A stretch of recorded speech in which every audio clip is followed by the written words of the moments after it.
Hello and welcome in, friends of the Twitch chat. Hope everyone's doing well today. Guys, today is a big day. Today, very big day, alright? Because 11 years ago, on this day, I created the lore world for the first time. 11 years ago on this day, April 25th of 2015. I was a sophomore in high school when I created this world 11 years ago. You know what this means? We're getting closer to me being 10 years removed from high school, which hurts. That does hurt, I'm not gonna lie. That does sting a little bit. I'm a little old. Just a little old. But anyway, um, welcome in, everybody. I hope you're having a wonderful weekend so far, a wonderful Saturday. We may perhaps end up streaming a little longer today because of it being a big, fun, celebratory day. I don't know what all we're going to get up to today, other than just hang out and be in the world and do cool thing and celebrate the fact that it's been going for so long. 11 years in a Minecraft world is crazy business. This Minecraft world started in Minecraft 1.7. Minecraft 1.7 was when it opened. We are now not even in the same naming convention. It's been so long that they changed how the updates are even numbered. That's crazy. But anyway, hello. Hello. Hope you're all doing well. Miss you. Love you. Guys, this is also the 5th stream in a row. I am still taking it day by day, I promise. I promise I'm taking it day by day, and I'm not forcing myself to stream. I have just been in the right headspace to stream, which is good. It's great. I'm glad, because when I am able to stream and write in the same day, I feel like I'm at my best, and that has been the case for most of these days. Most of these days. 4 out of the 5, I've done both. So, anyway, I'm happy about it. Progress has been good. Productivity has been good. Feels like I'm in a good place. So, love to see it. But this is the first time we've streamed 5 days in a row since the start of October, when I streamed the 1st through the 5th. That was before I moved back to Michigan. So this is the most consecutive days I've done since I moved back to Michigan like 6 months ago, which is crazy to think about. But here we are. Here we are. I'm here for it. It's going great. It's going great. We're getting there. We're making it happen. Also, yesterday's VOD, it's currently uploading on YouTube. For those of you guys who keep an eye on the VODs channel because you prefer to watch them over there, it is halfway uploaded. I didn't get it uploaded after stream. I forgot about it. So it's currently uploading over yonder. But anyway, how's everyone doing? Hello, hello. Welcome in. How is your weekend going? What are you guys getting up to? Happy for you. Thank you, Painted Flower. I appreciate you. Let me actually catch everyone who's in here. Sala was first today. Hello, Sala. Hello, LDK.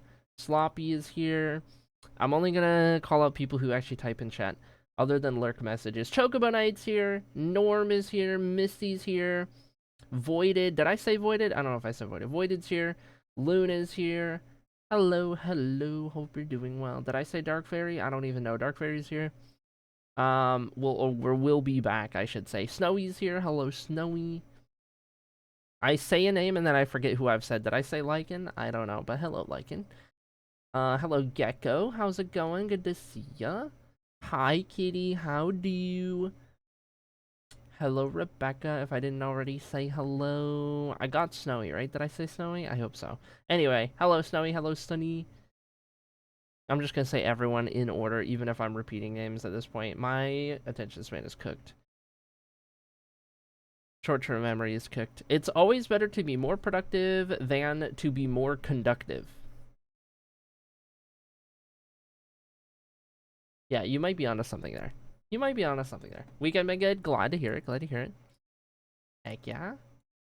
Yeah, yesterday we streamed for 4 hours and then I did some writing. I got some writing done and then I played Arc Raiders until like 1 in the morning. Did a lot of Arc Raiders. So it's because the game has like 2-month-long seasons, and for this current one, I've been away from home. I haven't been able to play at all. So I basically have a window of 1 week of time at the very end of the season to get everything done that I want to get done before the season rolls over, aka get everything done for the expedition, and so that I can set off and get the rewards. So I've been grinding in this 1 week span to do everything I need to do for the expedition in that time alone. And I'm almost there. I'm pretty close. I might be able to make it at this point. So we'll see. But anyway, that's what I've been doing in terms of like gaming and stuff. But I'm almost up to 200 hours played, by the way, in Arc Raiders. I'm still not over that game. I'm still not over it. I'm still very much hooked on it. It is what it is, okay? It is what it is. I need to check. Whoa. I'm trying to get my Steam overlay to overlay, but it is not.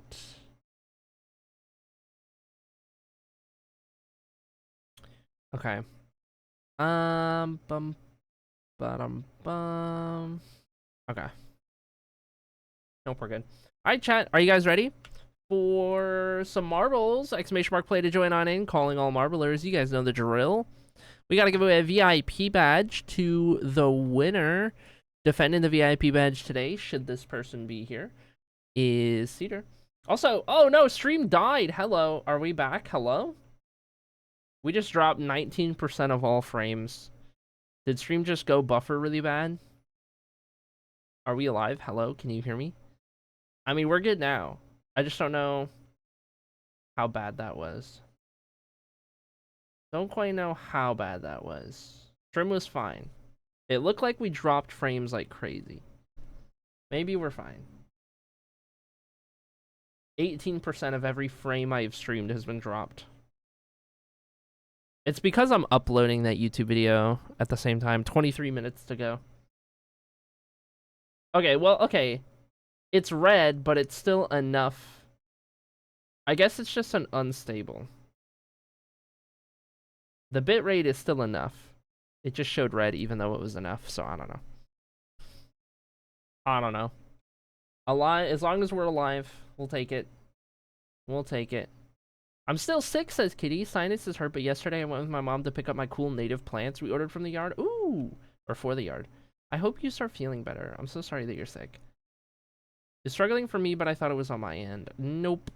Nope. It's streamer. Exclamation mark play chat. Get yourselves in here. By the way, flavor of the day. I already cracked it open. Flavor of the day is Hawaiian shaved ice. Excuse me. Which is my favorite Alani flavor. For anyone who's ever wondering or curious. Hawaiian shaved ice is the one. That's the one. Also, who have I not said hello to who might be in here? Hello, Baby Geek. Hi. Hello, LDK. Did I say hi to LDK? I don't know. Hello, LDK. Hello, Genie. Oh my goodness. Hi, Echo Techno. Metamon. Hello. Welcome in. Oh my goodness. Pause? Happy 11-year world anniversary. 50-month resub on the 11-year anniversary. Look at that. That's crazy. Look at that. Incredible stuff. Thank you so much, Genie, for the 50 months. That's crazy. Chat, did you know? Big flex, by the way. Did you know I met Genie in person when I went to Genie's wedding? Can you believe it? Anyway, big flex. Hi, Tio. How's it going? Hello. Long time no see. Hope you're doing well. I'm building Lego, so I'll be back later. Oh, wait. Before you go, Sonny, what are you building? Just like random thing out of Legos or like a set? Like thing. What is it? I gotta know. I gotta know. I gotta know. Ooh, you know what I need to do, chat? I should put like all of the Lego flower things on throne, because I want to have those in my room. I want to do all the little Lego flowers and have those around. That'd be so cool. Doing great, enjoying the weekend. Hope you're good too. I've been doing better. Of course, I was gone for 3 months on my mental health spiral, but this is the 5th day in a row that we have streamed.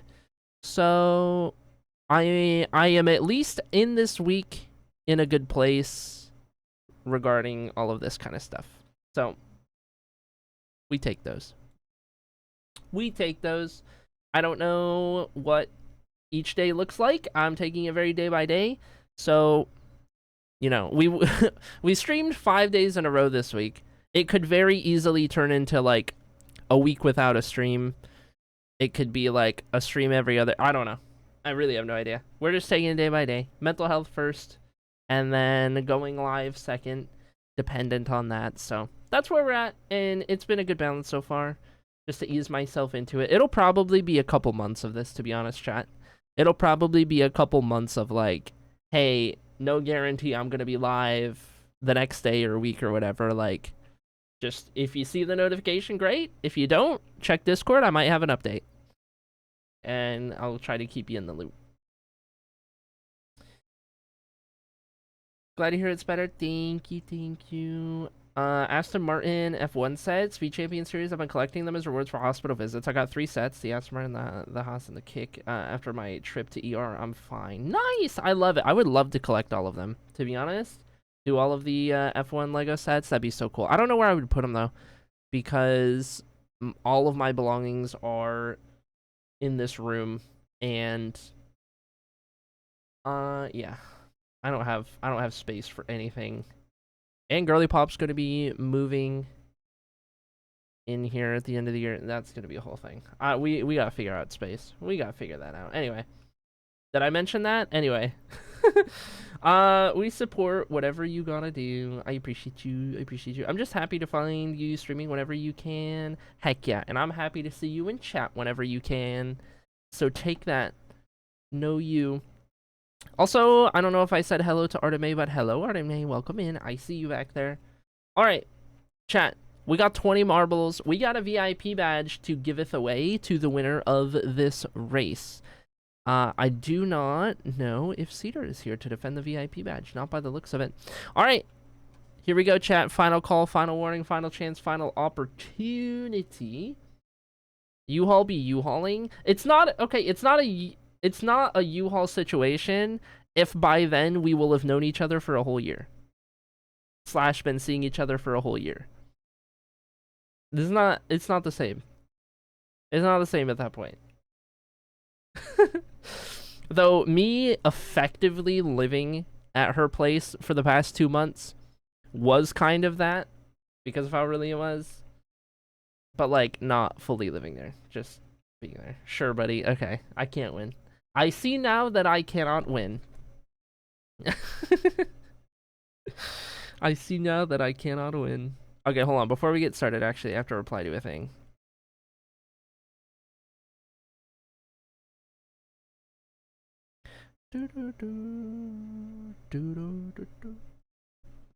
Okay.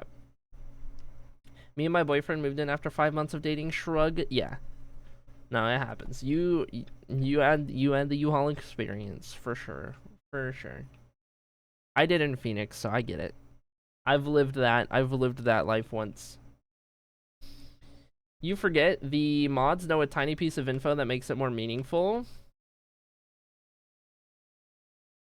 Wait, I'm trying to think of what the mods know that makes it more meaningful. Wait, what piece of info? Because I know the mods know a couple pieces of info that everyone else doesn't. Was it my most recent post in the Fungin Walls? From 328? Is it that one?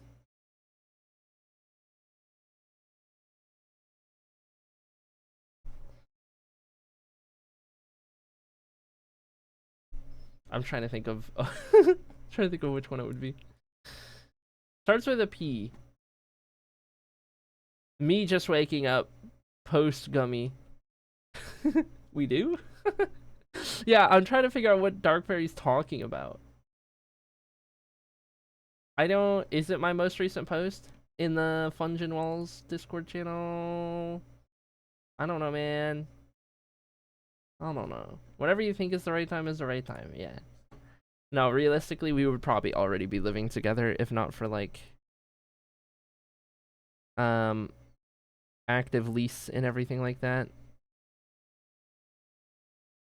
Anyway.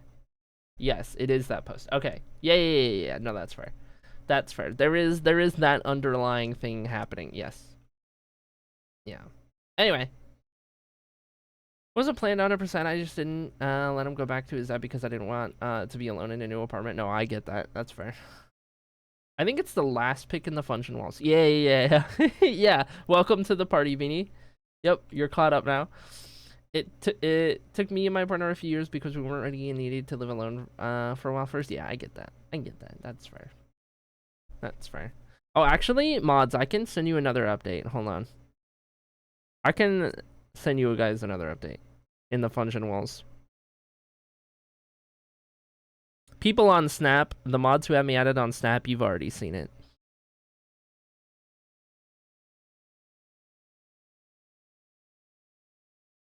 You've already seen it.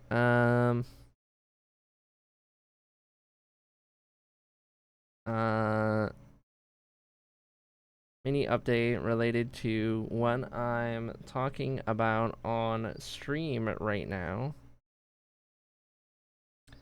This is...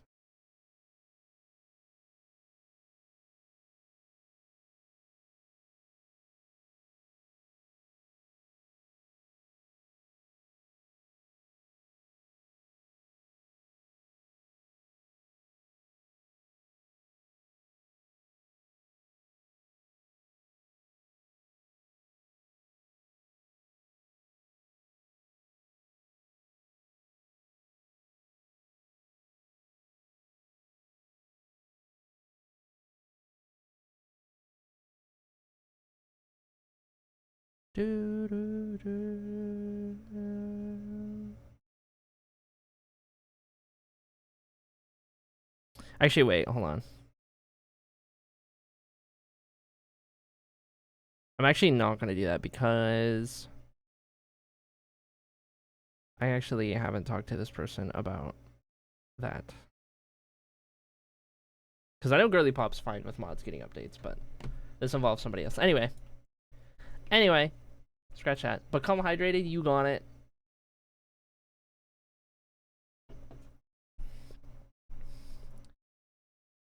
Sorry's living in denial. I am. Stream is very behind for me right now. I did drop a lot of frames. We are also currently dropping a lot of frames. Chat, are we alive? Can you hear me? Is stream still up? Lesson learned. Internet in this house cannot handle streaming and uploading to YouTube at the same time. I'm so sorry if the buffering is really bad right now. It probably is. Stream is up, but it did stutter. It looks like it's struggling a lot. I don't know, man. I don't know. Gonna do my makeup. Finally found the motivation to do it. So gonna send. Ooh, yay! Let's go. I refresh and everything's smoothed out. It's buffering. I'm getting conflicting results.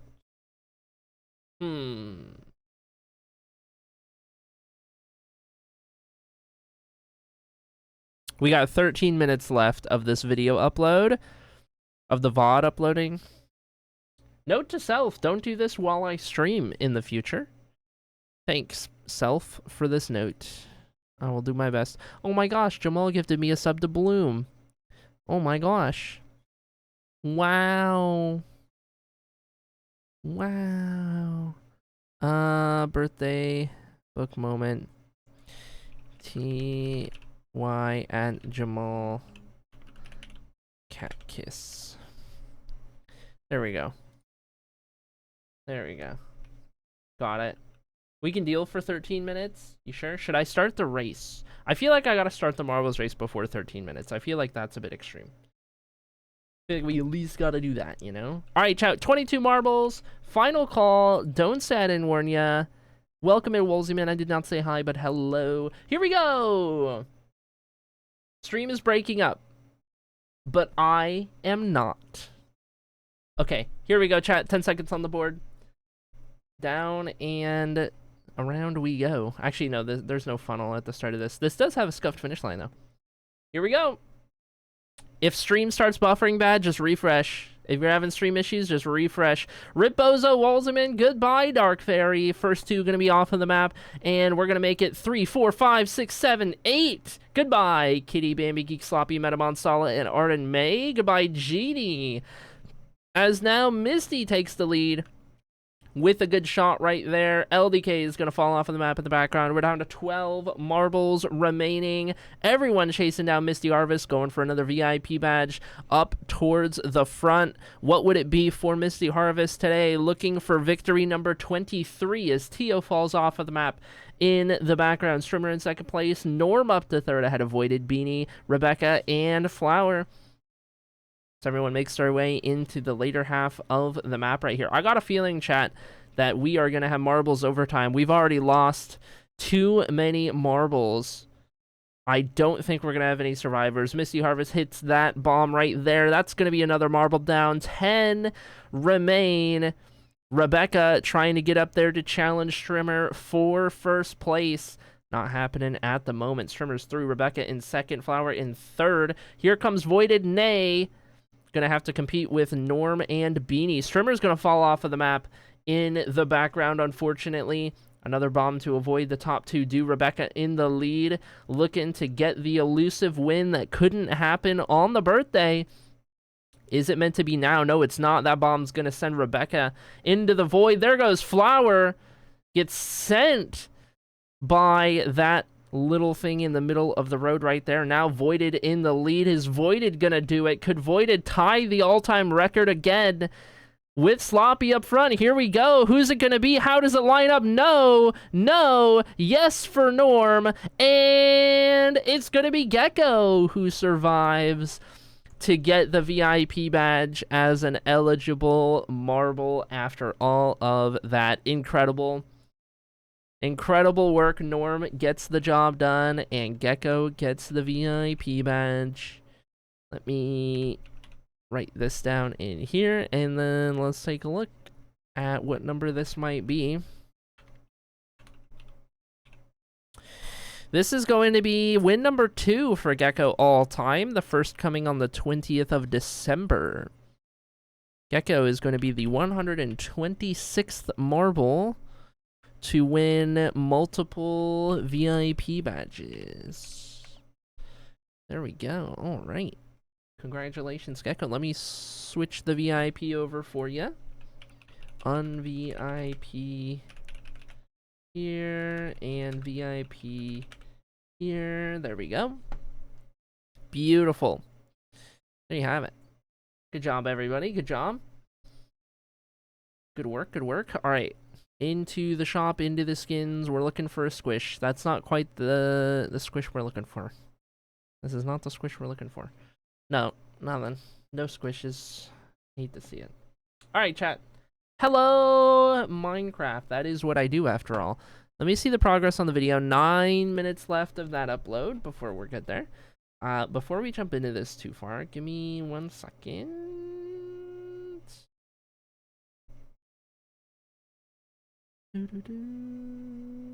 Okay, I think we're good.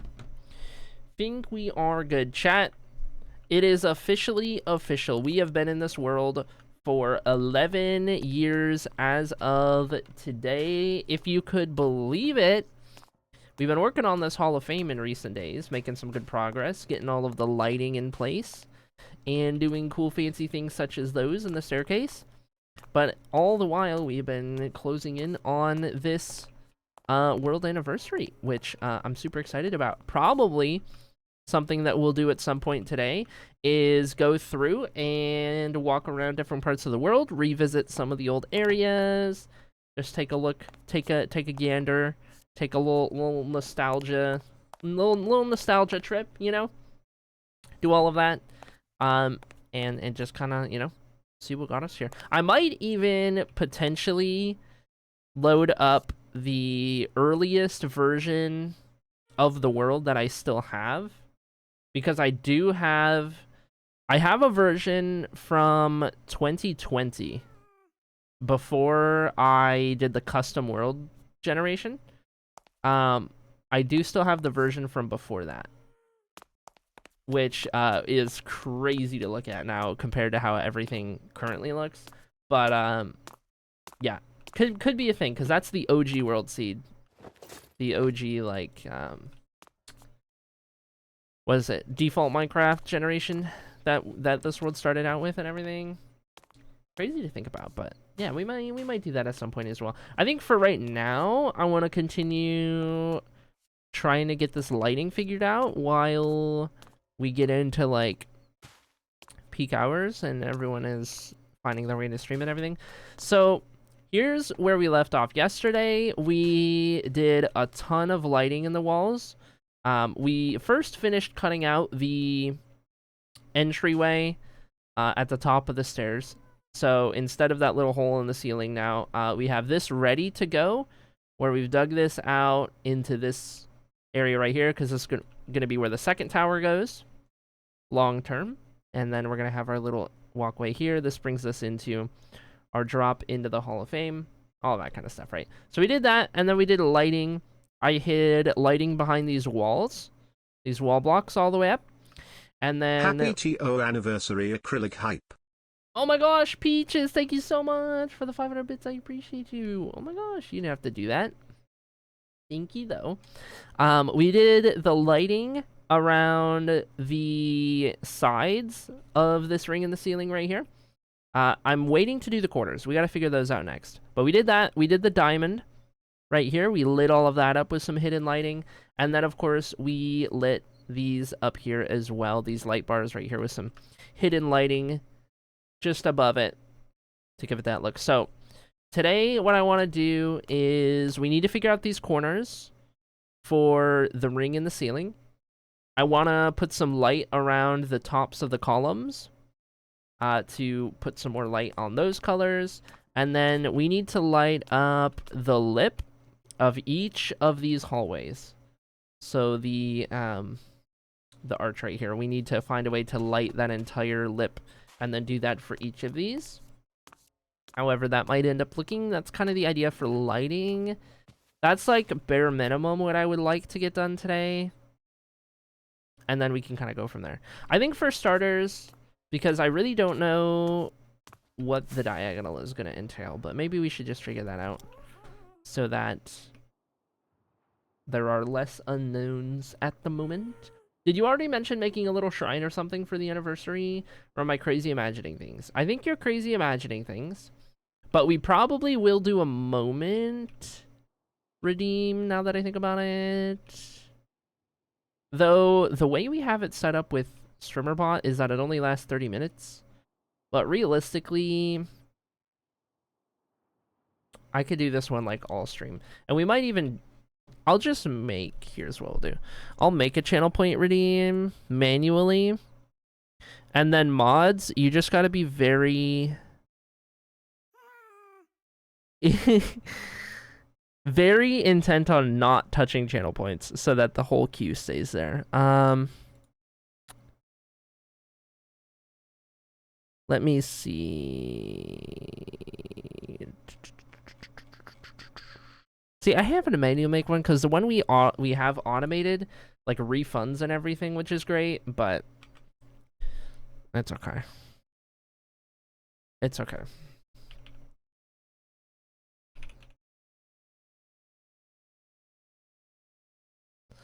$11-year moment badge, Hall of Fame.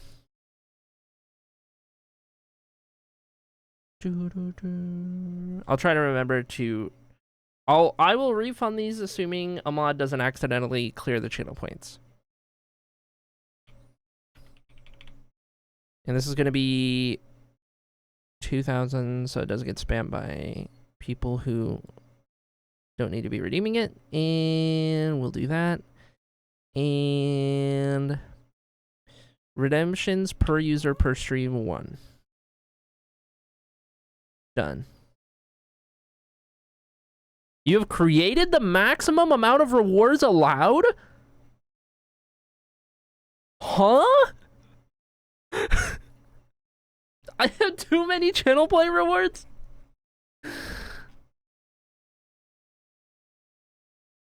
What? Can I get rid of that one even though it's turned off?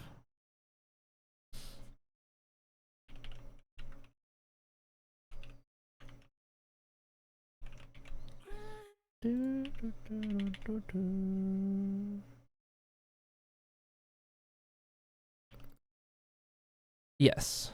Okay. 2,000 channel point redeem is up. 2,000 channel point redeem is up for the 11-year moment badge. There you go. There you go. That's the one. So if you don't know how moments badges work in our stream is once you have your Hall of Fame plot, we're still building. Once you have your Hall of Fame plot, one of the areas in your plot is for moments badges. And you can only collect those in the moment. So this is you getting ahead of the curve and having that one ready for when we do your plot in the future. I will write all these down in a book and then we'll have all that. Thank you for the cat ears, kitty. Appreciate you. Okay. How do we want to do this? Because we're getting to the point where it's going to be like, oh, 2 sets of trapdoors in a row. Do I want to do 2 sets of trapdoors in a row? I don't think so. I guess, okay. Let's start with, like, the dead center. And I think we'll do this. We're going to improvise this whole thing.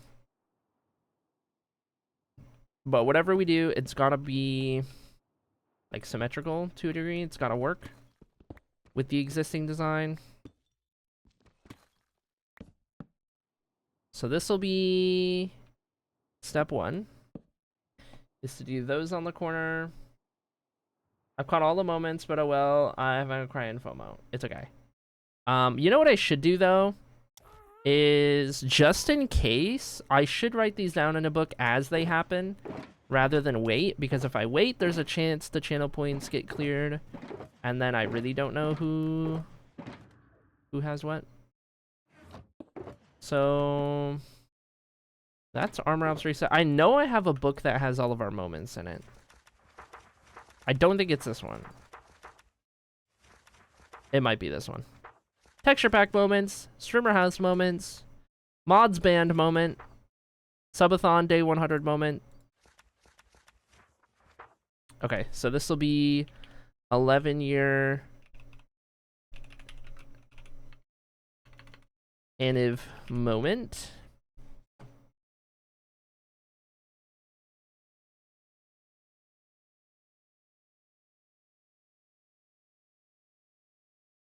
Dude, where the heck is...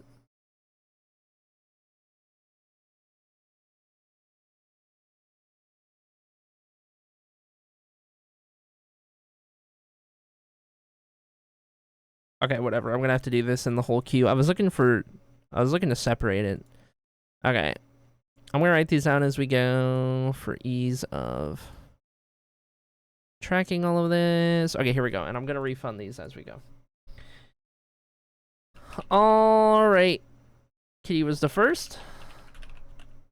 Sloppy was the second. Refund.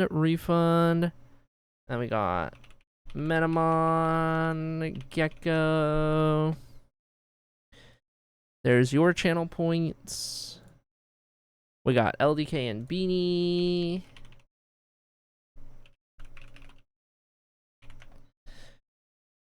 Refund. We've got Rebecca and Sala. We've got Junie Love and Dark Fairy.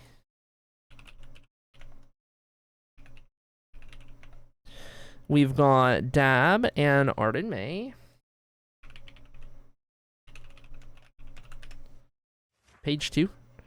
We've got Sunny and Woolseyman. We've got Painted Flower and Peaches. Okay, and then we have Talks. and snowy.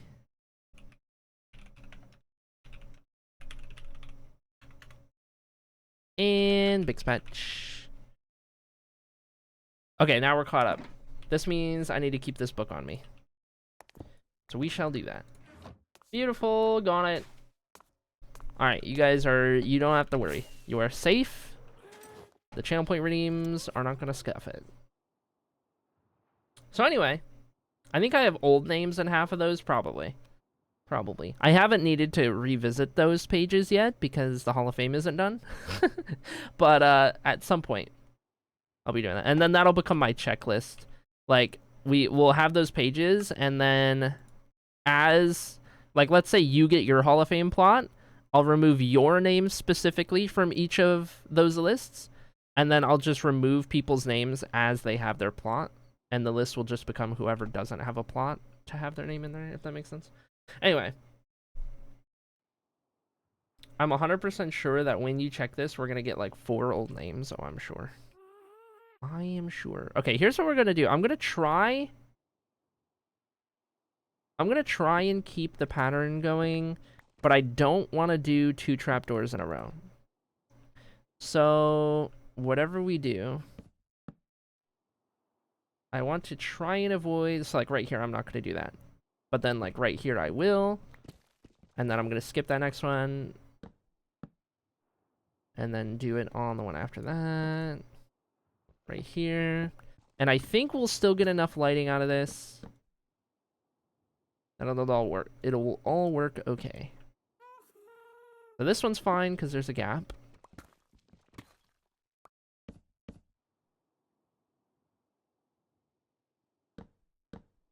Not there, but we will here. Oh, and that lines up perfectly with the corner. All right. We figured out our corners.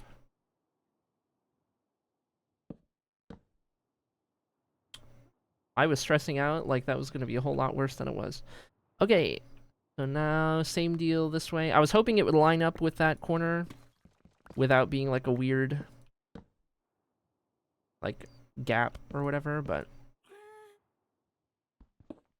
we are good. So this will complete our ring of light in the ceiling.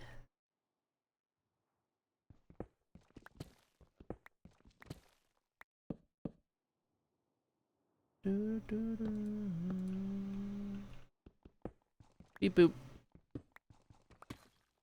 This will be the first little thing that we do lighting wise today. I want to do the columns next, because we'll be using pretty much the same technique. So that'll be nice and easy. And then we really got to figure out the arches. That one, I have no idea. No idea where we're going to start. Oh yeah, also, there's the back side of this. Hold on. How do I want to do this? I know that we don't want to interrupt that line. So I gave it a gap before, so in theory I would do here at the earliest.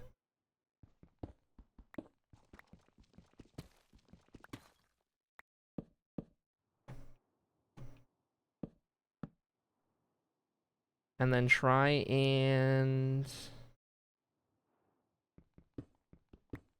follow the same pattern. I hope this one lines up okay. What we'll probably do is go find the middle and then make sure we do the same thing we did before, except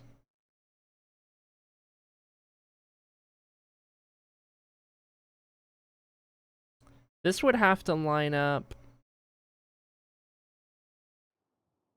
like this. We would have to do, because of the way these face, we'd have to do this, have this 3 blocks untouched, and then these ones, and go there. And then roll with that. Okay. Give me 2 seconds.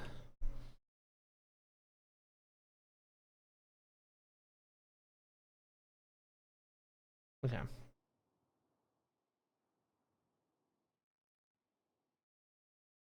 And then from there, we'll see how it lines up. It'd be here and here. Oh my gosh, perfect.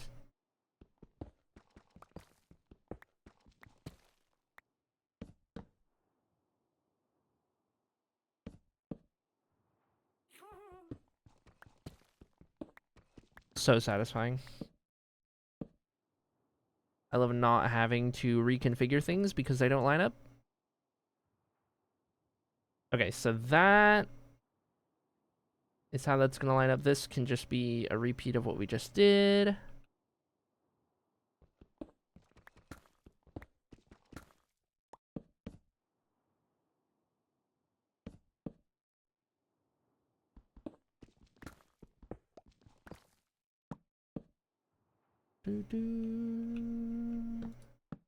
Okay, hold on. I wanna go over here real quick.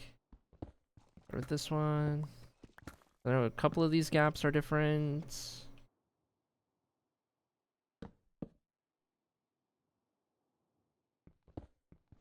Oh, easy enough.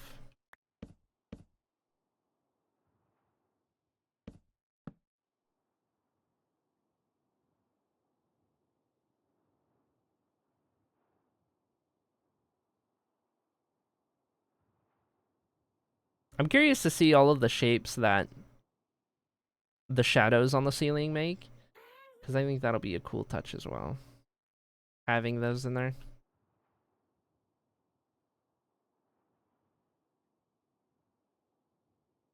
Onward. Got the corner figured out.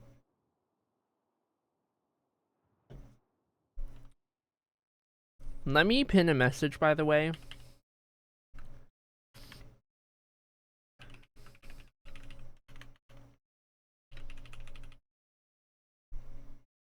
Just so people who join in are like, what does that mean?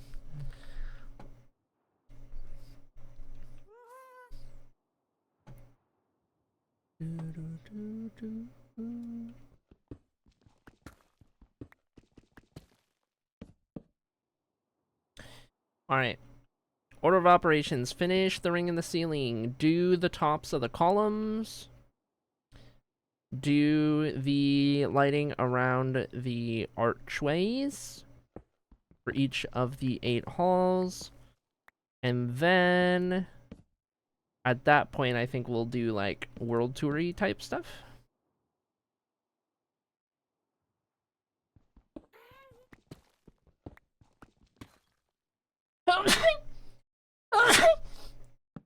Oh, my window is open. That'll do it. Yeesh. Okay, hold on. The 3 that we're ignoring are those 3. Yeah, because then we go here. Can I get 2 sneezes in the chat, please? Thank you, mods. We gotta keep our sneeze counter accurate. Who would we be with an inaccurate sneeze count?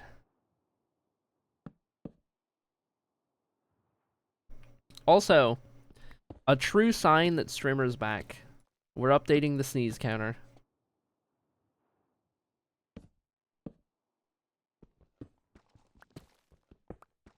Happy sneeze, thanks. Thanks. Oh yeah, those of you guys who are lurking, don't forget to type !lurk every like hour or so that Twitch counts your view. Because otherwise, Twitch is gonna say you're not watching the stream and take your view away. That's a thing, apparently.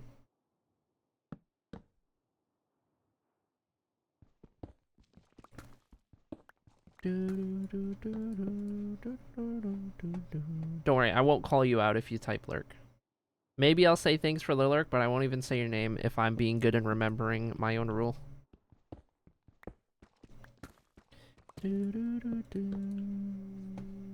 A beep? That's not automated, is it? Where's my beep?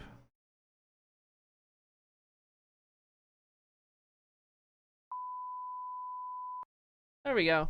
Enjoy your beep. There's your beep. Enjoy your beep. Thank you for the lurks. Okay. Ooh, I guess here's a question. Did I continue to light that up even opposite of this? Yes. Yes, I did. Okay.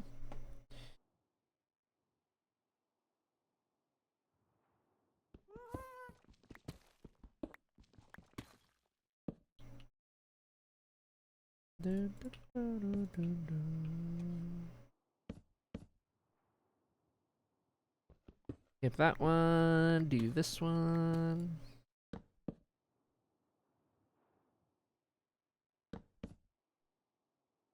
Skip that one. Do this one.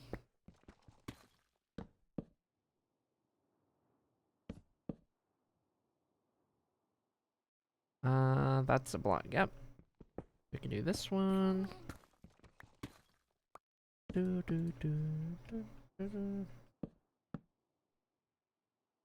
Okay, and then this one should be just about to the middle. Yeah.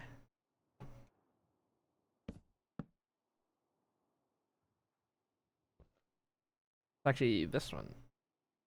How are we going to do subathons if Twitch won't really allow overnight lurking?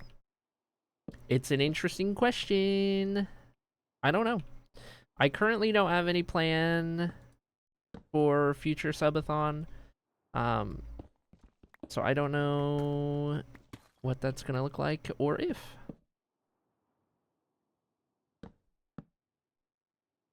No idea. Figure it out when the time comes. Because it could very well just end up being end stream at night, but kind of goes against the purpose of the 24/7 stream, but I don't know. We'll figure it out.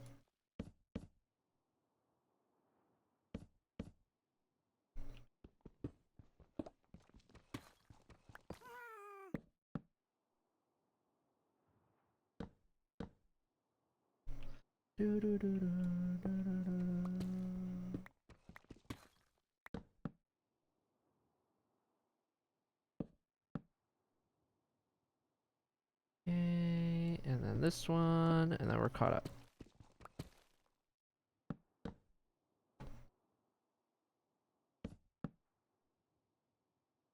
Beautiful. All right. To light blue.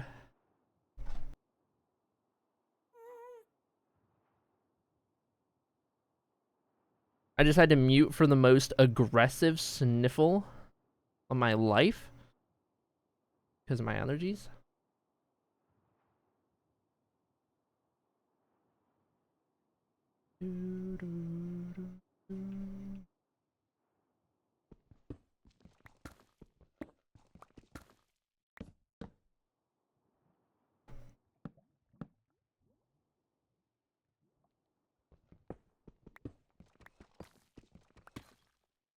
What happens if I do that?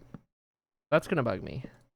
I'm sure it doesn't affect the light level, but I've done all of these in the exact same way. And I gotta rotate around because the trapdoors, I'm intentionally placing them how they are so that the latches face each other. Otherwise, this could probably go a lot faster, but you know. Maybe we need to find some sort of command that makes your account type in chat when a certain word is in chat. That's something StreamerBot can do.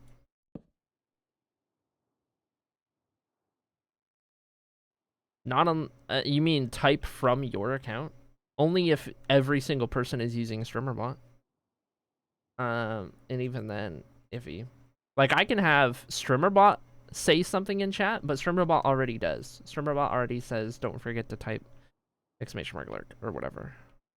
You know? But it can't make your account say anything. Unless you have something on your end. to do that.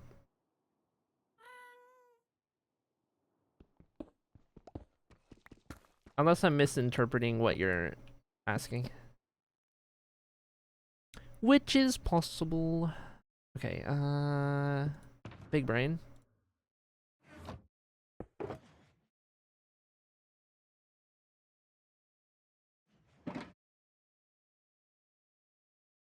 That won't be enough, but it'll do for now. Those spring trees. Yeah, now that I'm back up in Michigan for springtime, even worse.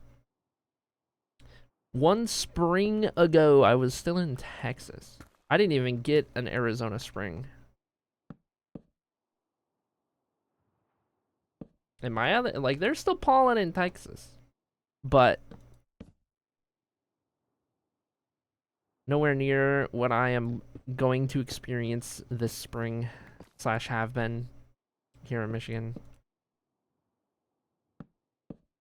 And I just had my deviated septum fixed, which means my nose is more open than ever to welcome all that pollen straight into my sinuses, unresisted. Joke's on me. It would be something each person would set up themselves, right? I don't know. That's an interesting thought. Oh, whoops. This one has to be this one, not the one we just did.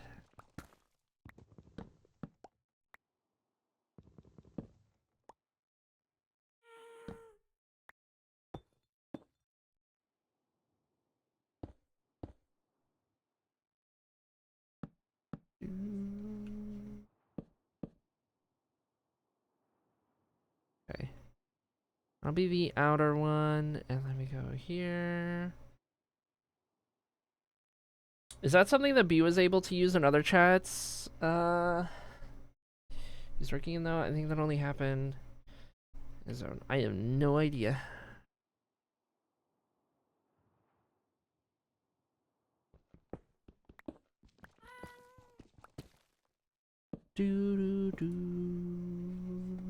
More names to add to the book.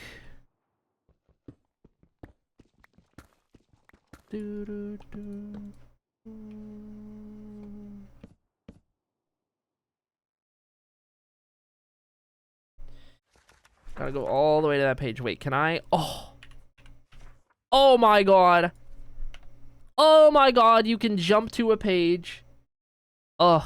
The mod is called Scribble. The mod is called Scribble, for those who want it. Let's see. Snowbird. And Islua. There we go.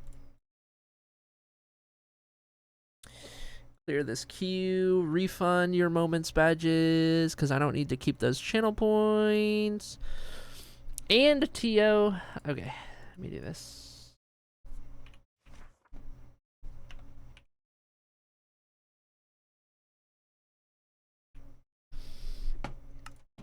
Being able to jump ahead pages in a Minecraft book for the first time. You guys don't understand how happy that moment made me just now. Being able to skip 47 pages at once in a book. After countless years of spam clicking to get to certain pages in books.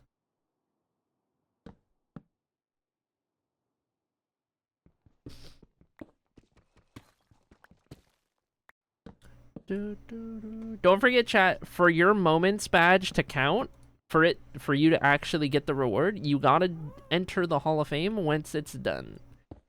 When we get this build done and the Hall of Fame redeems are open, you gotta have your plot, otherwise you're just in a book somewhere. But you'll get an actual thing on your plot for having the moments badge. So make sure you intend on joining the Hall of Fame. Make sure you're saving up for it. It'll cost 100k to get your plot.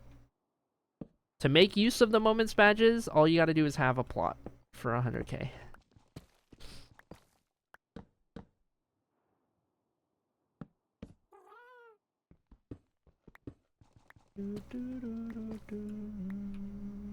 I do need to change the timer on Acrylic's break. Because I don't take hourly breaks. I don't know. I don't like getting up that frequently.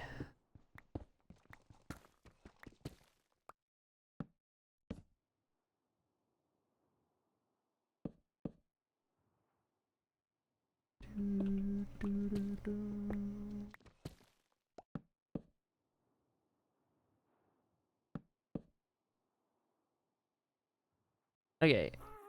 This one. Oh, wait a minute. This one next.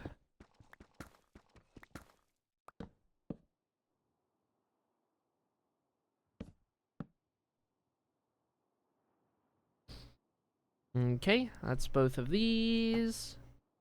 Dark blue, and then we have our ring done. Hold on. I do need to yeet my nose into the shadow dimension, so please hold. Please hold while I do that.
Alright. I went looking for my nasal spray thingy because allergies. I could not find. So we will deal for now, unless it gets bad enough. The allergies get bad enough, I'm tearing apart the room. But for now, we'll survive.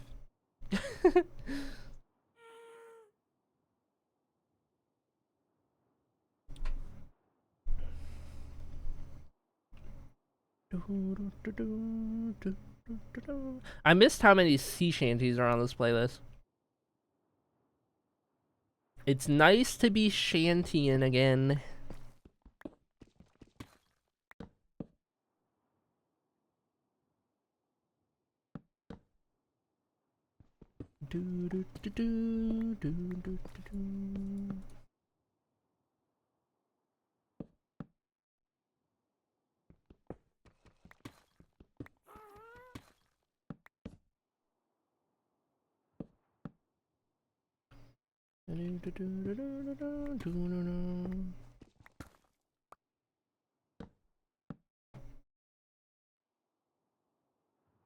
Oh my god, I just started. I was randomly thinking about like the updates I've been giving the mods and everything. I don't know if Rebecca's still out there listening, but I just remembered that Rebecca knows one very specific thing that nobody else in the stream will know. Except for Echo. Echo knows everything about my life, but I don't know. I just got a chuckle out of remembering something very specific that I told Rebecca once.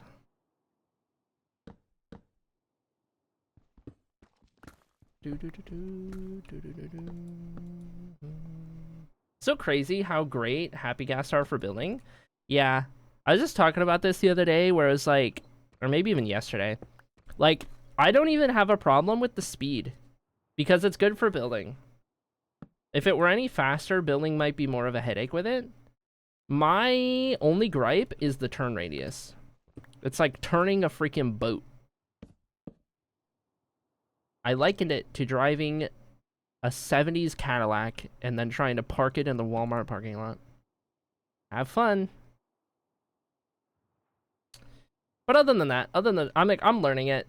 As you guys can see, I'm having to do so many 180s building this that like I've gotten used to it. I've learned it, but it's a little tricky to navigate. I feel like I need a CDL to drive a Ghast. You know, it feels big enough that you couldn't drive this in real life without a CDL. You know what I'm saying? I might actually get my CDL one day. Partially in the sense that if stream doesn't work out, that might be what I do. Because whatever, if I have to go back to working like out in the world jobs, I want to do something where I'm driving. And the other half is like, it would be really funny if I streamed hundreds of hours on stream driving a truck and then actually got my CDL. Anyway, to be fair, it's the size of a boat. It is the size of a boat, yeah. That's true.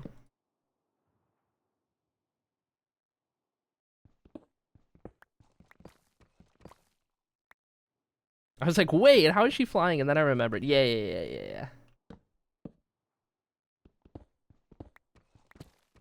Gassed up cam, perhaps? Wait, what? Gassed up cam, perhaps. Good morning, Kaylandria. There we go. That's a good one.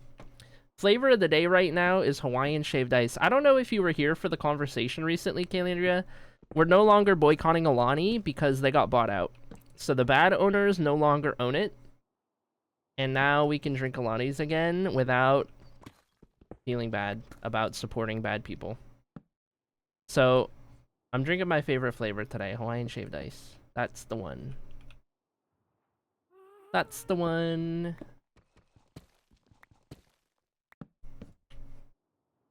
Not sponsored, by the way, though if Alani wanted to sponsor me, they should and could reach out.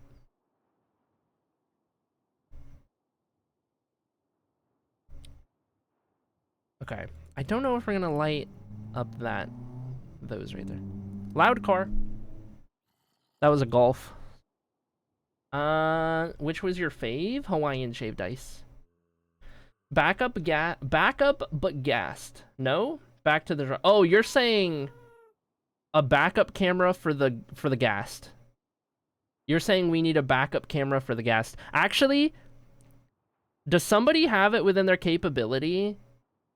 I don't know, is Junilove around or somebody? Can somebody make a resource pack that specifically, it would probably have to be a data pack. This is actually a data pack. When you reverse a ghast, you get the big truck beeps. Can somebody make that? Whenever I go backwards, you get the beeps. That would be incredible. Could we please get on that? Does somebody want to do that? I would install that so fast.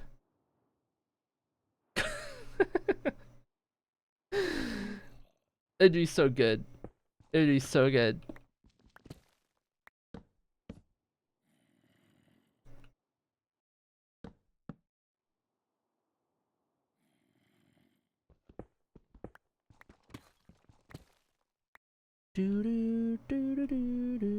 Wait a minute. Wait a minute. Because this would be this. And if this is this, and that is that, this would not work. I would have to have the lights strictly just be on these parts. But you know what? I think that still provides enough light that it's okay. Missing our third for our trio. I know. Ginger's on vacation. Done doing taxes. Imagine.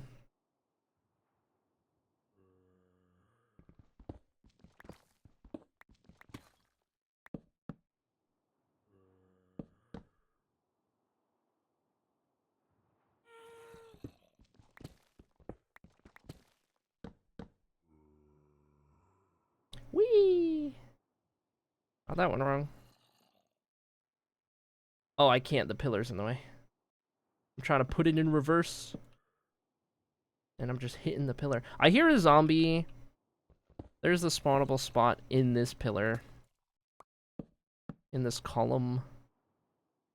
I need to get that figured out.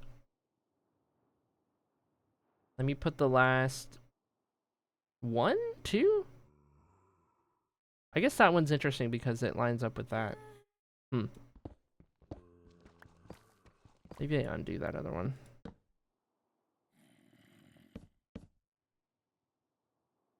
So that it doesn't meet into that. Because then it's like even more jarring. And we already have these lights. You know what I mean? I feel like we shouldn't do the ones that connect to these.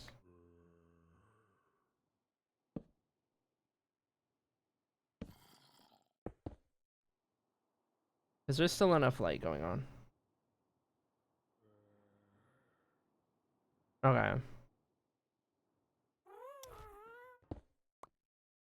Oh my gosh. Everything is in here. Whee! Whee!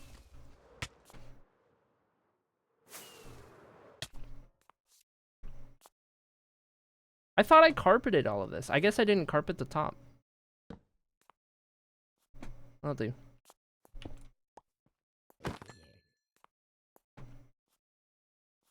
Uppies.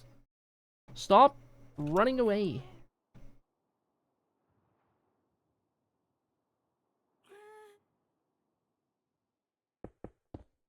There we go. Okay, one column done.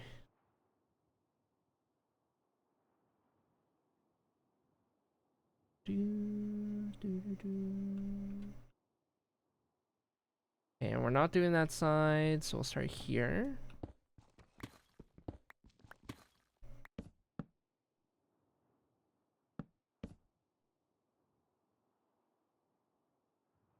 I have no idea how I'm gonna get those iron columns up onto these columns like I envision. Sounds like a problem for later me.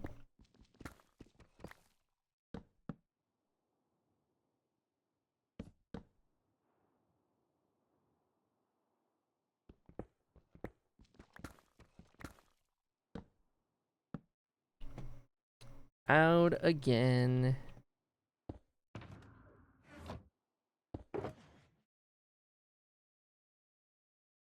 I don't know how many more torches we're gonna need. Why don't I make 2 stacks?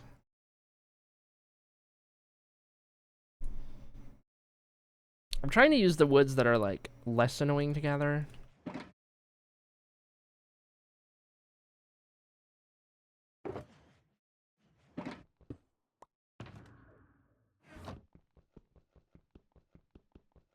Golem column, that's right. It's gonna be me in 30 days though, yippee. Vacation, you mean? Yeah, I don't know what the yippee emote is, if it's not. Is ours different? Oh, it's an eye, there's an eye. Yippee.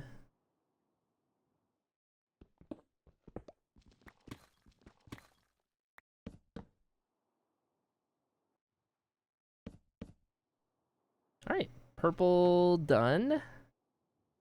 On to orange. Thank you, Immobile Gang. Yeah, I got you.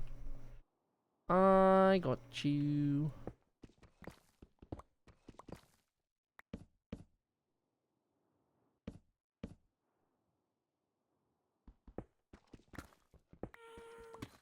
Heck yeah.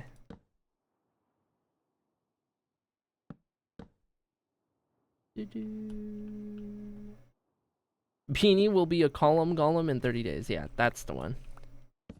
That's what Beanie meant. Yep.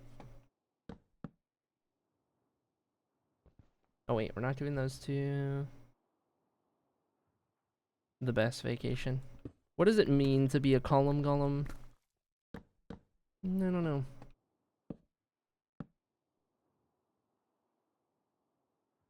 Kind of a 1-year anniversary vacation, even though it's a couple months late. Ah, that's fine. That's fine. It still counts.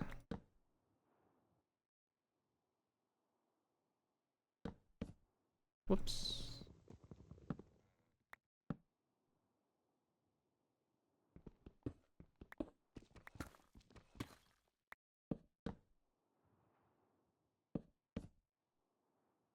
All right. Other side. I kind of want to give you guys a little sneak peek into the next Books of Blue Torah remaster that I've been working on. Because I've been doing a lot of writing on it, and it's on my mind. And I love giving little teasers. I kind of want to find a good excerpt.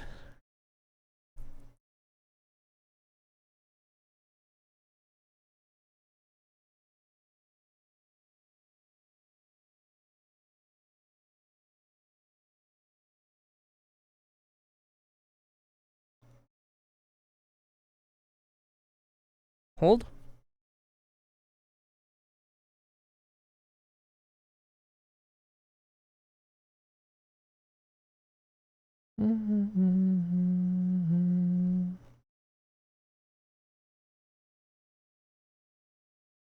Lore? Unfortunately, not Disneyland Paris like we originally wanted to, but it'd still be LA. We take those.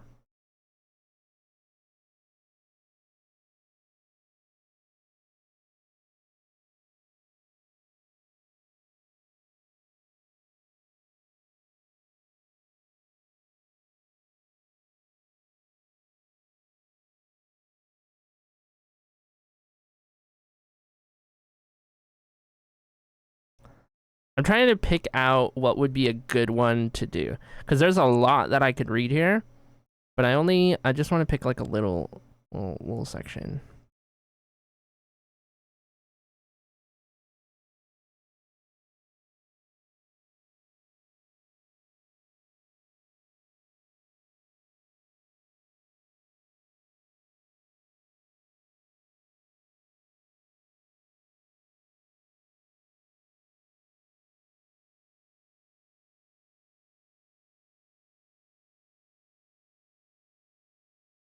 Okay, I like this. This is... Okay, by reading this, those of you guys who are the most inclined, you'll know which book this is that's getting remastered next. Those of you guys who know your Tales of Annocia lore, because I haven't said which one's coming out next. But okay, here we go. I'll go big for this. The year is A725, and Princess Ciri is 26 of the sun. On one fateful spring morning, word would reach the palace of a devastating skybound attack on the outskirts of the city, leveling the homes and shops that lined the main road just over the crest of the eastern mountain peaks. In that attack, the death toll was estimated to be north of 100 people. Among that group, Ciri's mother, Queen Isla, and older brother, Prince Gendrick, heir to the throne. The two members of royalty were making their once-monthly journey to the village on the outskirts where they'd enjoy mingling with the common folk and perusing the market. The silence that proceeded to fill the main hall of the Lethio Palace was palpable, as if a single crackling roar of thunder brought to a halt the entire storm-filled sky around them. The air became dense, and every person in that hall could feel the drop in each other's hearts like they had suddenly been anchored to the floor. Enough was enough, decided King Iveli, who in a mixed fit of anger and grief ordered all of the top members of the court and garrisons to the hall immediately, intent on putting together a plan to retaliate, a plan to strike the Skybound clan harder than the Dukaze people had ever managed before. No more destruction, no more fear, no more death. Enough was enough, decided Princess Ciri, who took an entirely different approach through the tears and heartbreak to formulate a plan of her own. She knew her father wouldn't listen to her ideas, and she knew she didn't have much time. The idea? To communicate with the clan herself, the risk of her life be damned. No more destruction, no more fear, no more death. There's your excerpt. There's your teaser. That's the next one getting remastered. That's a little piece of the next one. I'm having a lot of fun writing that one. I am having a lot of fun with that one. That's gonna be good.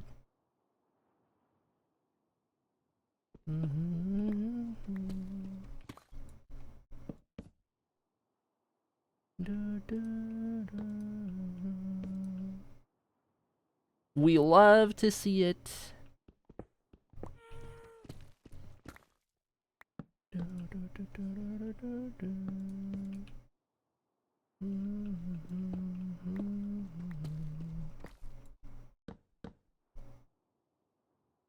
I feel like I had to find the right one. There's a couple moments. I'm only like a third or a quarter of the way through the rewriting of that one. But there's a couple spots where I feel like I cooked really hard. That was one of them. More moments badges. Also, hi Zoe. Hello. Hope you're doing well.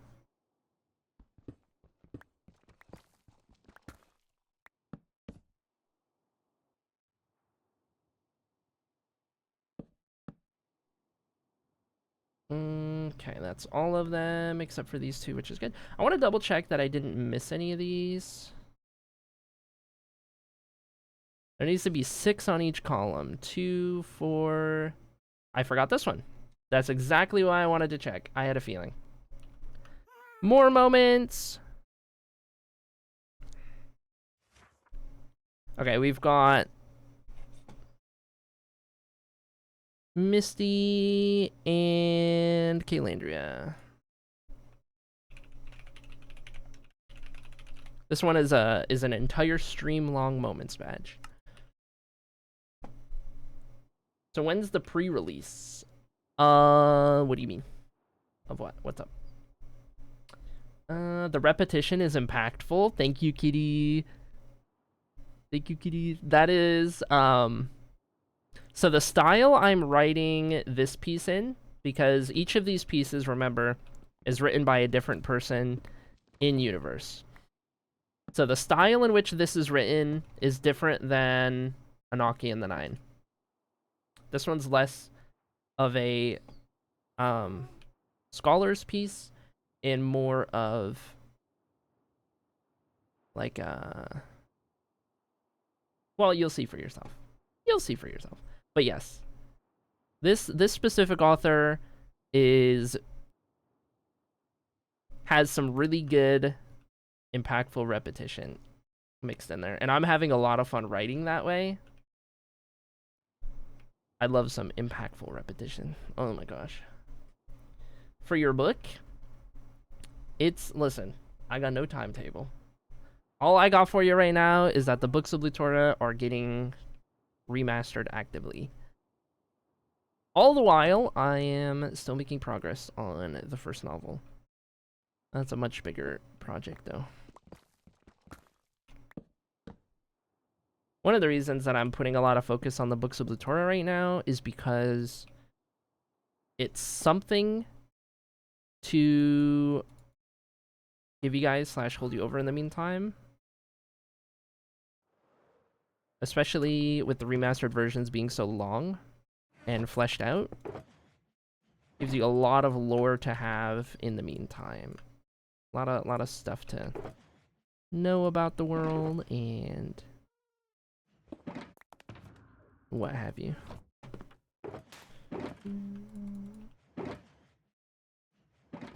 Dude, I'm getting so many slabs. Hold on. Where is it? Over here. This is full. I'm gonna have to start putting slabs in here.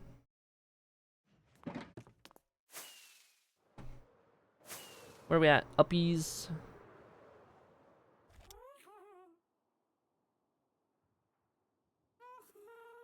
It's times like these that I realize just how much The Witcher has rotted my brain. How so? The king aiming to end the violence by continuing the conflict versus Syrie. Syrie. This is how you spell Syrie for context. Aiming to end the violence by ending the conflict. Yeah. It's a good story.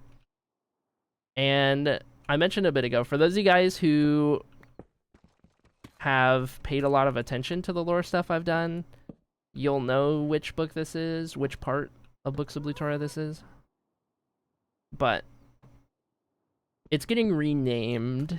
The title of it's getting changed around to something a little more catchy, a little better.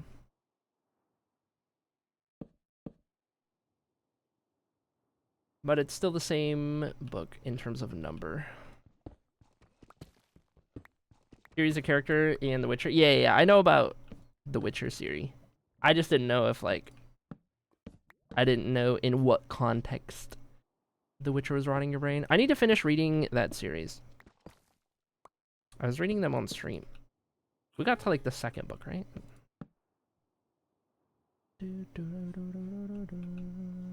I have The Witcher 3. I don't want to play it until I've read the books.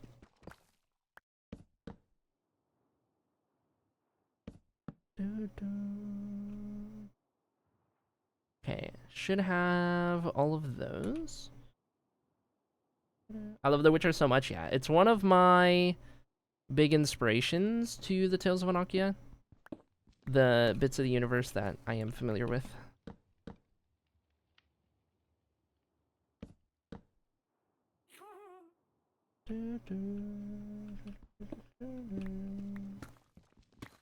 The game is set post-book canon before the most recent one. Oh. Good to know. I played the first two. Not to completion, but a good chunk of the way through.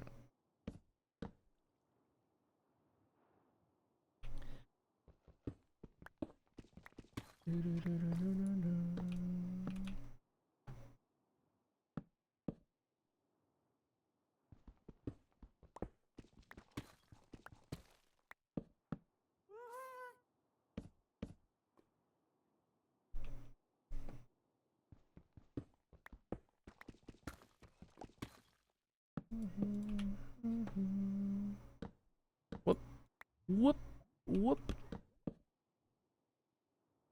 All right, that's green done. I just gotta do yellow, and then the columns are good to go.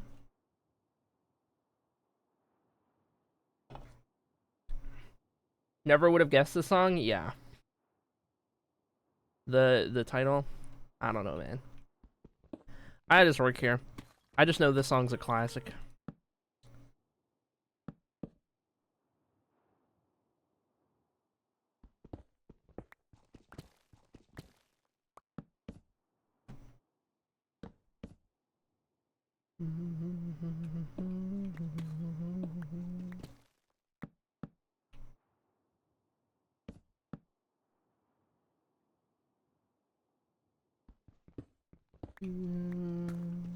Chat, I need to remember to set an alarm for Monday morning because I scheduled my next therapy appointment for freaking 9 in the morning.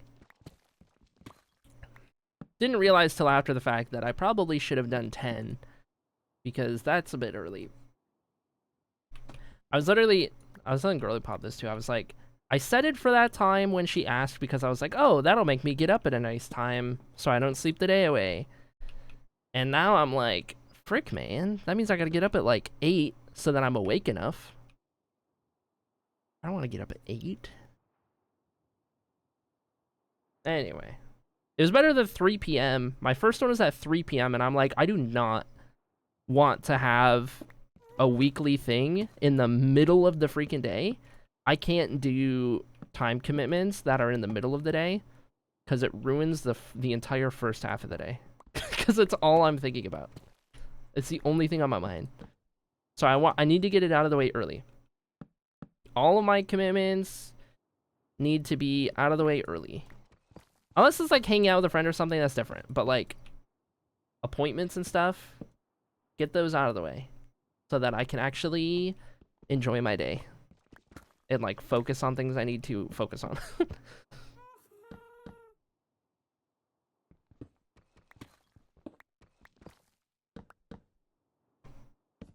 You know? I always thought it was called Take a Look at My Girlfriend or something like that. You would think so. You would think so.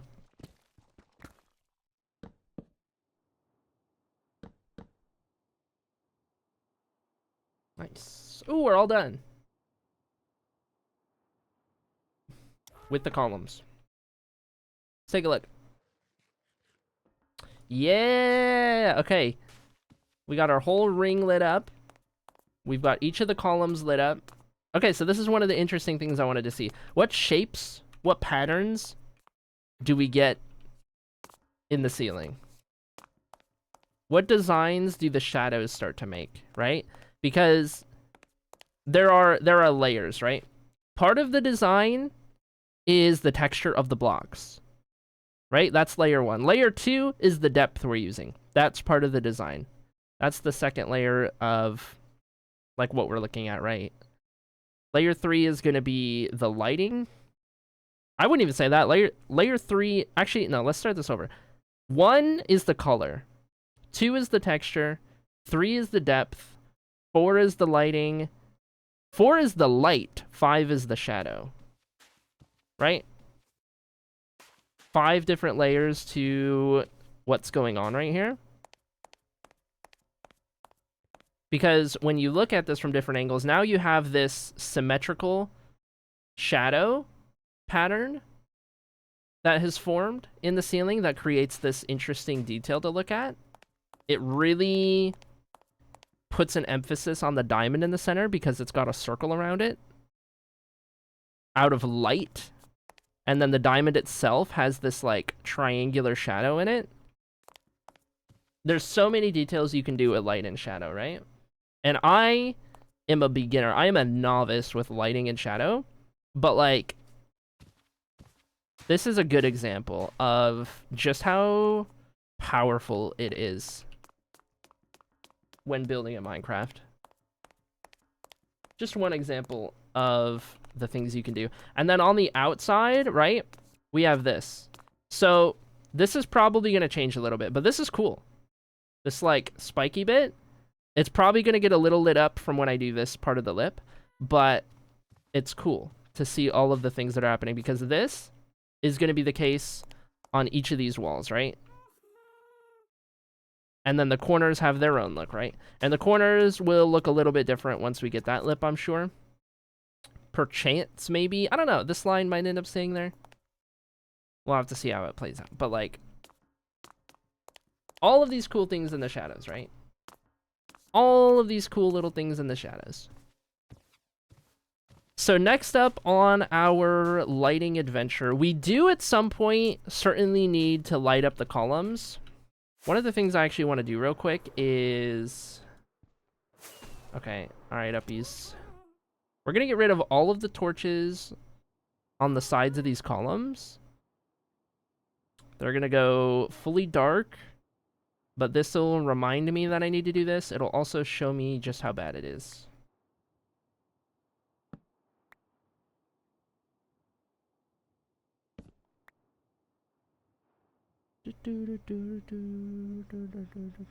And then at some point, I need to put the iron golems in these columns.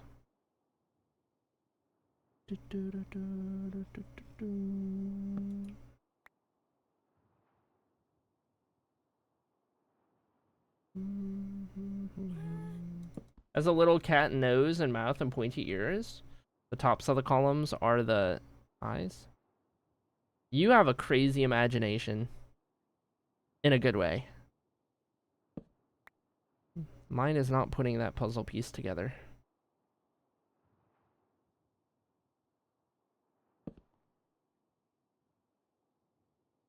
Oh, I guess there's these lights too at the base. I'll have to get rid of those.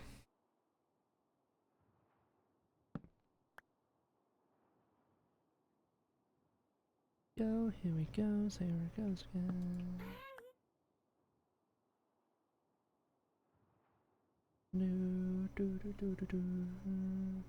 It's funny when you're flying through the big open space, as lit up as everything feels, you're like actually in the pitch black because of how Minecraft lighting works. Like right here, it's like pitch black even though everything feels like it's lit up enough.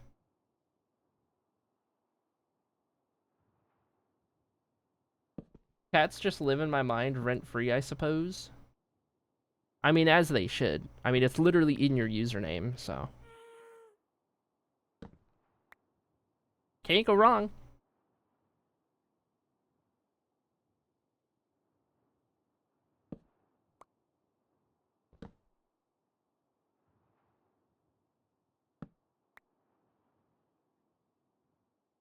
Here it goes again. Okay.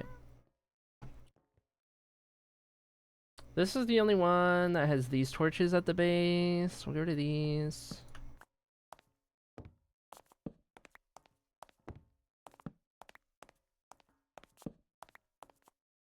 Okay. That's actually not even that bad. Like, you can still see the columns pretty well. But anyway. That gets rid of some more of those torches. Every torch we get rid of is a step in the right direction.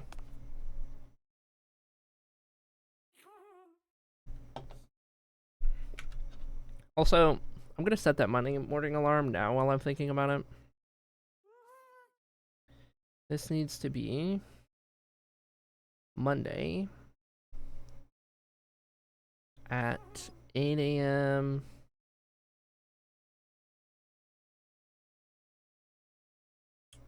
This needs to be 8:05. This needs to be 8:10. Oh, whoops. These need to be on Monday, not tomorrow. Okay. Done. Alright, yellow.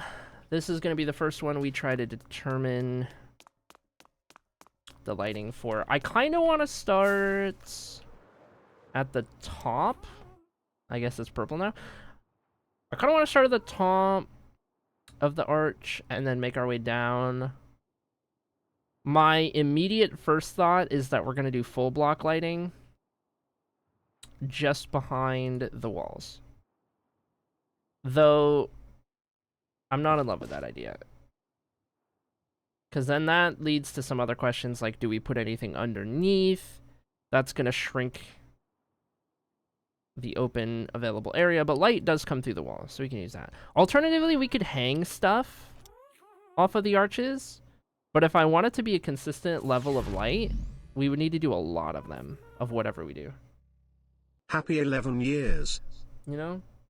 Gatekeeper, how's it going? Thank you so much for the 57 months. Oh my gosh. At tier 2. And The 11 years. Oh my gosh. I can't believe it. It's good to see you, dude. Hope you've been well. Gatekeeper. On the book. And there's your points back. There you go. Alright. But yeah, this is the conundrum that we are facing at the moment, is how do we light this up? Because I don't want there to be... Like, I don't want to just have the full light blocks all the way around and then those just be exposed. I don't think visually seeing that light would be preferable. I could put slabs underneath, but again, that's like shrinking the size of the... And plus, it's only going to work so long, because then we're going to get to the vertical parts, and it's like, what do I put there? Right? So... Because then we're getting to, like, stairs and stuff, and that's a whole thing. Almost at 1,000,000 points. Let's go. Heck yeah. Okay. I don't know. I just don't see a world where the full blocks work right. Or at least work well. I feel like we need to have some sort of hanging light be the solution. You know? Not having a black trapdoor is really unfortunate. Alternatively, what I could do...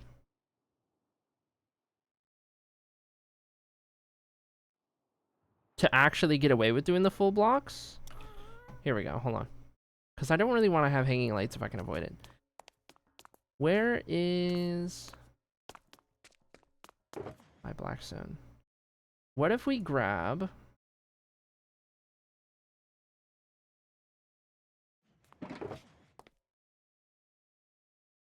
We're gonna do...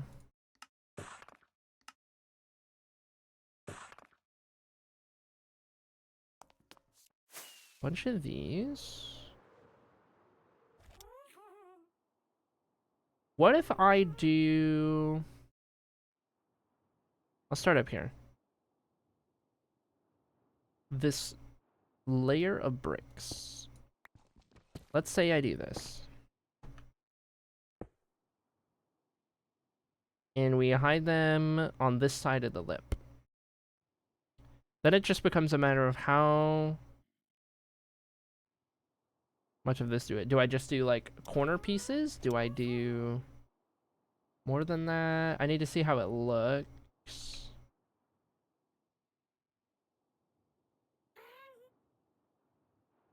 Because I could do like 2 in a row. I guess I could start right now just doing the corners.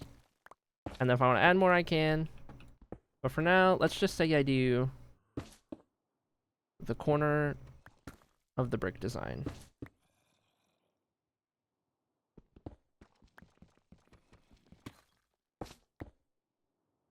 I wouldn't do that one because of that part of the design.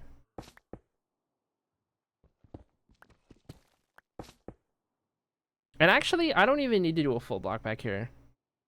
I'm not going to break those, but I could do a torch. I could definitely do a torch.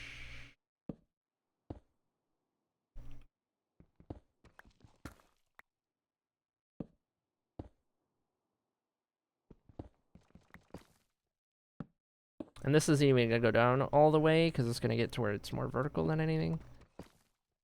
But it'll provide just as much light as we need.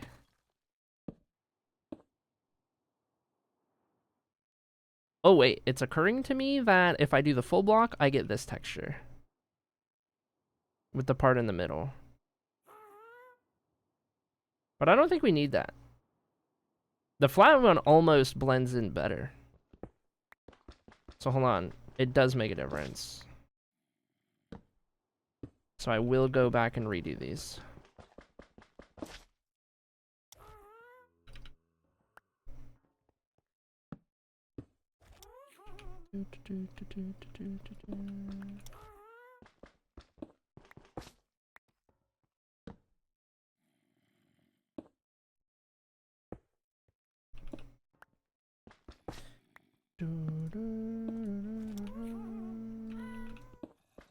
Couple more of these.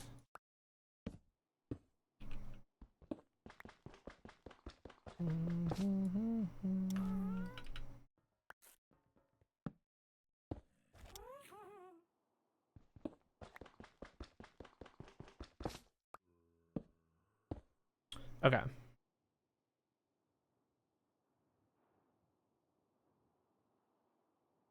Couple more to go down here. Okay, so now we're at the vertical part. So now that one goes there.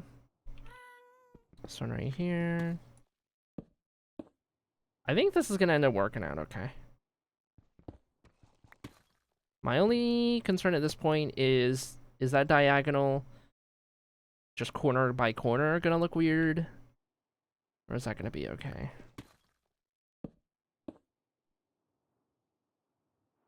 Okay. 1/2 done. Let's take a look. No, that looks entirely fine. You can tell there's a little bit of a change in the depth of the wall right there, but actually works great. And it does exactly what it needs to do, which is light up the lip of the arch. And add some more light onto the wall here so you can see a little bit more of the design. It's gonna get the same amount over here. We're gonna end up with this little pattern. This like dragon or something, which is kind of cool. Hi, Preston. Hope you're doing well. Okay, so we'll go over here.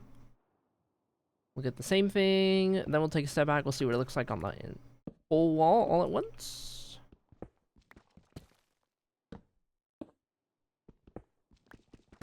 But I think we're onto something good here.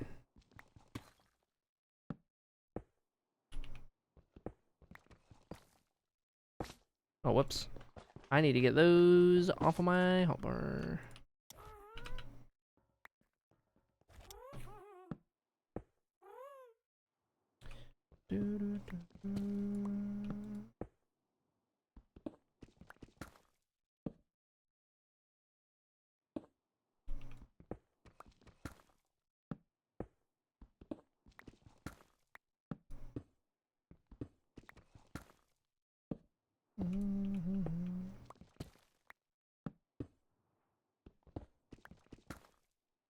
This is awesome. This was like the last big question mark we had in terms of lighting. Obviously, I got to do everything on the floor, but we're pretty much happy with where the ceiling's at. This will mean that I'm good with where the walls are at. Hold on, I did this one wrong. And then I do got to check the diagonals because the diagonal walls might still be in a weird spot, but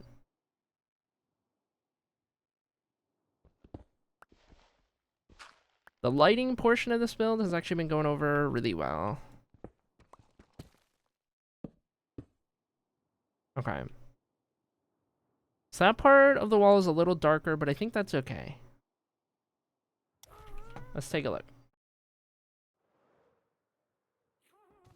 Yeah, look at that. Okay. Even better, we get this diamond shape, which is great because we have the diamond in the middle. We have the little dragons on either side. That's cool. That's really cool. See? Shadows. Shadows are cool. Okay.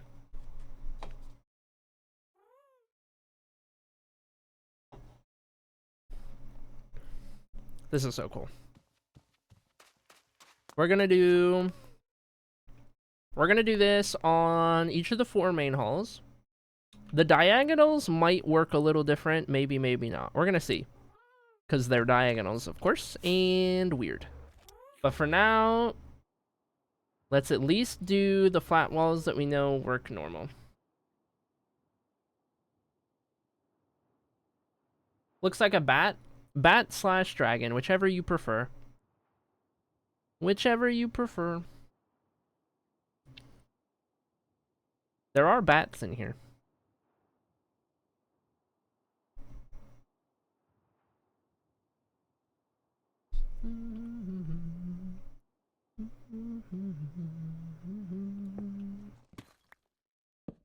I'm so eager to actually get like started on the hallways in this build, chat, and like start putting together like, oh, this is what our this is what the little player areas are gonna look like. You know what I mean? I'm so excited to get to that part. This is what your little plots are gonna be. Ugh. We've been talking about it for years. This Hall of Fame, like the idea initially came up like literally two and a half years ago. It's been such a long time in the works.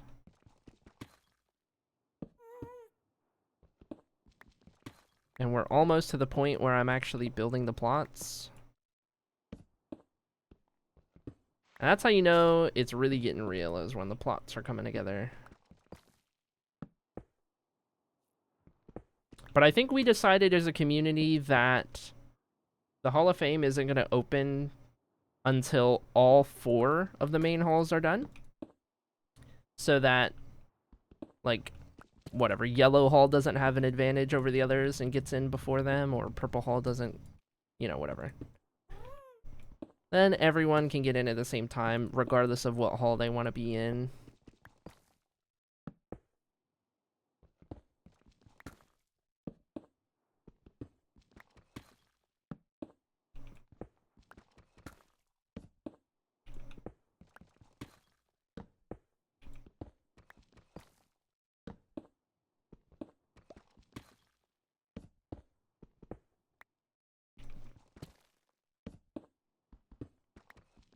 Whoops.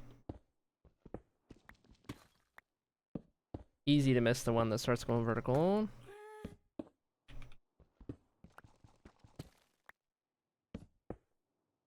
Exact amount of torches. Excuse me. Exact amount of torches. To do that one, there's those. On to green. New.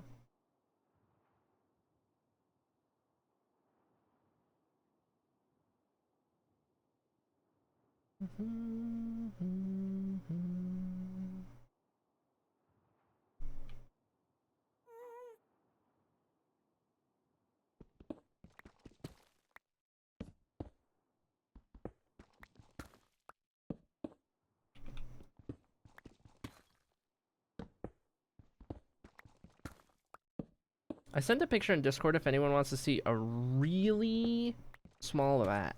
Really small bat. Interesting. I might just take a look in a second. Out of torches again?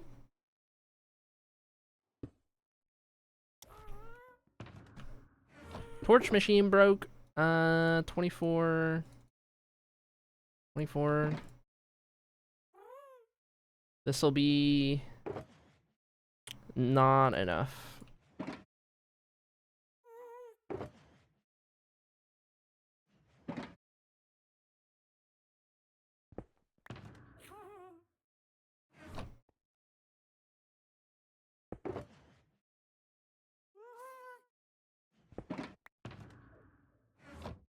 Oh. Alright, thank you for your patience, uppies. Sorry for the delay. Uppies is the name of the ghast, by the way, for anyone who's confused. Whenever I say uppies. Oh, it's gonna bug me. Hold on. Thank you.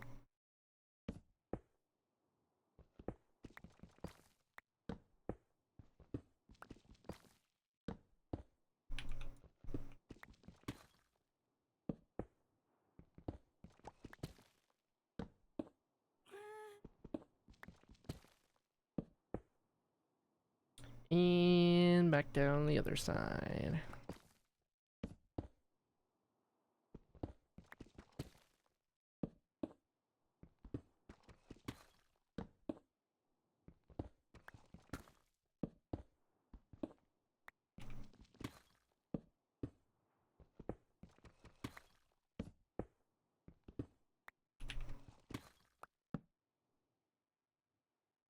Need more of those. Don't go too far, uppies.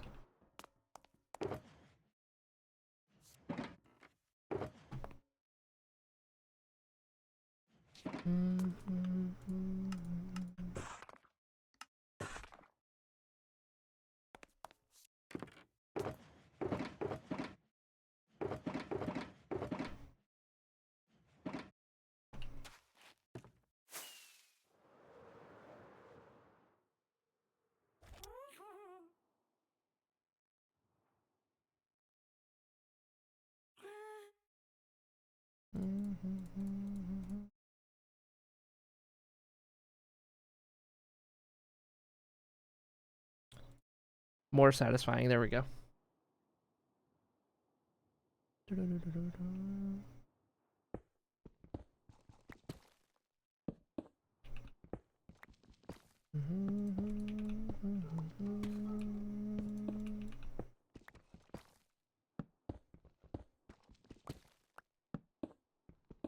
Oh, whoops.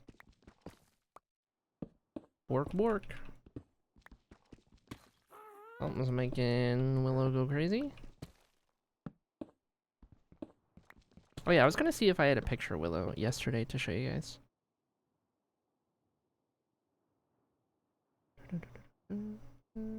Okay, green's done.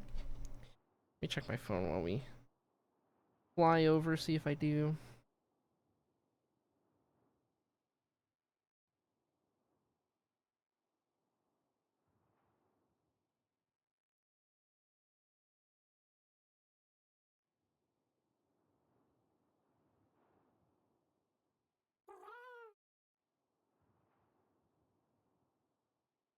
Hmm.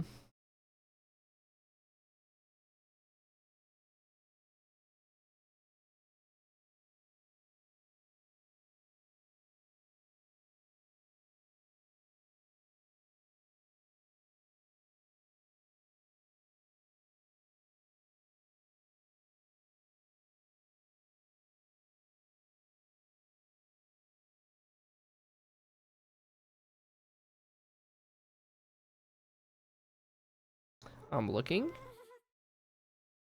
She is still barking. She's going crazy.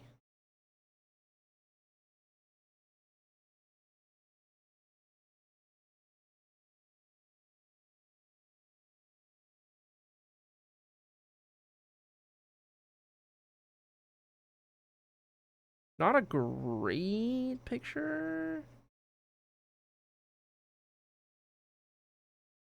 I mean, it's a picture for sure.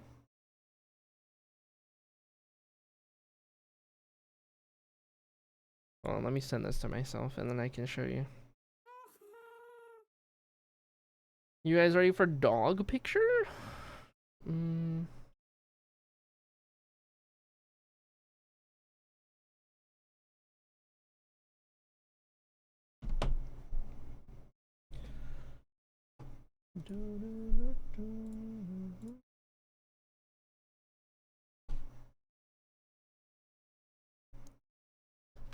Not the greatest picture, but it's a picture. This is Willow. Willow is a greyhound mix. Something. Rescue. And she's very skittish and barks when she gets scared. But yeah, that's Willow. She's very young, very full of energy. That's the doggo in this house. Pretty cute, yeah. He's cute.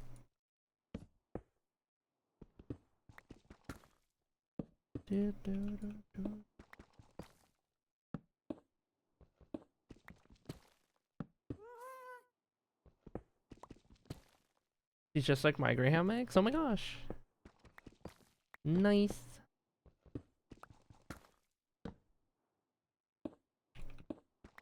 Yeah, she's the family dog. They got her before I moved back.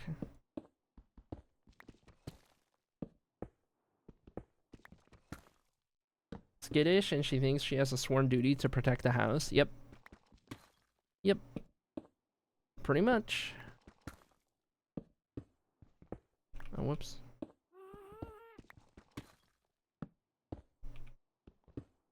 Sounds about right.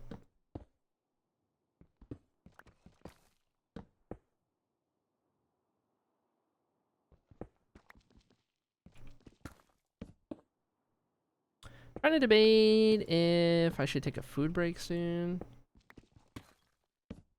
Because I haven't eaten today. And odds are stream's going to be a little longer today. Not guaranteed, but...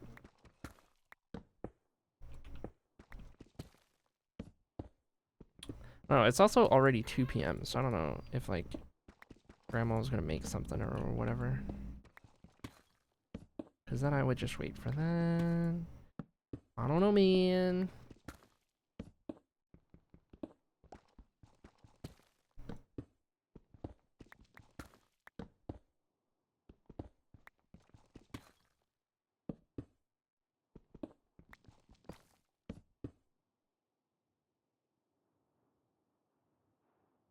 All right. That is all of our main walls lit up. Beautiful. Now we gotta see what we do on these diagonals, because it could very well end up being the same thing, just a little different because it's a diagonal. Like if I go up here to this guy, that's not the same, right? Because we're on a diagonal. So I know for sure I don't want the light to be shining through. I'm wondering...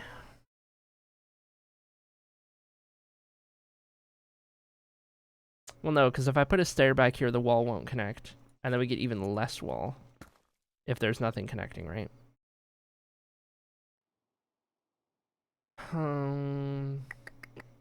Worst part of college is that I have to get my own food. Yeah. Yeah. Real. Well, shoot. I forgot that this was going to happen with walls right here.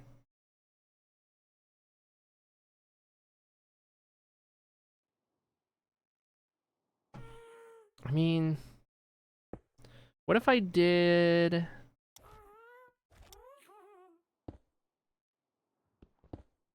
I don't know. Is this crazy? What if it was like... That is crazy. That's not going to look good. And also you can see under it anyway.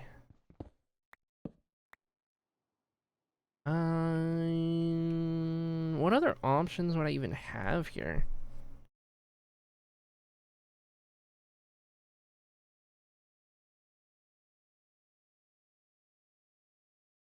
I mean, I could do...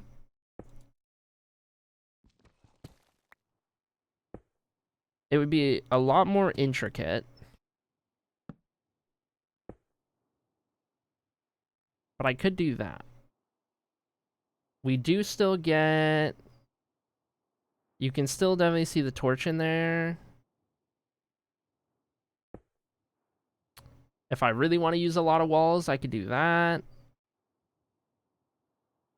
I feel like at that rate, I would just make this one of these normal blackstone walls so that it matches the materials. And maybe that's the play. It's gonna change the shape of these diagonal ones a little bit, but that might be our best bet for hiding the lighting. It doesn't matter if you can see the light from like up top, because we're never gonna be at this angle, but maybe that's the best play. And then we would do that effectively on every corner, I think. I don't know if it would work on every corner, but let's assume that it does. Do the same thing right there. Next one down. Same thing right here. Haven't run into an issue so far.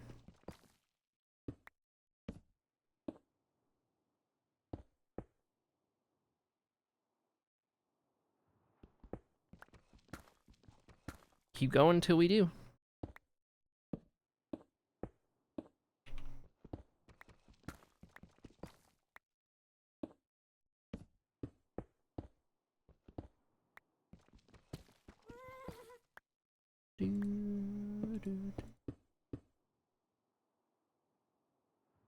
I mean, it's working. I just hope it doesn't make the shape look weird from a distance.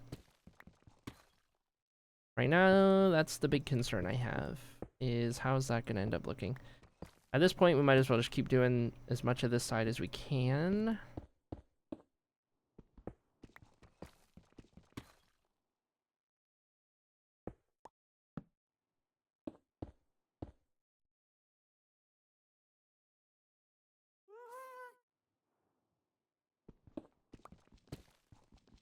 Okay. Just got out of work. Now I could just lurk. Yay! Also figured out how to use the emotes. Let's go. Oh my god, chat. Rare girly pop appearance. It's gonna become a thing now. It's gonna become less rare, and every time I'm gonna say rare girly pop appearance. Okay. Let's make sure this doesn't look weird from a distance. Actually, it kind of looks even better. It gives the arch like a really defined shape. Like it takes the diagonal look and it improves it by adding more depth going on. Like that design looks really cool from back here. We may have accidentally created something very cool. I do need to figure out going further down though, because this is a little too dark. I want to keep going down even though the brick ends there. We're going to keep doing this through the normal blackstone. And I want to say it would be this block. So that, and then this. And then we can even do... There's one block lower than that, so this one? Actually, no, that's exposed to the open, so I couldn't do that. But I think that's okay, because this would be more lighting on the floor, whatever we figure out. I think that does enough of the arch right there. So, and we also got to do these little notches, but this is good. I like this. This works really good. For the diagonals, I'm gonna try skipping this part for now. Hope that works. We just gotta figure out how to mirror this. Hopefully it doesn't break my brain too much.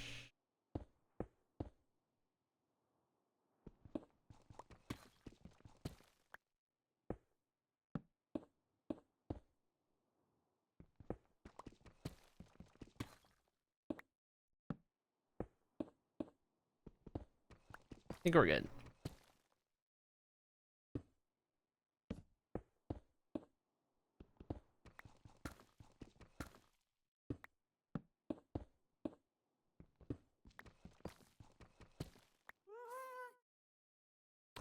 Do, do, do, do, do.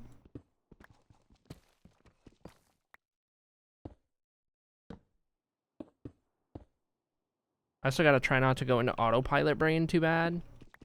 And I do that a lot.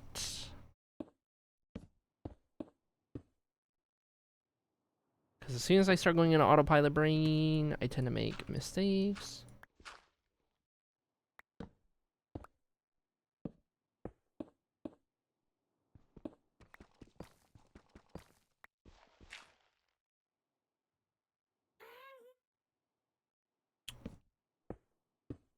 And just exploded.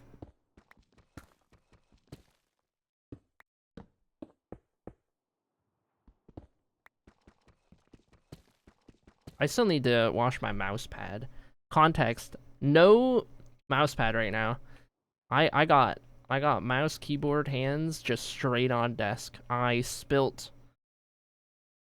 knocked over a can of soda yesterday, I think, after stream. And I just need to like completely throw it in like the washer or something. I don't even know. It was on my acrylic merch mouse pad too. Unfortunately.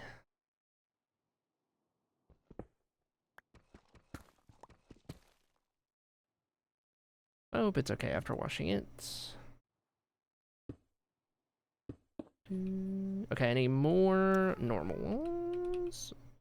I just need more of all of the walls, to be honest.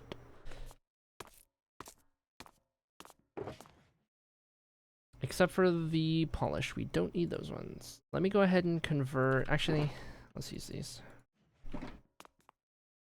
I'll do 1.5 normal. I'll do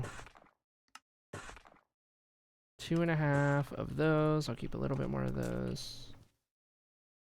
Don't have enough of those to keep.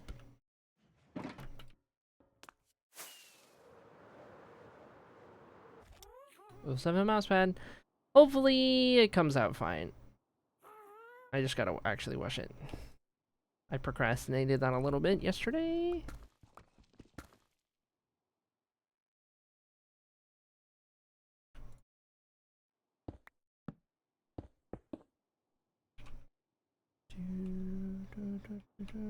Oh yeah, that's the only one we're doing because we can't go any further. So that is dark blue. On to pink.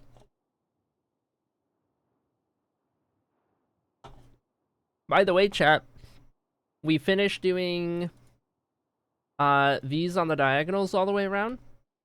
And once we get these arches lit up, I guess what we'll do is we'll finish the arches and then do these little notches. And then we're going to go into world tour mode. And we're going to go revisit some of the places in this world because it's the anniversary day. We'll go walk around. I'll load up the oldest world save I have from 2020. And we'll take a look at just how different everything was back then. It'll be fun. Fun little thing. Thank you for the drip. Thank you for the drip. Okay, wait. No, that's wrong direction. Go there. Go here. Go here. And up.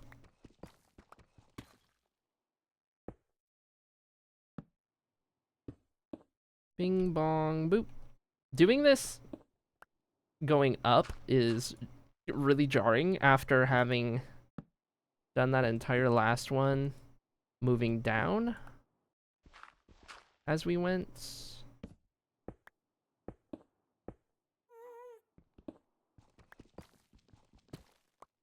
We got this though. So far, so good. Also, hello Risey. I hope you're doing good.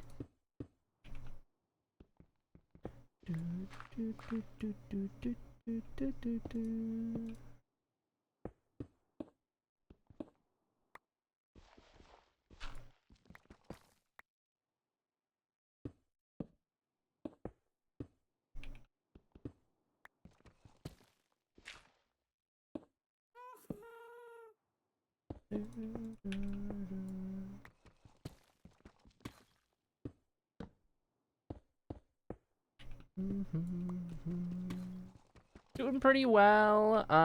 Hope you're doing well today. Yeah, having a good day so far.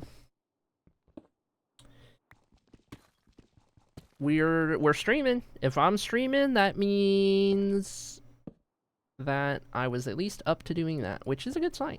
We take those. This is how it's been. If I'm live, it can't be too bad.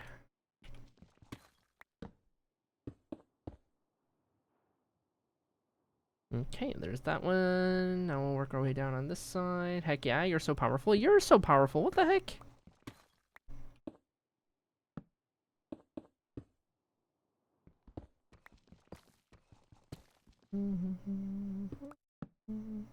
This is the... I noticed earlier when I was going live, this is the first time I have streamed 5 consecutive days since I lived in Phoenix. The last time I streamed 5 days in a row was October 1st through the 5th. I have not streamed 5 days consecutively since then, until today. It's cool. It's been cool, like, as I stream this week, to, like, each increment be like, oh, when's the last time I did 3 in a row? When's the last time I did 4 in a row? 5 in a row. I don't know if I'll be live again tomorrow. Who knows? Maybe, maybe not. No idea. But if I am, I'm gonna have to go even further to see when the last time I did 6 was.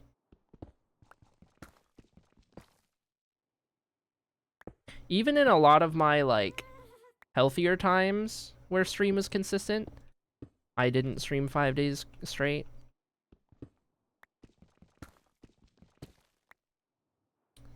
Back when I would have, like, set schedules and stuff. I don't know. I'm just going with the flow. And the flow has been telling me to go live. And so I shall. By the way, chat, don't forget to redeem your 11-year Moments badge. 11-year World Anniversary Moments badge that we have for the future Hall of Fame plot that you will surely redeem. And I was here for all of them. Incredible. 5-day streak.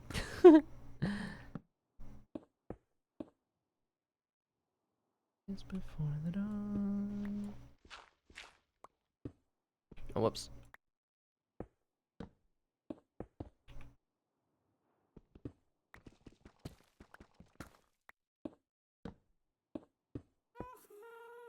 Okay, there we go.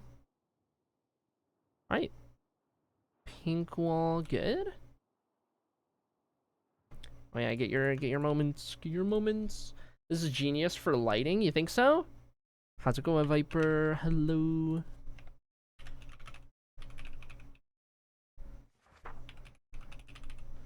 Alright. 2 more names for the book. Here's your channel points back. Remember, you don't get that Moments badge until you actually get into the Hall of Fame. When I get it built. Then you'll actually have a Moments badge on your plot. So, more motivation to actually get in the Hall of Fame. But we vibe, we vibe, we vibe. Yeah, we're doing all hidden lighting. We've got pretty much the whole ceiling done in hidden lighting. The walls we're finishing right now. Everything but the floor, basically. And I'm probably going to find a way to light up the corners of the columns. Give those a little bit more light, but we're getting there. It's coming together. It's looking crazy. A Hall of Fame worthy of this community. That's the goal.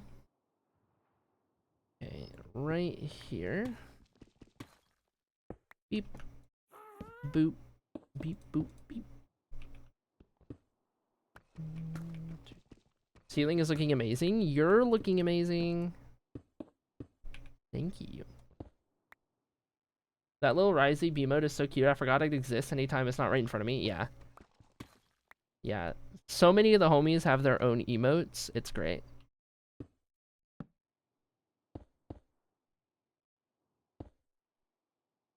I think if you type Viper, Viper has one too. If I had to guess. I forget which one it is.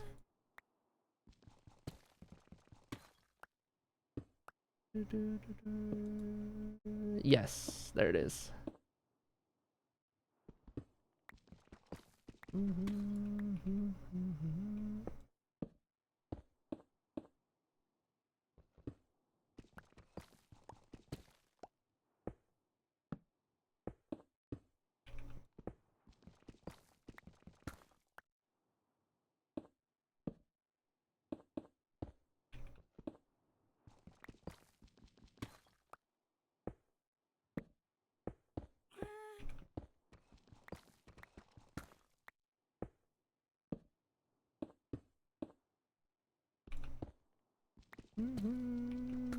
I forget how many of the homies we have emotes for. There's a lot. We just like went on a crazy streak of adding them at one point.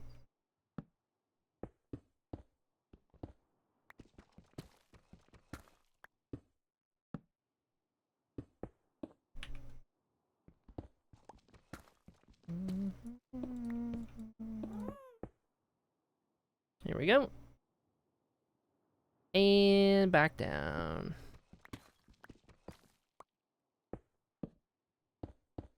Oh, whoops, wrong way.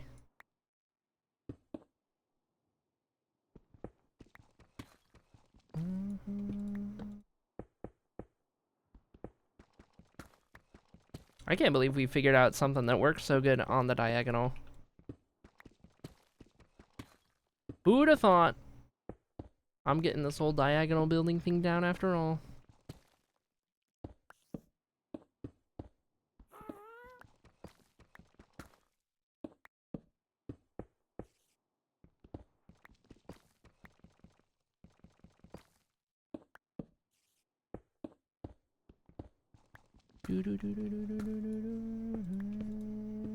But yes, for those guys who just missed it, a couple of things. Number one, today is the 11-year anniversary of this project. 11 years ago, I started this world. We're about to do some fun little world tour stuff. As soon as I get this little piece of the lighting done, go take some trips down memory lane. And for a lot of you guys, look at stuff that I did before you had found the stream.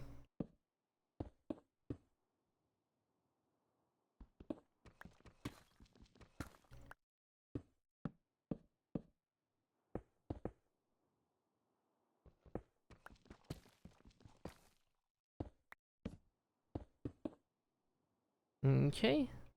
Red is good. Light blue, and all of our archways will be lit. Happy Lord anniversary. Thank you. It's crazy to think it's been so long. Insane to think.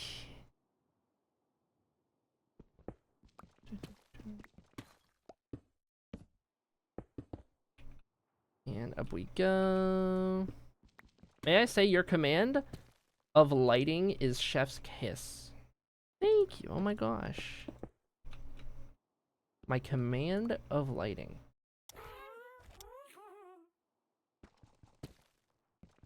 We'll be back for tour. Just gonna make some food quick. Ooh, hope it's good. Oh wait, this one gets to be brick.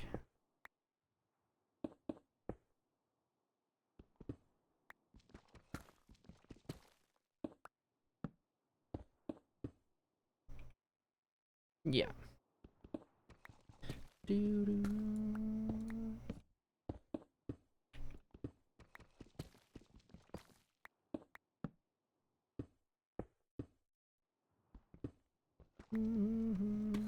I'm so happy with how this build is turning out. I know I say it a lot, but like genuinely doing some really cool stuff with this project.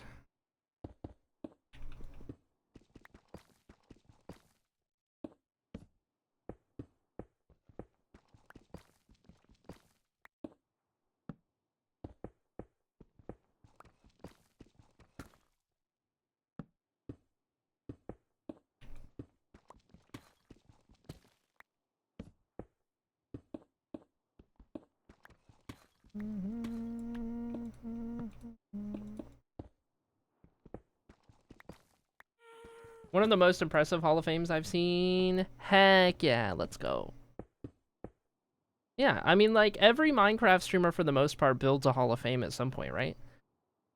But, like, I don't know. The idea was, like, if it seems like it's too much, it's not, was kind of the premise, you know, because of two things. Number one, I wanted something that felt worthy of this community, but number two, I wanted something that felt worthy of this world. And the fact that this world is 11 years old now, like, if you're gonna have a world that's that crazy long and in depth, You might as well go all out and just have like the craziest thing. So digging 4 million deep slate for the Hall of Fame felt appropriate. 4 million and counting, because I know I'm gonna have to dig out more at the ends of the hallways. They're probably not long enough at the moment.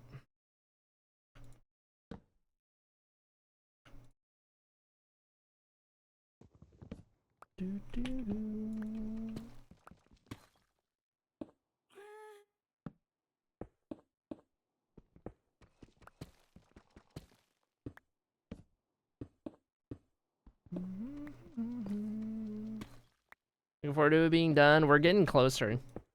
We're getting closer and closer by the day. Obviously, we still got a lot of work to do in that none of the hallways are done yet, but we're pretty close to having the central hub done, which is like a huge, huge point in the process. Huge checkpoint to reach.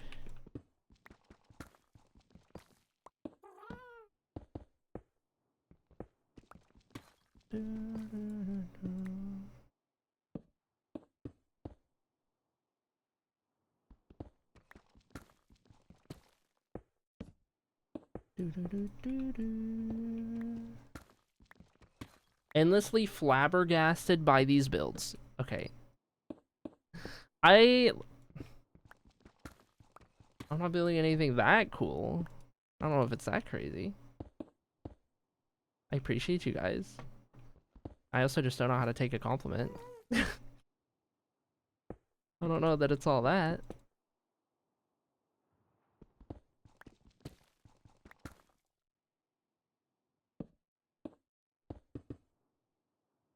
All right. Thank you, uppies. Let's take a look. Should be all of our archways. Oh, yeah. I love that so much. That extra line we get on the outside of the diagonal just helps shape it out better. I love that. That's so cool. Okay, we got most of the walls lit. There's just one last thing I want to do on the walls, and that's these little notches. Get some light in there. And then I'll be feeling pretty good about that. Where is uppies? Let's take a look, shall we? It definitely is all that. You're all that. How long did it take to dig this all out? A very long time.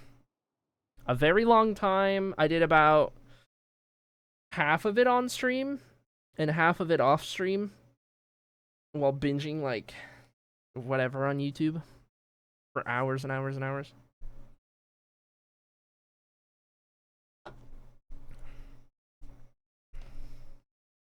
Okay, hold.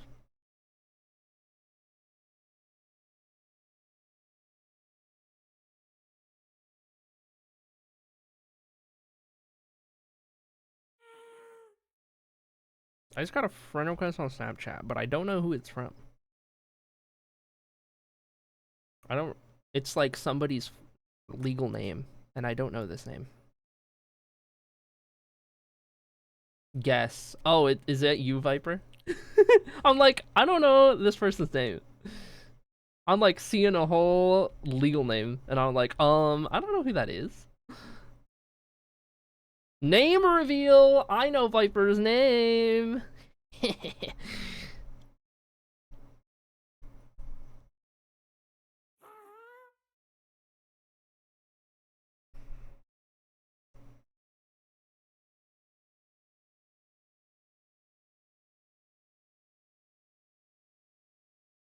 I was like, I'm not on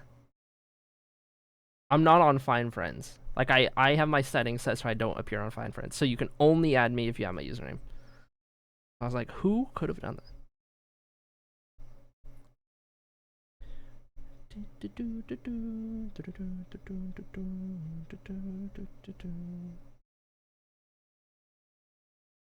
I got a streak of my own stream from Viper this time. I love your keyboard. Oh my god. I love your keyboard. Anyway, let's go. Oh wait, hold on. I gotta send you one. Send you my keyboard.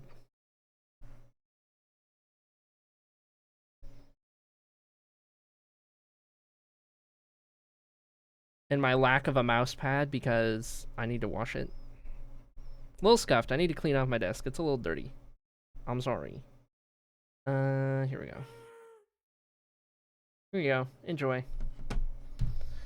Crazy putting your government name on Snap. I don't even have mine on there. I mean, it's my chosen name, but you know. Okay. We have quartz back there. First thought. What if I replace that middle one with a frog light?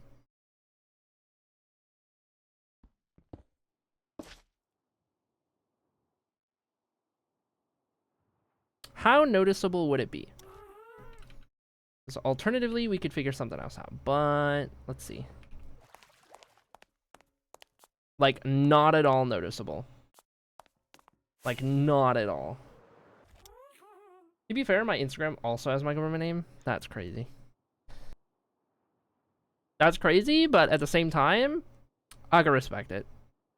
It's like just crazy enough. That's like, okay. Please explain the term dirt yerp to the dinosaur in chat. I think it's supposed to be dirty. I don't know. I forgot about food. Oh yeah, don't forget about your food. Get food. Should I eat before we do tour stuff? I don't know. Should I also get food? Because I don't know how long that's going to last. It's 2:30 p.m. I haven't eaten.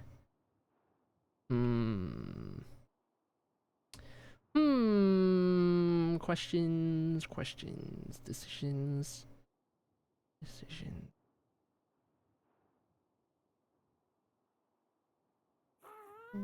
I think you should eat first.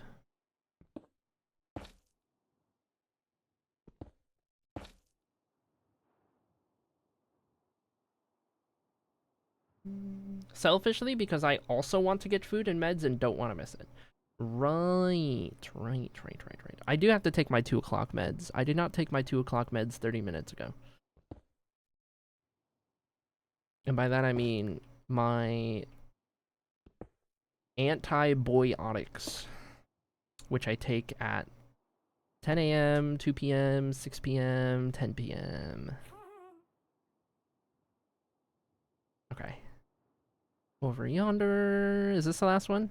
No, we gotta do this, and then we gotta do dark blue. Then we're done lighting up the walls, I do believe.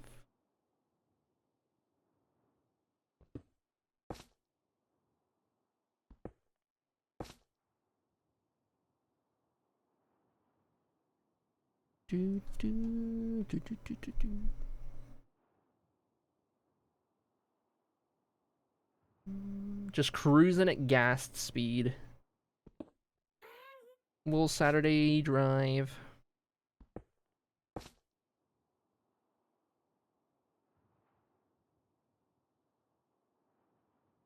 This has gone so perfectly. It's like just the right amount of lighting on the walls. All hidden. I love it. Oh my gosh. I'm so freaking happy with how this is turning out. You have no idea. Especially considering we planned so little of this build. And so much of it has just literally been improvising the whole time.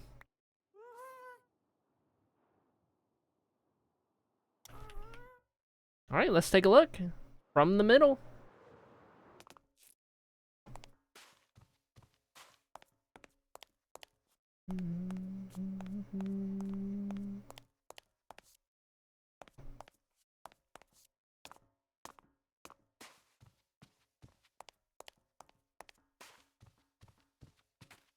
It's literally like an eyeball. The ceiling genuinely looks like an eye. That's so cool. Oh, I love this. And we're ready to start. Well, I guess we're not. We still got to do the lighting and the floor, but like we're just about ready to start on the hallways. And the first 4 halls we do are going to be the actual Hall of Fame. Green, purple, orange, yellow.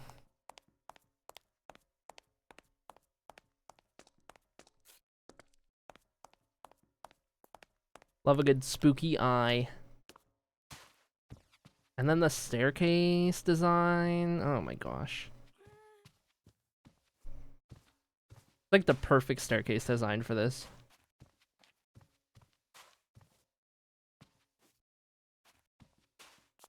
Anyway. We should food break. I will oblige. I will oblige and food break it up. So, while I figure that out, I'm gonna put you guys on words. Boop. Boop. There we go. I need to like clear out all of my OBS sources on each scene. I have so many like random things. Okay. Anyway, food break. I will return at the end of the food break. We'll start doing toury stuff, walking around the world, visiting old places, all that kind of fun stuff. So, be ready for that. In the meantime, I'm going to go figure out my food. I encourage you to do the same.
Alright, chat. I'm back. Good work. Good job. I'm proud of you.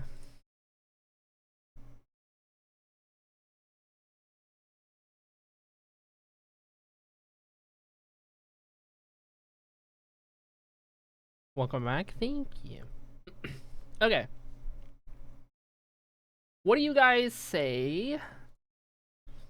What do you guys say we put some building stuff away and go on a little adventure? Let me see. Let's organize this just a little.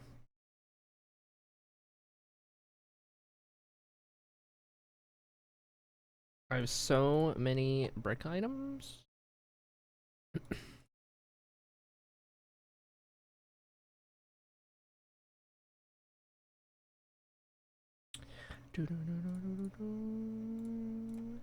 It'll do. And over yonder.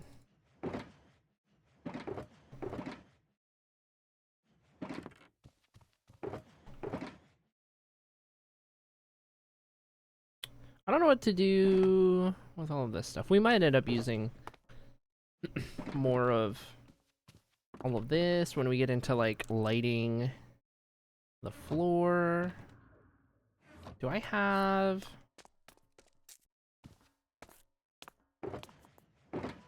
existing space? No.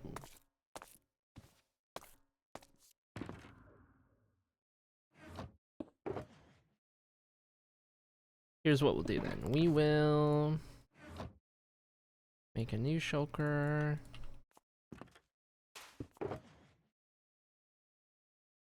Keep those in there.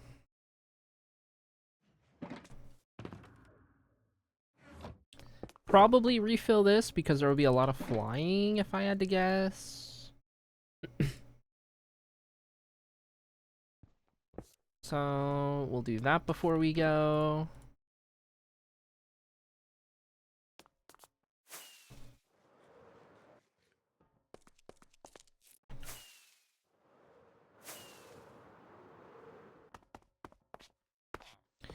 And then I guess what we'll do is we could go in reverse order.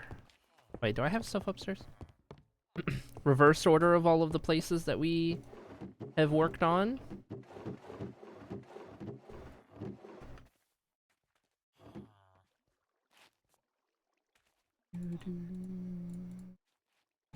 Okay.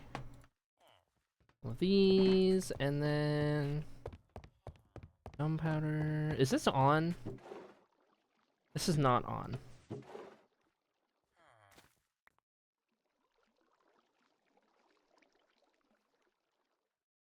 Wait. Yeah. When it's off, it doesn't even grow in the first place. Okay. Got it, got it, got it, got it, got it. Now then, get some of this, and we should be getting prepped to go. So, why is that in there?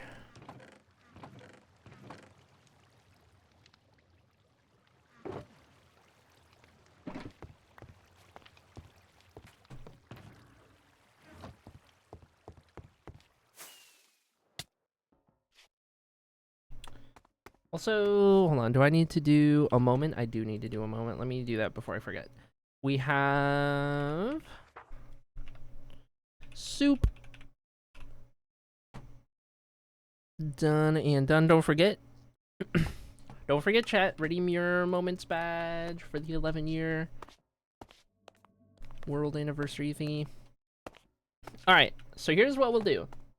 We've been working on the Hall of Fame. I don't even need to show that off. But I will do my best to think about the order of which we've done things and tour it. Which means the first thing we're going to look at is the most recently completed project, the Archive, which is our new permanent storage. But the Archive is also actually a part of the Tales of Annocia universe, a part of the lore. In what regard? You know very little. The Archive is a mysterious place. All I've really told you guys is that it exists, where it is, and beyond that, not too much else. Other than the fact that it contains all of the knowledge... End of story. It contains all of the knowledge of the past and present across Blutora. And this is our representation in Minecraft. So the Minecraft version that we've done is a little more Minecraft-ified, if you will, in the sense that it is doubling as our storage room. So while the aesthetic is about right, and the idea of this big grand library is really good, and I feel like we nailed it. We even have all the provincial banners in here hanging on the walls, which is really cool. There are elements of it that are like just how they are because of Minecraft, right? But we did put a map of Blutora in here. We did the super high resolution map of Blutora. Courtesy of Junie Love, made a resource pack that allowed this to be implemented into the game. So now we actually have this to look at. And we even have a spyglass if we really want to look at some of the details, because it is in full resolution, full 8K resolution, so we can zoom in on all of the little details and see all of the roads, all of the villages, all of the borders, the coastline. You can get to see all of that fun stuff, right? Crispy details. I really love having this map here. I think it's so cool. But anyway, the Archive consists of this main walkable area right here, from the entry hall that shows on the left the first human province, and on the right the first elven province in Blutora. On the walls, if you continue around the left, you get the other human provinces. You get Elabets, you get Morafel, and you get Odelia. On the right side, you get the elven ones. You get Struton, you get Melavari, and you get Melalari. Up in the top in the center, these banners are the 3 origin native races to Blutora, Kinolora, and the Macabre. They're more human-like, so they're on the human side. The Warwick of Scotia, they're more elf-like, so they are towards the elven side. And then the Ongra, the Orcish race, they're kind of their own thing, so they're kind of in the middle right there. But the 3 native races to Blutora are up top in terms of the provinces. That's all 11. In the main walkable area, you come up to the middle and you have this central column right here. You'll notice that color coding is a theme in this build, just like it is in the Hall of Fame. So this basically signifies things I have stored at yellow, things I have stored at red, things I have stored at purple, so on and so forth, right? That last one's going to be blue. For the central column right here, the central column has 2 different walkways that connect on the 2nd floor and on the 4th floor. For my Americans, if you're British, that would be the 1st floor and the 3rd floor. But in the US, this is the 1st floor. So anyway, that's a whole thing. In the central area, each of the ends of the halls are lined with this massive bookcase. It's the same at the end of each wall. That stretches all the way up to the ceiling, containing countless books and tomes and everything in between, right? And then, of course, on the 4th one, that's the entrance, right? So it's where you enter from. And then it's a dead end in all the other halls, because the main focus is going to be on the corners. On the corners of each room in the archive, we have where the library really opens up. And this is color-coded as well. We have 4 floors in each of these corners, and each of the floors is about the same, with this big chandelier in the middle. The ceiling has whatever color room it is, so this one's green. All the way up at the top, we have a pink room, an orange room, and a cyan room as well on each of the corners. The entire build is one big circle that we've divvied up into its various pieces. But we spent countless hours on all of the details in this build, getting everything just right. Everywhere you look, there is a lot of detail. And that's kind of the idea, is that, you know, the entire place gives you the impression that there was like a lot of care taken in every single spot, no stone left unturned, sort of a vibe. All of the lighting is like just right and hidden so that there's no torches, or not really hidden, but like done in a very particular manner. And as you walk through each of these areas, you can see that the color coding that we do in the room, so like the green room, for example, continues out onto these walkways towards the central column. So we have the green path right here into that room. This one goes into the pink room. That one, the cyan, and then of course the orange is that 4th one. So you get a little bit of that as well on these little walkways. And each area has its own, like, theme of things that are stored. So each floor in the rooms represents a different thing. In the orange room, for example, the bottom floor is underground blocks like stone and deepslate. The 2nd floor is above ground blocks like dirt and sand. The next floor is more like bricks and terracotta and chiseled things like so. The top floor is wood. Right, and then each of the 4 rooms has 4 floors that are all divided up into different things that you store. The central column has more of the miscellaneous items that are stored every which way, all up and down the place. The idea is that we left enough room in each of the areas to account for future updates, right? So we never run out of space in the storage, regardless of how much is added to the game over the years. And we always have somewhere to store it. That was one of the big things that we wanted to do, so. Anyway, that's the archive. I think I've about described everything there is to describe. It's really cool. I think it's my favorite build I've ever done. Single favorite build. I think it turned out really good. We just finished this. This is the most recent thing we finished. And of course, right now we're on the Hall of Fame, getting closer to getting that done. But aside from the archive in the Hall of Fame, the most recent place that we have been working on, more broadly, is the city of Aethos. It is raining. It is raining in the city of Aethos. Also, I just noticed the time isn't moving on my HUD. I think my data pack is broken. I think my time data pack is broken. But anyway, this is the city of Aethos. This is the most recent kingdom that we've been putting together, and it is about halfway done.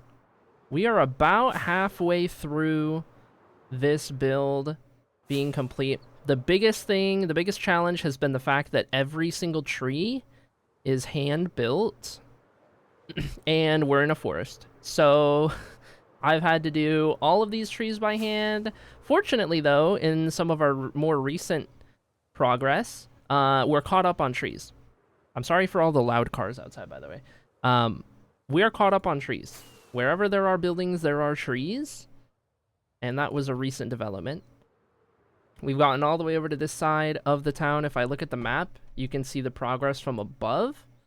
This is going to be by far the most detailed city that we will have built up to this point in this world.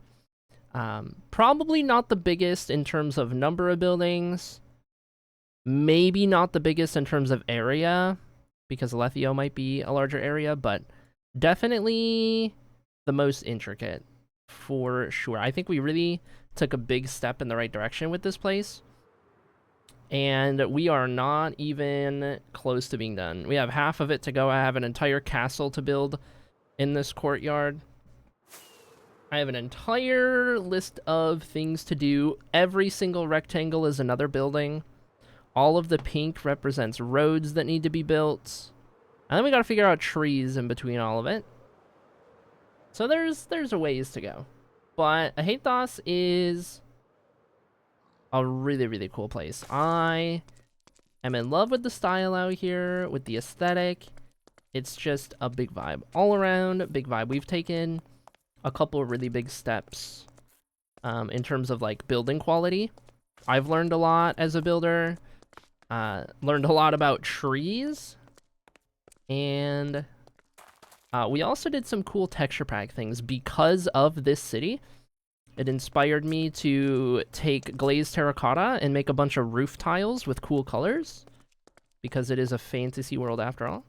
So in our texture pack, all of the glazed terracotta are different roof tiles, different shapes. They're not all tiles. Some of them are scaly. Some of them are like deep slate tiles. Some of them are like pseudo tiles, kind of like the deep slate texture. That's just the top of deep slate. But on every side of the block, and then recolored. And not each color has each variant, but some of them are one, some of them are the other. But that kind of helps us capture all of the vibrant roof colors in Aethos. Red, purple, and green. The different colors you see out here. That are just one of the unique things to the city and these people. Aethos is one of our elven kingdoms up in the province of Strutan, and I cannot wait to see this build done. The amount of like screenshots we're gonna get when this is done, and even just like really cool like video pans going through here. I need to make one for the BRB scene actually. I want our stream BRB to be a video of like walking through different areas in the world. Just like ambient things. I think that would be cool. I used to do something like that a long time ago. But yeah, Aethos, big vibe. I'm trying to think if there's anything else to mention out here in Aethos. I don't know that there is, other than just kind of talking about it and showing some of the place and whatnot. The guilds are a whole thing. The cathedral. There's a fox in there. I don't want to get too specific because I won't be here forever. But love this place. One of my favorite things I've ever done. Not done yet though. Still got more to go. We have our lovely companion cat who keeps us company in the storage room. And before I hate DOS, I actually have teleporters now. This is great. Before I hate DOS, I know the order I did the cities in. I'm trying to think if there was anything else between doing the cities. I don't think so. No, I don't think so. So, we go over here, and we'll get to Lethio in a little bit. But technically, before or after we did Lethio, we had the town of Reviv in yonder distance. So we kind of did it at the same time, but we started after we started Lethio. So we'll go take a look at Reviv. And then we'll walk the path all the way to Lethio, because we actually have that part of the road you can see on the map right here. From the Kingdom of Lethio all the way around the northern part of this mountain range. And yes, we did do this on stream, and yes, it took a long time to get this road in place to Reviv out here. But that is where we're going right now, across the mountains.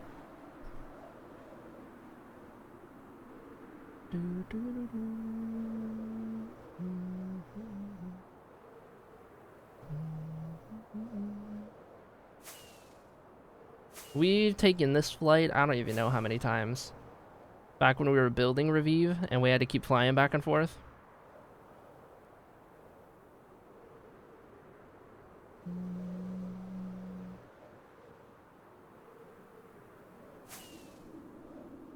And of course, the ambient sounds mod doing wonders. With the howling wind and everything. Here we are! The town of Reviv in the province of Ithaca. This is another elven settlement. Though these are different elves than those in Ahathos, because these are our magic people. Magically inclined elves. Anyone can do magic, but this race of elves is a little more attuned to it. Oh my gosh, it's been a minute since I've been in this town. Holy. So this is Reviv. We have a Church of Rirza right here, actually, that we did. I remember it being a thing. These footsteps are very loud, but I think it's fine. I think it's chill. And we'll just walk around right here. It's a smaller town compared to some of the places that we've built. It's not a small place by any means, but in the grand scheme of everything we've built, it's a little bit smaller. Got all the market stalls out here. Got some wagons around the place. We even actually added chimneys to this place. That's not something I usually do. Adding chimneys, and some of them are active and some of them are dormant. Well, that was one of the details that we added out here. And the build style is pretty similar to Lethio, being that it is in the same area and pretty much the same people.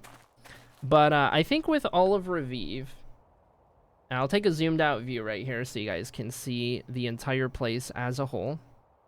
There are a couple of things that I particularly love about this city and about this build. And one of them is the gatehouses right here. So I did this design inspired initially from Skyrim. And when you walk into Riverwood for the first time, you go through a gatehouse like this, right? I was like, you know what? I like that vibe. That's really cool. I want to do something like that for Reviv. So each of the main roads that lead into the city have this little gatehouse thingy, flying the colors of the province, the white, blue, and yellow. Also, we have our reminder to wandering traders. I have strung a llama, a trader llama, up from either corner as a warding off of wandering traders. You know, they'll get the idea, they'll turn around, and they will never return to this place, kind of a vibe. But here's the entire footprint of the city, or of the town, I should say. At least by, like, this world standards, it's more of a town. But, yeah, Reviv was fun. We needed a break in the middle of Lethio. We just needed to have another project to do that was a little more fresh. So that's why this project started. The first time we ever got raided by Pearl, we were building this place. I remember. That was a good memory. And other than the gatehouse, the other cool thing that I really love about the town of Reviv is the mine. So we built a mine, and we had a lot of fun building this because I just kind of got lost in the sauce of detail.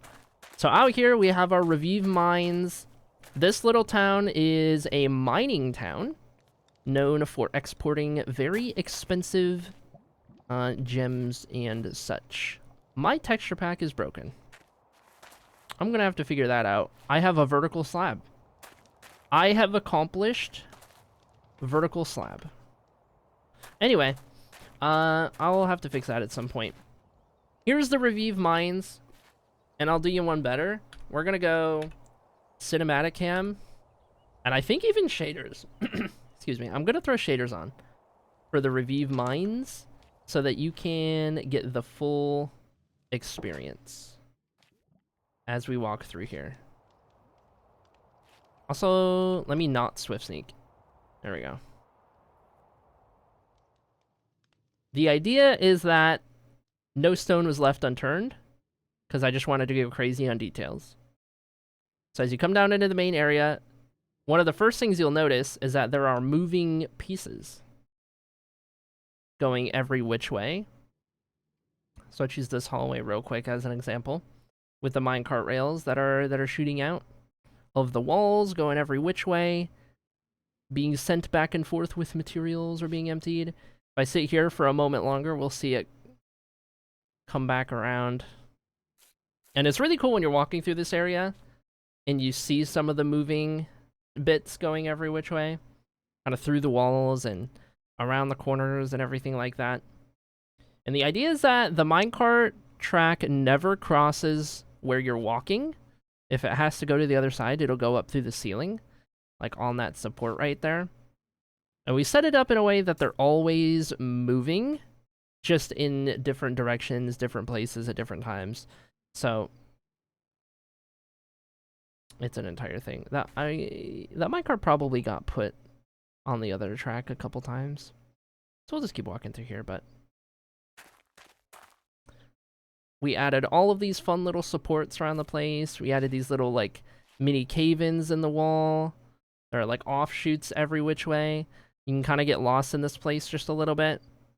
At the end of each of these hallways, there's something that they're mining. So in this case, emeralds. Over in that area. In this little hallway right here, it's amethyst. Oh, there's the minecart. It's zooming. That was pretty quick. He's just gonna keep doing his thing. Down here, it's diamonds. And this kind of captures the essence of the whole place. There are 3 of these tunnels. 3 of the main tunnels that lead you down every which way. I'll show you the center one because I added a fun detail in that. But we don't ever have an excuse to come into this mine. And it's a lot of fun. And we spent a lot of time on this one. So I love being able to come back here in the tours and everything. And just kind of take a look at what we did. And like none of this was existing cave. This was all just dug out by hand. And then just detailed with all the stairs and the slabs and the fences. And everything else in between. Another amethyst area. Couple sections where the minecart crosses over in a row. And then down here we have the like adding more life to the place. Right here we have a bunch of different minecarts going every which way. We have a little rickety wooden bridge. And try not to fall. But we got minecarts going and doing their thing throughout the mine elsewhere. And we still have the ones that are actively around here. That minecart actually got stuck. That's where this one went. Nice.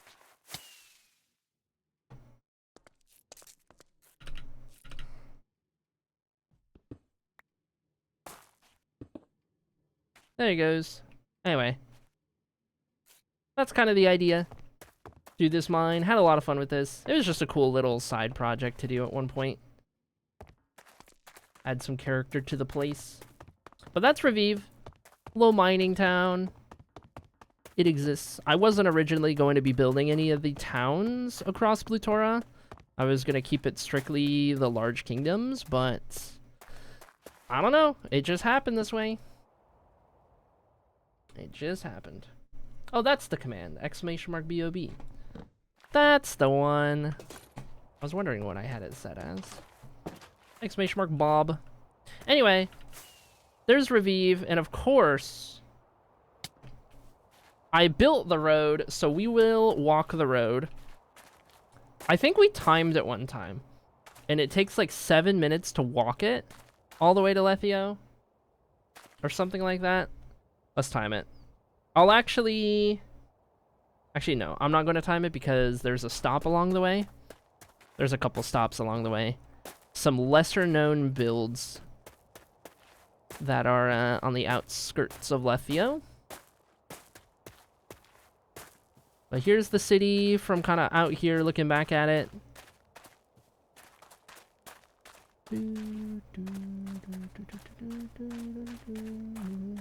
On the approach. Just kind of butted up against this ridge a little bit. It's a vibe. It would be cool to ride a horse down this road. I think I have at some point. But I don't know. I don't know where any of the horses are. I don't even know if I have... They'd be in one of the stables, the Review stables or the Lethio. I don't know. At this point, we're committed. So we'll just walk it. We'll take in the sights. The northern end of the mountains. So, for those of you guys who were here earlier when I read the sneak peek of the next Books of Blutora remaster, read you that paragraph.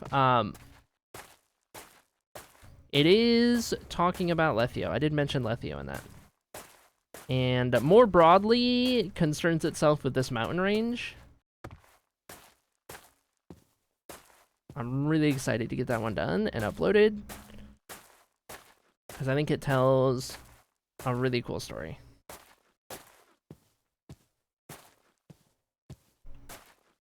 If I can jump on only these parts, I don't get the crunchy sound. And now it's like a mini game. Oh yeah, these are texture pack shenanigans. This coarse dirt slab is petrified oak, which is a thing in the game that you can't get in survival. So what I did was I retextured it, renamed it, and then there's a data pack that makes it craftable.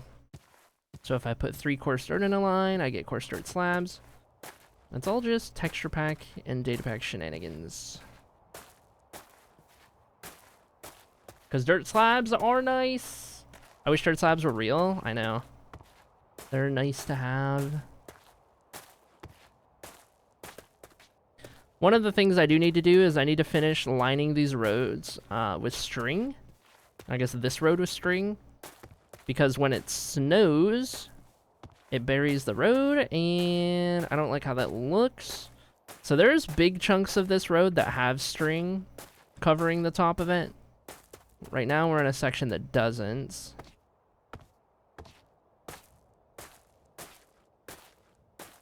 But I've just been kind of procrastinating that. That's just one of my many things to do in this world. I'll tell you what though, chat. In a couple weeks, assuming I get put on ADHD meds and the follow-up appointment I have, I'm telling you, if I start taking ADHD meds, we're crossing off so many things on the to-do list. We will never have been more productive in the history of this world.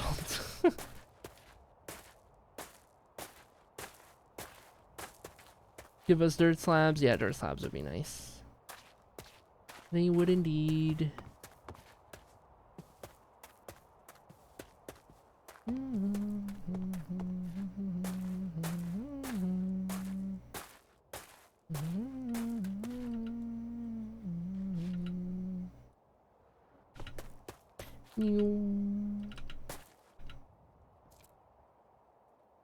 The snow shovelers are working overtime on this road. Yep.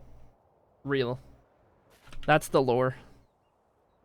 No, realistically, the roads being uncovered in the snow is more a representation of just how much foot traffic there is. Like when it snows outside and there's enough cars on the road that there's just no snow on the road. You know what I mean? Just with foot traffic instead. I think that's when I changed the roads over. Because all the roads were gravel. And then I changed them to dirt because my gravel used to be dirt textured. The real OGs will remember my old gravel texture.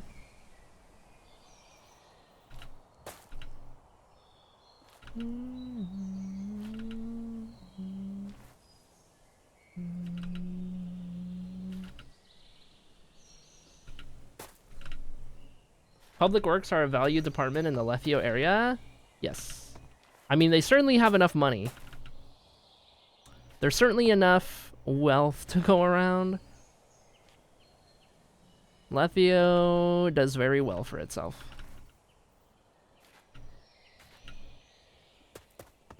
Oh, here we got some snow covering it. We're on the approach! The approach to Lethio.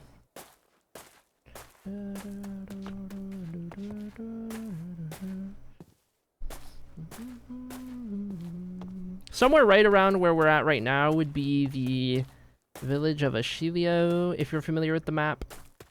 Probably not gonna build that in Minecraft. That's about where we're at on the road right now. How good is Lethio at spreading that wealth around? I guess you'll just have to find out, won't you? Better than Shium, that's for sure. I'll put it this way. Lethio and Shium are kind of two sides of the same coin. How does that saying go? Both very wealthy. But one of them has a very extreme class divide. And that one is not Lethio.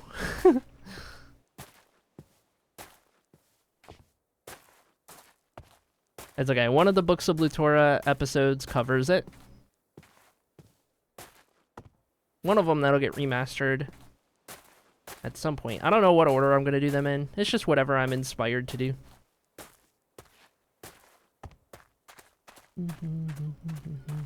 The Crayool Ocean.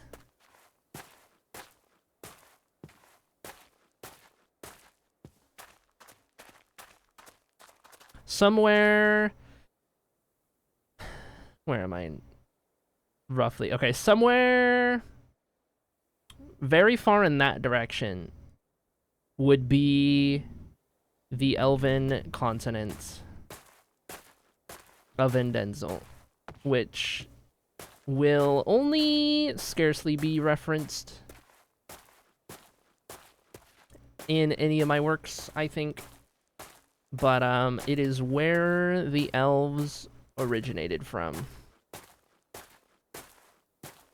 But our focus is on Blutora. That's our focus. The elves nor the humans native to Blutora both arrived at different parts of the continent, different places on the continent around the same time from different continents.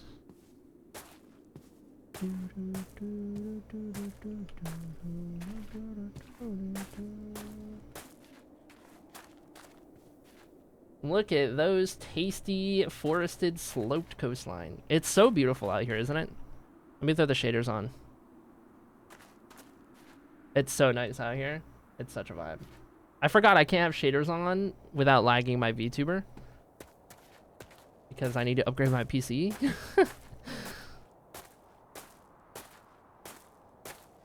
Okay, we're almost on the final approach. There's a couple things I need to go off-road to show you. I have string on the sides of the road here. That was gonna be the first thing I do, is outline the road to make sure that I don't lose the shape of it. Aha! Now we're going up the mountainside. Here's where it turns in. So there should be visible somewhere in the tree line. A build that only ever comes up if you deep dive the YouTube channel enough, or if you're here for a tour. Also need to get ready to sleep. I wonder if it is visible from the tree line. It very well may not be. Or from the road.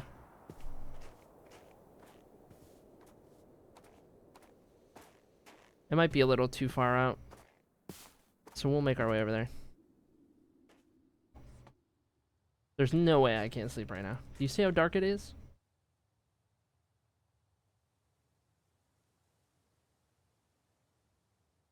Nice.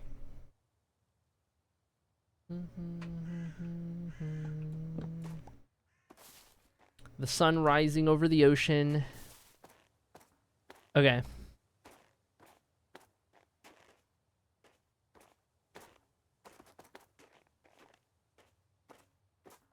I feel like... Oh, here it is. Yeah, definitely not visible from the road. I thought it was closer than it is. It is not. So this build was another thing we did in the middle of building Lethio because we needed to add some interesting things. Oh, it's so broken. The texture pack has destroyed it. Anyway, this right here is a burial tomb. This is a crypt, if you will. Don't mind the cobblestone being scuffed. This is an abandoned crypt, and oh my god, it's so bad. I need to fix cobblestone slabs. Something happened with cobblestone slabs. Something very bad happened. Oh dear. Hold on.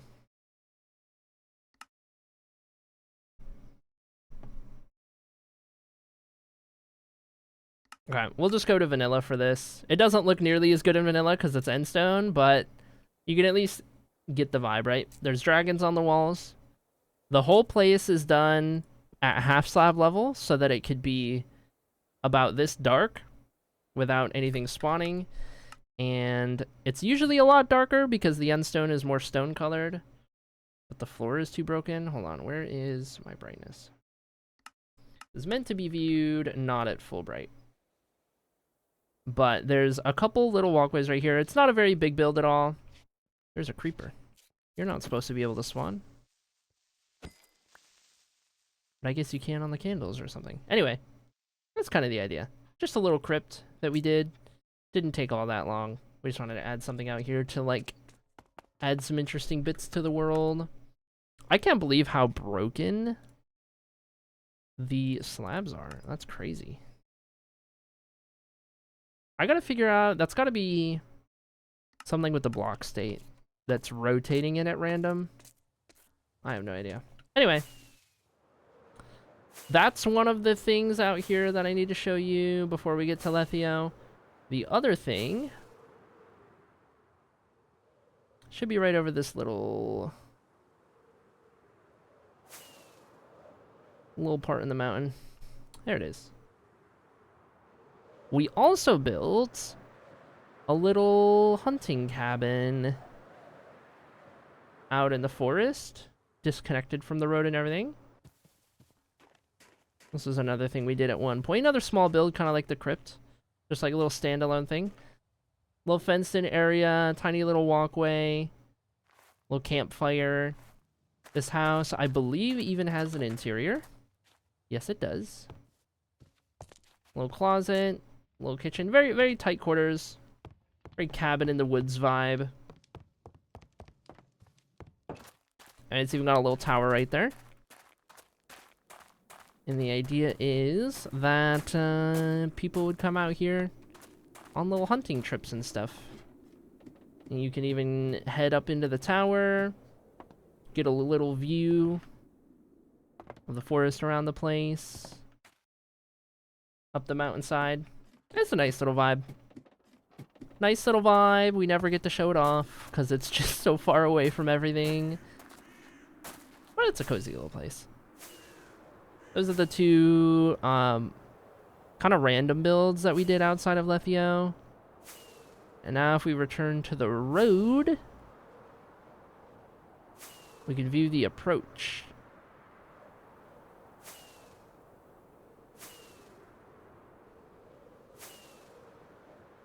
Hello, and Union, welcome in. Back up the road we go. Climbing the 7,000 steps. Not really, but feels like it.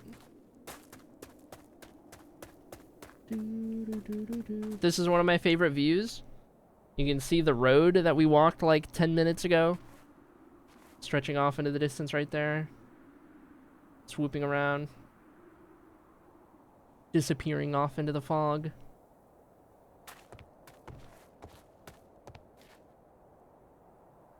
Kind of, speaking of, actually, hold on. I would like if...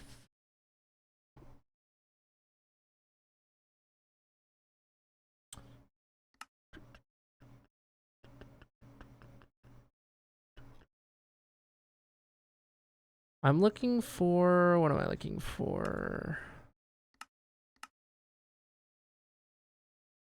Fog occlusion... I want to adjust the fog.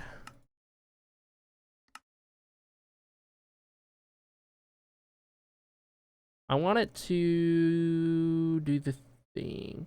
So I need to do...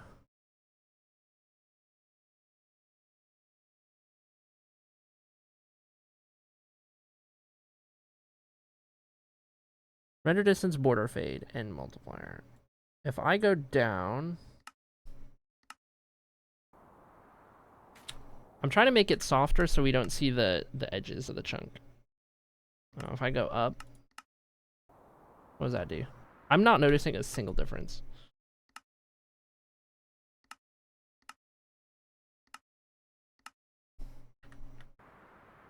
I don't notice a difference there either. Is this even changing anything? It's not changing anything.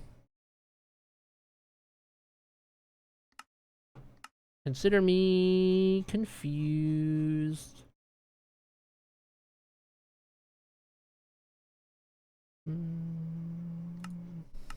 Oh, wait. That one works. Okay, that one brought it closer. I don't want it to start closer per se. I just want it to... Okay, no. We need to go the other way. Whoops. If I go 80... There we go. I can just barely make out the last chunk. But there... It looks like... It's actually just distance and not Minecraft chunks. Anyway, sorry, ADHD. Hello. I think that got messed up because I was playing without that mod for a little bit. Better fog controls or whatever, because it didn't update. I don't know. I don't know, but I like to be a little particular. Anyway, first sign of Lethio. You can see the banner and a little bit of smoke up in the distance. So, fun fact, another callback to the excerpt that I read to you guys earlier today on stream. That excerpt references pretty much this area. That excerpt references this exact area. In canon, so it's a bigger area, but this is just a Minecraft representation. This is kind of when you enter the city of Lethio, the bounds of it, the borders of it, however you want to look at it. Got a couple of our guild buildings out here. Two of them, the Voyagers and the Seekers. Guilds being a whole thing that we do. Got our stables right away, and then there's just a collection of various buildings and houses out here on the outskirts of Lethio. This is kind of where you get to see a little bit of the unique flora in the area. Lethio specifically is covered in these interesting cyan and like, I don't know what color, like maroon, crimson, ified trees that were once normal trees and are now changed in a specific manner. I'm trying to be very vague about how I explain it. But these trees didn't always have these interesting things going on. It's a whole thing. It's a whole thing, but I'm not on the spot to tell that story right now. You get through the little village, get through all of what we built over there, and you get to the gatehouse. And the gatehouse right here leads you into the city proper. And when you enter the city proper, that's when you're greeted with the real Lethia vibe. You get the dragon street lights on the sides of the roads. You can see a bunch more buildings, and as you come down through the center right here, when the render distance is high enough, you get to see the palace in the distance. And as a matter of fact, go up to 32 while I'm in Lethio. You can see the palace on the mountain in the distance. As you enter the city through this one main road, it's perfectly framed on the opposite side of the mountain range. And this right here is one of, I think one of the coolest things I've ever done is put together this frame, this image, from this very spot as you enter the city. In terms of like what we like to do on YouTube with the Inspire series and kind of focus on the artistic side of building, right? And like framing things. This is like, this embodies that, this encapsulates that so well. And it's just such a vibe, such a cool angle right here.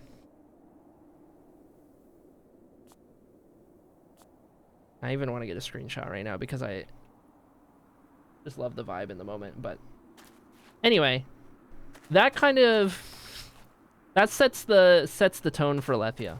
And there's a reason that this is most of your guys' favorite build. For those of you guys who are newer, those of you guys who haven't been around as long, this is usually the consensus chat favorite in terms of areas that we've built on this world, and you could probably see why. It being built in this mountain range. It took a year and a half from start to finish. A year and a half of consistent streams to get this place done. Or at least mostly done. There's always little bits that I can always come back through and change and adjust, and sometimes I'm tempted to.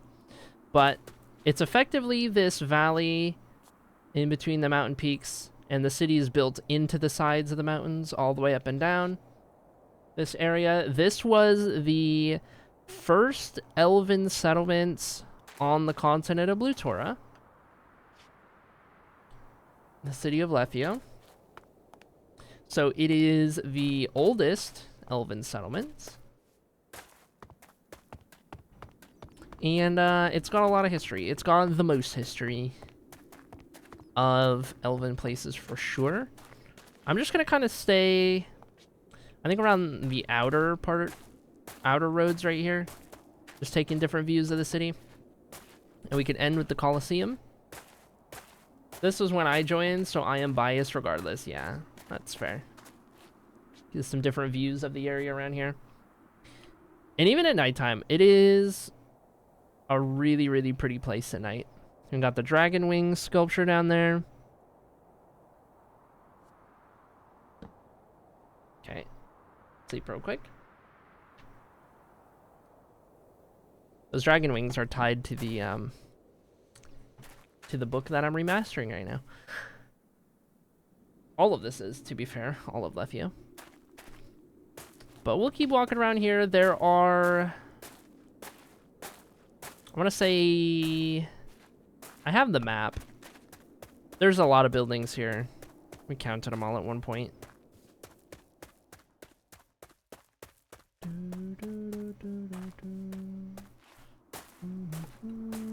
Path takes you right up to the base of the palace so you can see some of the detail that we used in building this. This entire palace was just kind of free-handed. We planned it with like wool outlines. We kind of got the shapes, but beyond that, we just kind of went crazy and improvised for the most part. I'm really happy with how it turned out. I think out of all the castles slash palaces that I've done, I think this one's turned out the best. It's just such a fun, unique looking build. It doesn't have a full interior, but it does have a partial interior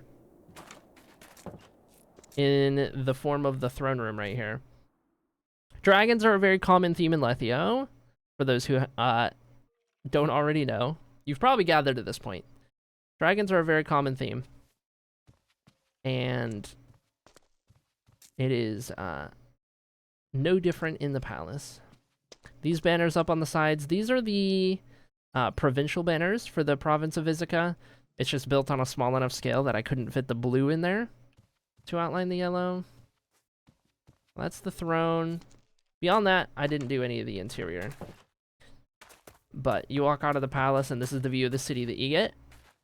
You can see where we entered. We got that screenshot from right there. Right in between those two buildings right there. You can see the gatehouse with the two banners. That is the only way in and out of the city. The only main road in and out of the city. Over yonder. This is so cool. I'm glad you think so. Yeah, like I said, this is most people's favorite build. And I think it's deservingly so. A year and a half went into this, and while the builds themselves aren't like the best I've done, I feel like, you know, the buildings we've done in Ahathos like outperform these by like 5 times. It's just the total, like the overall body of work, I guess, you know, like all of it together. You don't need each of the individual buildings to be like the best builds ever for an entire city to turn out really cool.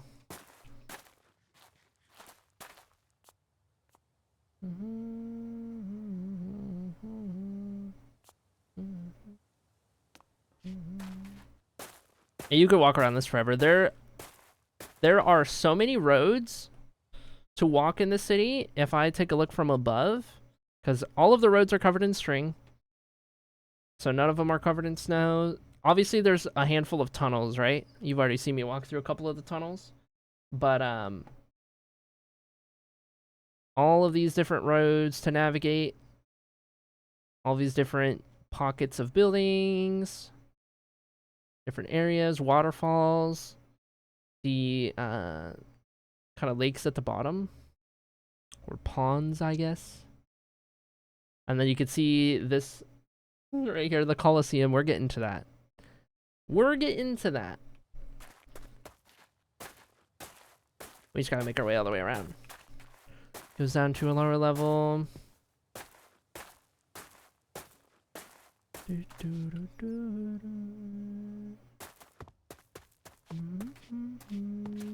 We did also build a mine here in Lethio, a lot like the Revive mine. A little bit bigger. But we've already passed it, so we'll skip over that for now.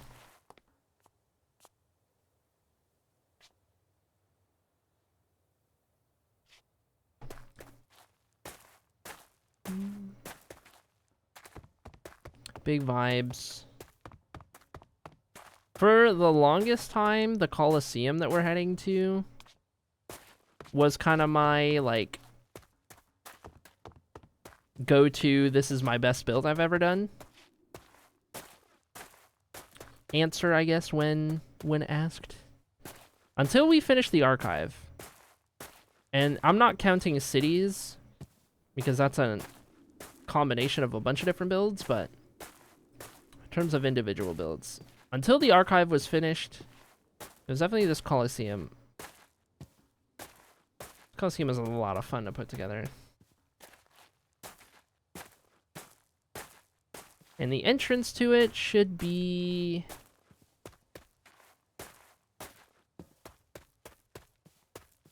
right here. You head up into the mountain peak. And after a brief little stretch through this tunnel, you enter the Lethio Coliseum, which itself, huge part of the Tales of Annocia lore and Lethio as a whole. This place, very notable, one of the wonders of the world in the Tales of Annocia, if you will. That's my best way to describe it. If Blutora had a 7 wonders, this is one of them. That if you live on the continent of Blutora, regardless of where you live, you probably know about it. You've probably heard about it. Not everyone gets to visit it, of course, but very influential place. Lots of important things happen here, have happened here, continue to happen here. This is built into a dormant volcano. So if I zoom out in free cam, you can see what I mean. In this mountain peak right here. We did have to build this peak by hand. Actually, we built all of the mountain peaks around Lethio by hand. All the snow caps and everything.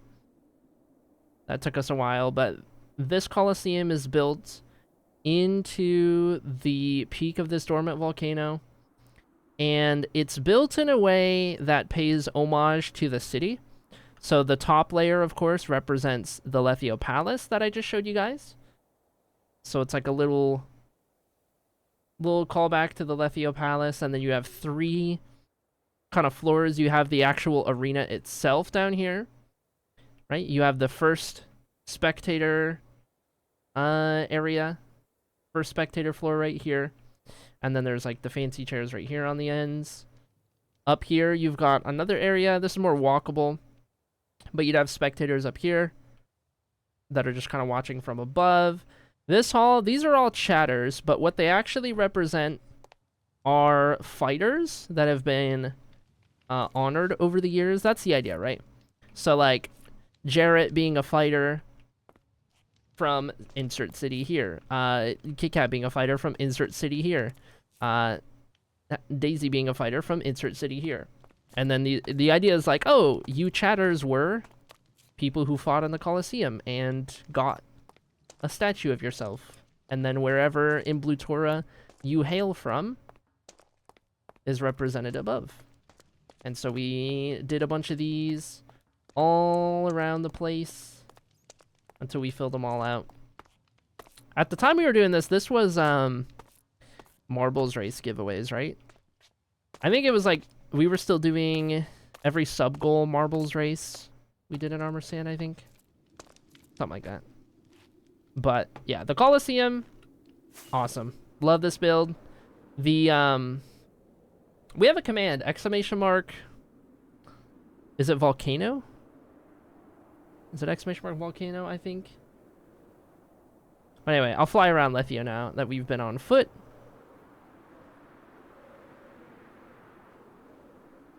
And can really get an idea for the scale of this place, because it's freaking massive.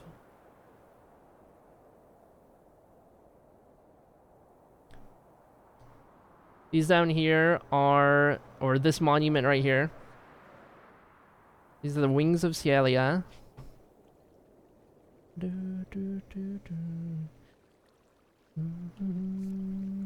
These were built early in the B era.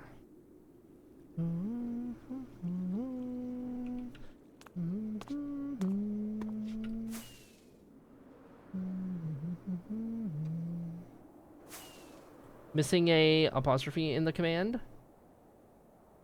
Oh, yep, I sure am. It's the tonally non-volcano mountain peak Coliseum build. That's the one. Anyway, you can see the... oh my gosh, you could see the silhouette And then the tallest peak. I didn't even cover that. Just to the north of the palace, that's the tallest peak in Lethio. It's actually the tallest peak in the entire Isental mountain range. So, of course, we had to put a Lethio banner up at the top of the highest peak. And I think the top of this is actually world height? No, almost. Block or two away from world height, but that's what that is. We have our dragon spotters outpost over here on the backside. But yes, Lethio. Very cool place. Very, very prominent in the lore. So I'm glad that this was one of the places that we built early in the history of this project. And now that I've shown off Lethio and Revive, we can head to the place that happened before Lethio.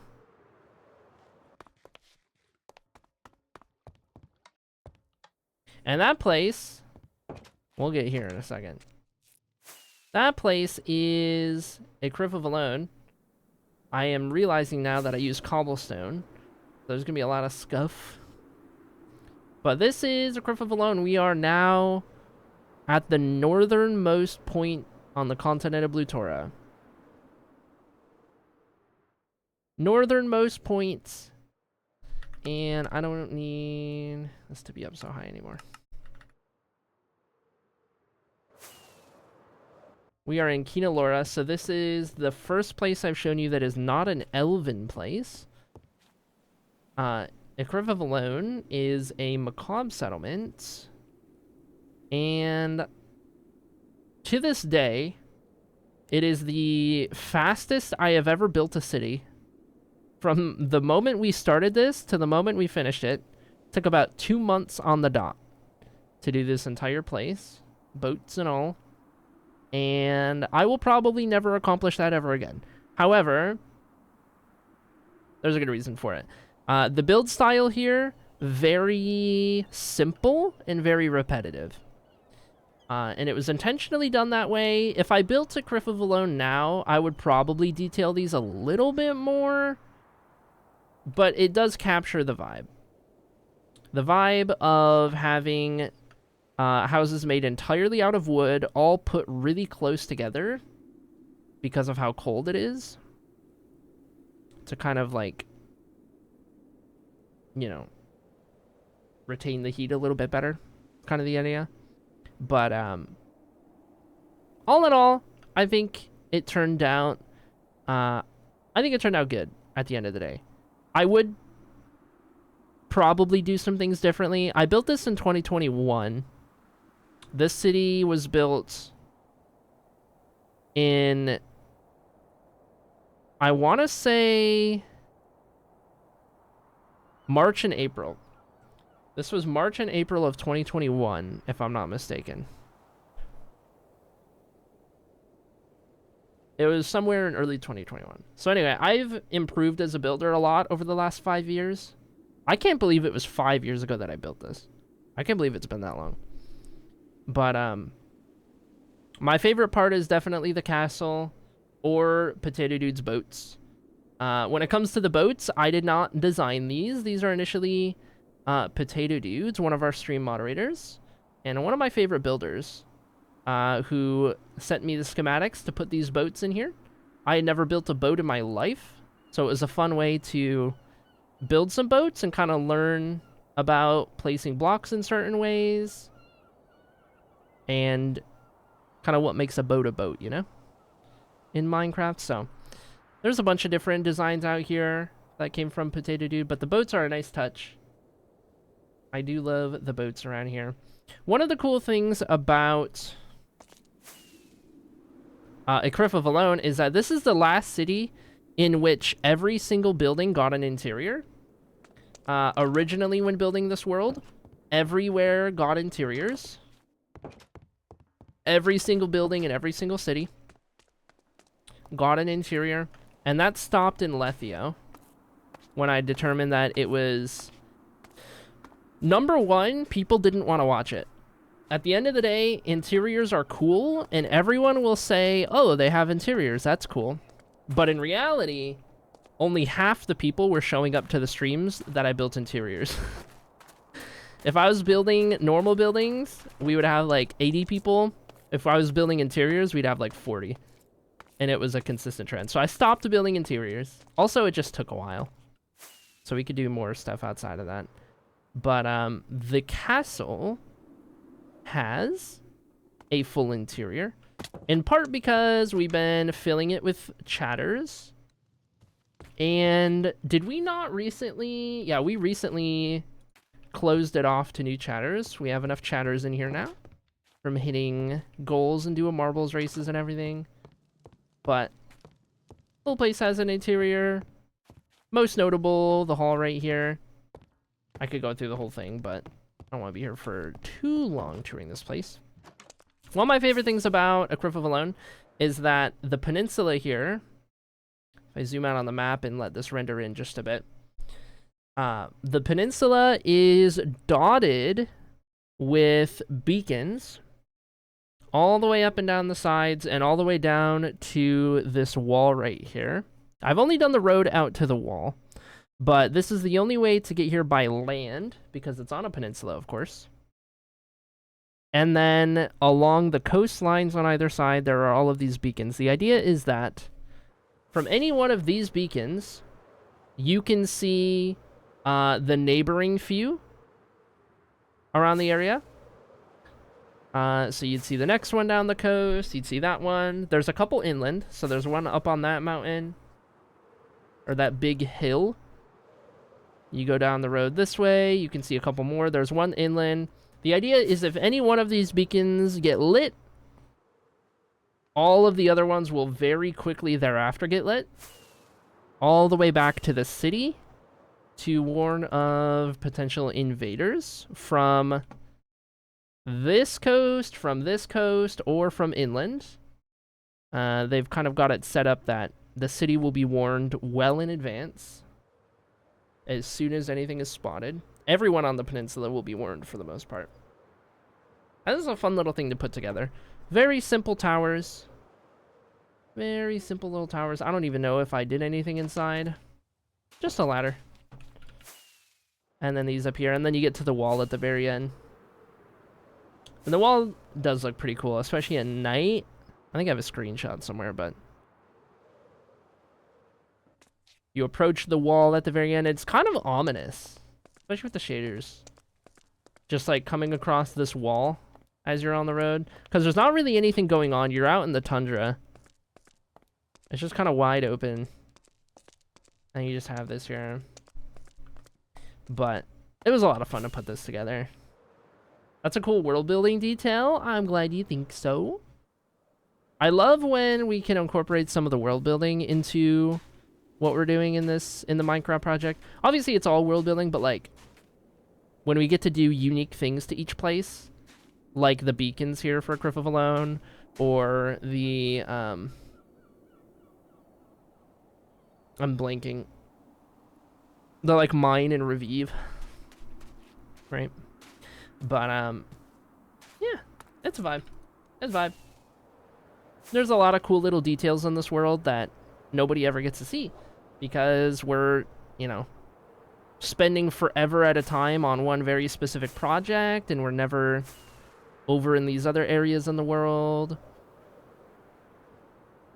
And so every so often when we do these like little world tours and whatnot, it's cool to be able to show these to those of you guys who haven't been able to see them.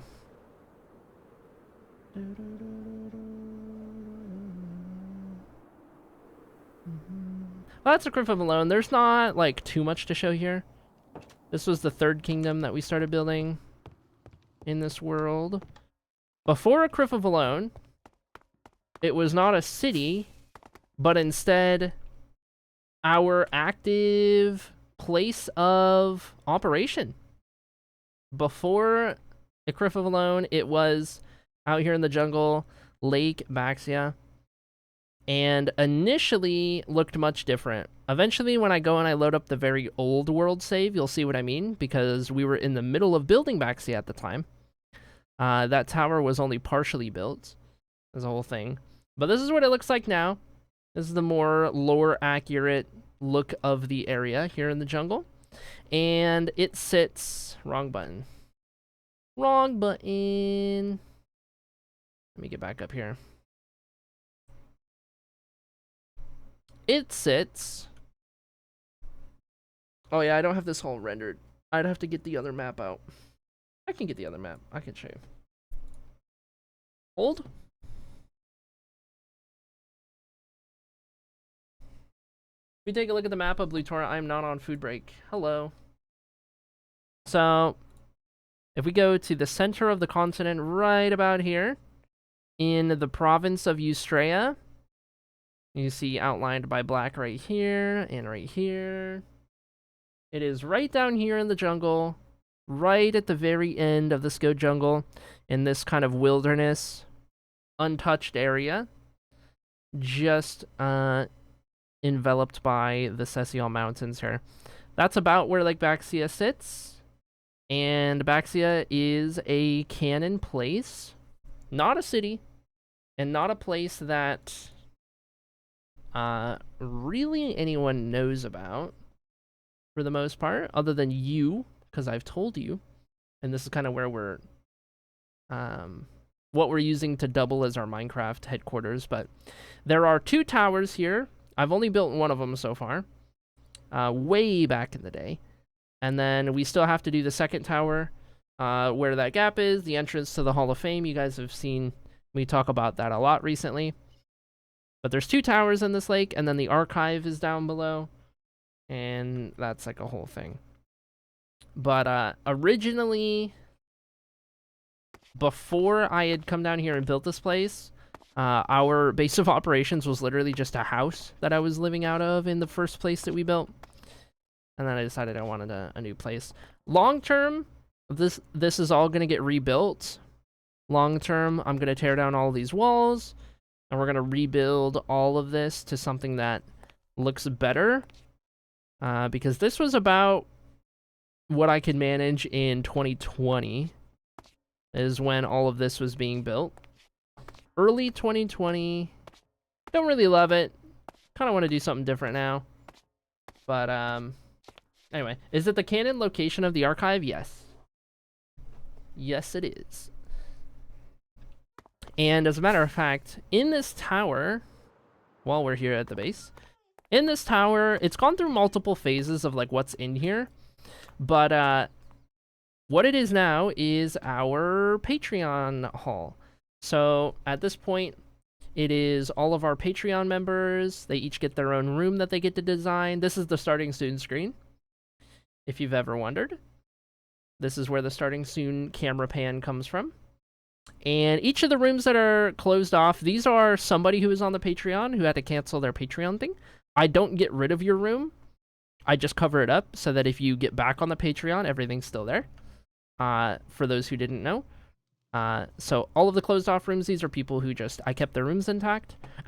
At some point, when I fill up every floor, I will have to start removing, but I still have a ways to go. I still have some more spaces I can do, so I don't have to get rid of people's rooms quite yet. But that's the idea. That's where that comes from. This place is just always in a state of, like, new things being done. Farms being put in place. Minecraft basey type things. We got a whole villager hall on the other side. All that kind of stuff. This right here is the Kingdom Pledge area.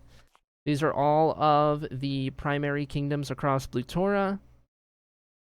Each province and its 2, or in this case, 4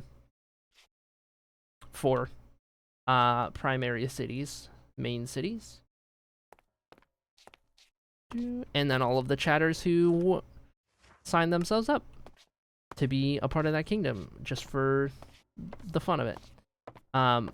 It'll also apply to your Hall of Fame.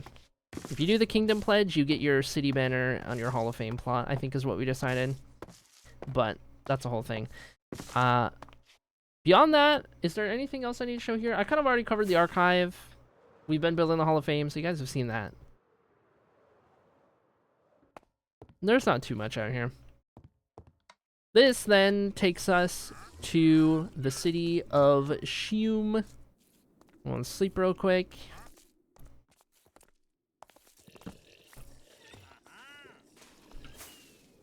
Alright. To the desert we go. Let's start from the beginning. Out here we have a bunch of our guild buildings. These had to be built way after the fact. But this is the city of Shium. You've seen this in the starting soon screen. This was the second kingdom that I started building in this world. I don't think it was the second thing I finished, but it was the second thing that got started. And I just got tabbed out for something. It is the largest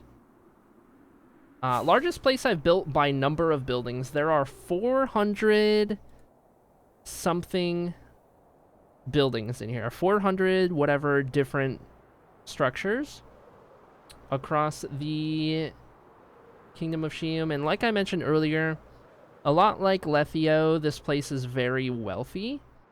Very well off, but the difference is here in Shium, there's a very, very severe class divide. And it is one of the biggest struggles of the people in this kingdom. And one of the biggest things that's holding this place back. It is, at the end of the day, one of the top 5 biggest cities in Blutora, regardless of province or anything. Shium is very much large and influential and notable for a multitude of reasons. But the biggest one is the fact that it's in the middle of the desert. In the middle of the desert, where a city this big realistically shouldn't have come to exist, but did, and kind of defied the odds in a lot of ways. But in the middle of the Withering Sea is what the stretch of desert and Badlands is referred to, all the way from the Ulayan Ocean coast up in through Odelia. This entire area right here is referred to as the Withering Sea, which in modern Blutora times is not as much of a problem as it once was. When the elves first arrived on the continent, they arrived up here in the colder areas and settled in Lethia. And when the humans first arrived, they arrived down here in Meritea. And they had this big, effectively impassable obstacle in the form of the Withering Sea. Way back when they first arrived, they were far less equipped to handle traveling through this big of a desert wasteland. And so what ended up happening was the humans that landed on Blutora ended up kind of settling Meritea and then going up and around the desert before eventually starting to settle places in the desert as they kind of figured it out a little bit more. But for a stretch of time in the early history, for the humans in particular, there was just this big gash where nobody went. Kind of like the Sahara in Africa, right? Just this big area right in the middle of everything where there's not really anybody, and then they just kind of worked around it. That was kind of the idea. Eventually, they started figuring it out. But even then, it's not nearly as densely populated as like Meritea, for example, which is one of the more densely populated areas. But regardless, those fun little details there. Shium's origin story is a really fun one. That gets told in the books of Blutora.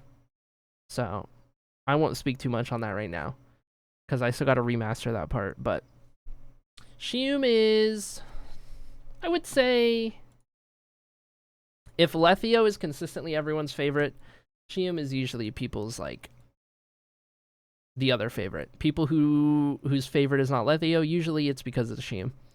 These are like some of the oldest viewers of Stream would have found Stream when we were building this place, because it was so long ago now.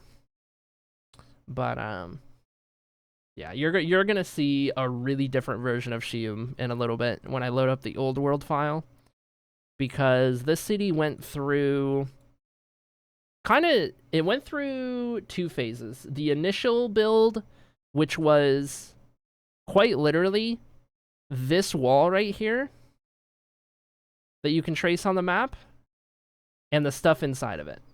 It was just this wall and the stuff inside.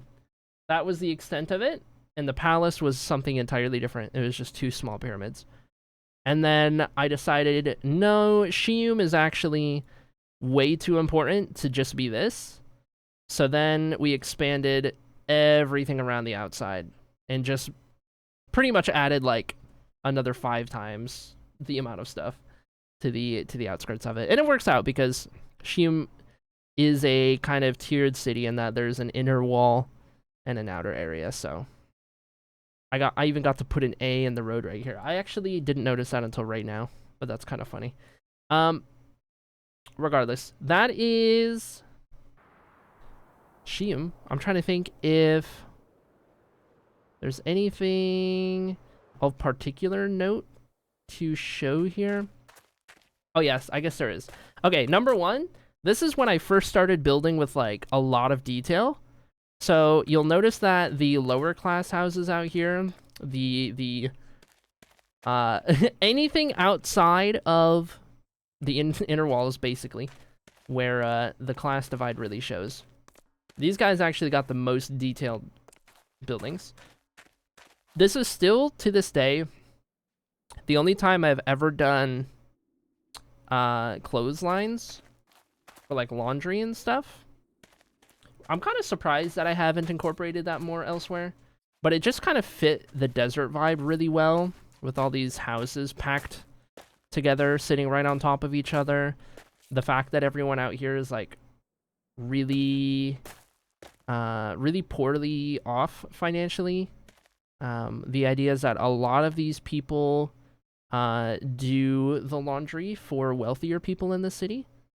And so it adds a lot of color as well, right? On the clotheslines, you get a lot of color out here because it's a lot of just sand. So this is a good way to just kind of get a little bit of that in there. And every so often, we would add some interesting banners. We would add like the province or the city banners, right? And then every so often, I would throw these on here, these ominous banners, just as a fun little like, oh, maybe there's like a little resistance in the city. Maybe there's a little like faction of people who are like ready to start a revolution or something. I don't know. Just a fun little thought, right? But anyway, that's one of them. The other one is the diamond in the middle of this palace. So this right here, anyone know what this is? You should. Somebody's gonna know what this is. At least one person. We've talked about it before. What this diamond is.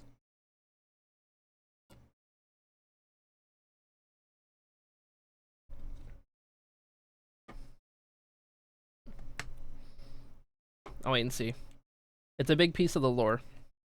It's one of the books of Blutora. Diggy hole. Distraction. Distraction. This right here, I'm gonna assume by the lack of reply that nobody knows what this is. This is... Yes! Kitty's got it. This is a world bone. This is one of the world bones across Blutoria. Blutoria? Blutora. I still need to remaster that piece. I don't remember if in the original, if I mentioned how many there were. So for now, I will leave that ambiguous. But this is one of the world bones. And the world bones are... I don't even know how I'd begin to describe it in a, like, easy to digest TLDR manner. Without having, like, the entire, like, written piece on it. Let me put it this way. Where's my map? I got it. That diamond is in the center of the Withering Sea and is responsible for the climate of Blutora doing what it has done in this region. In the same way that there is a world bone near Philantelos that is responsible for the way the climate has done what it has done. If you follow what I'm saying.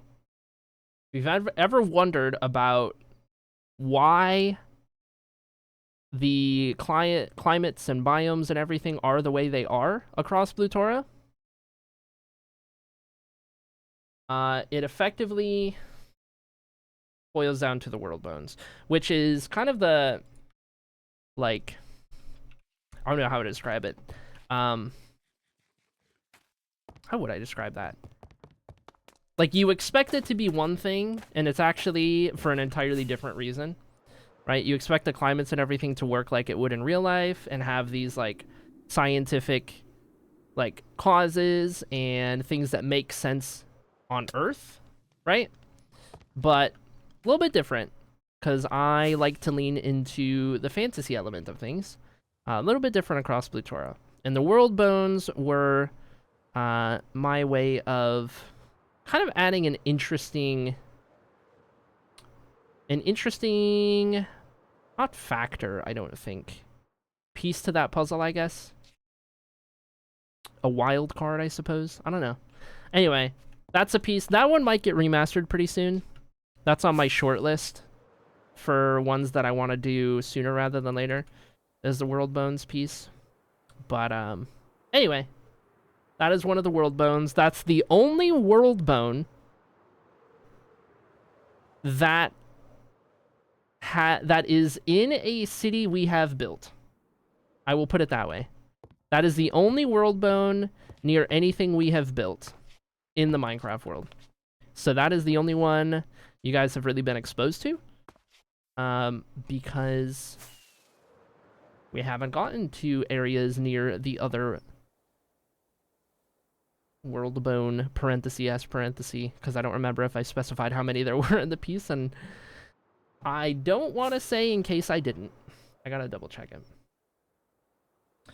Will you build the Philantelos world bone? Philantelos with an F. It depends. It depends. It's not in the city. It's just near the city. So that one, I don't know if it would get built. I'm not entirely sure. But also, I think I did actually put it in the world, because at the time I need this to render in to see where I'm at. Where is this? Because at the time I was doing Minecraft videos for each Books of Blutora piece. I would do like a little camera pan through the wilderness or whatever. So I bet I could probably find... I probably need to wait until I render this entire map to be able to see it, but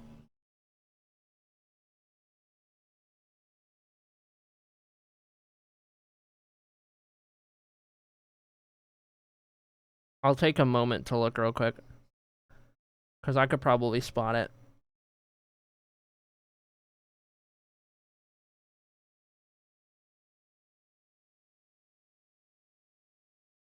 I wonder how close I would have put it in the Minecraft world.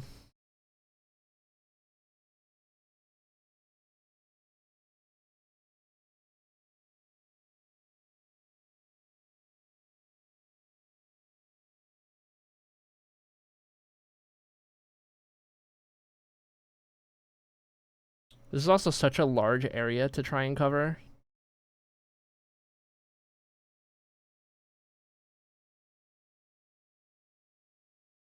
I'm kind of determined at this point. I can tell you that it's built out of emerald blocks, I think is what I used to represent it. This one.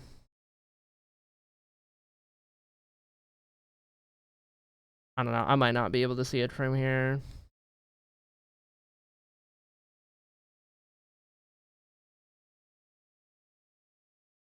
It might have been lower down. I don't know.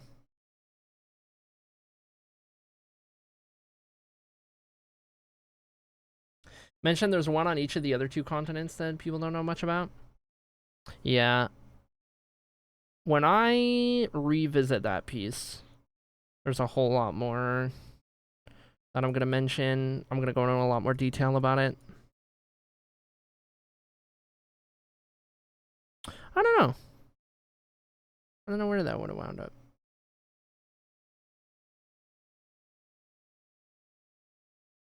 Oh well. I mean, it's going to drive me... I say oh well, it's going to drive me crazy that I couldn't spot it from the map. No, there's a bunch of that. That's like... I don't know what that is.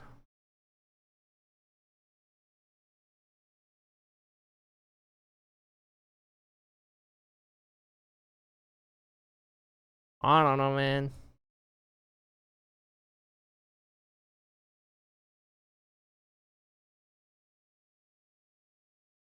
I remember it being on a hill, so I'm kind of looking on the hills.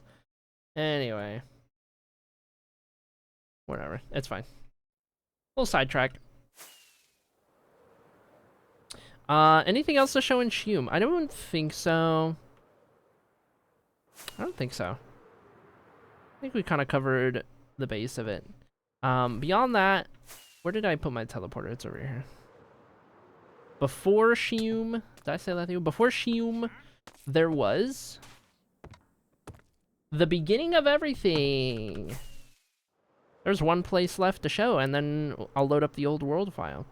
The beginning of it all. Ooh, do I actually? No, because that was Shium. I don't have a teleporter to Goldcrest, do I? I just take the Nether because it's right there.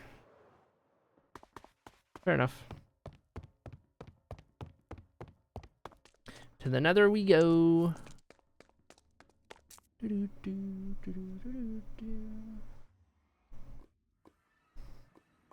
Also,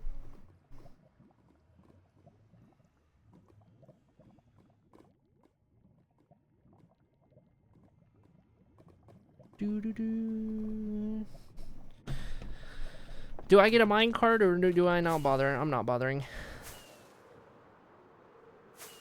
Just over the way. There's one in the Sco jungle, right? I feel like I gotta be careful because I don't remember what all I did put in the World Bones piece.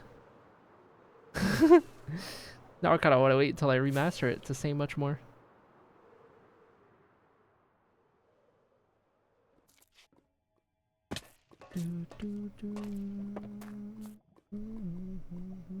This place gets visited the least. And I still need to finish it. Because I started renovating it. And then I just kind of left it at a certain state. So this is going to be one of our 2 finished projects at some point. Which is funny because most of this was built in 2015, 2016. This was a long time ago. But this right here is the first house that I kind of lived out of slash based out of. First proper house in this world. The original banner I made for it. And this is a treeless, supposed to have a lot of trees, supposed to be in a forest. Treeless Goldcrest. Let me get a good view of the place right here. It's gone through a couple different phases. You'll see what I mean.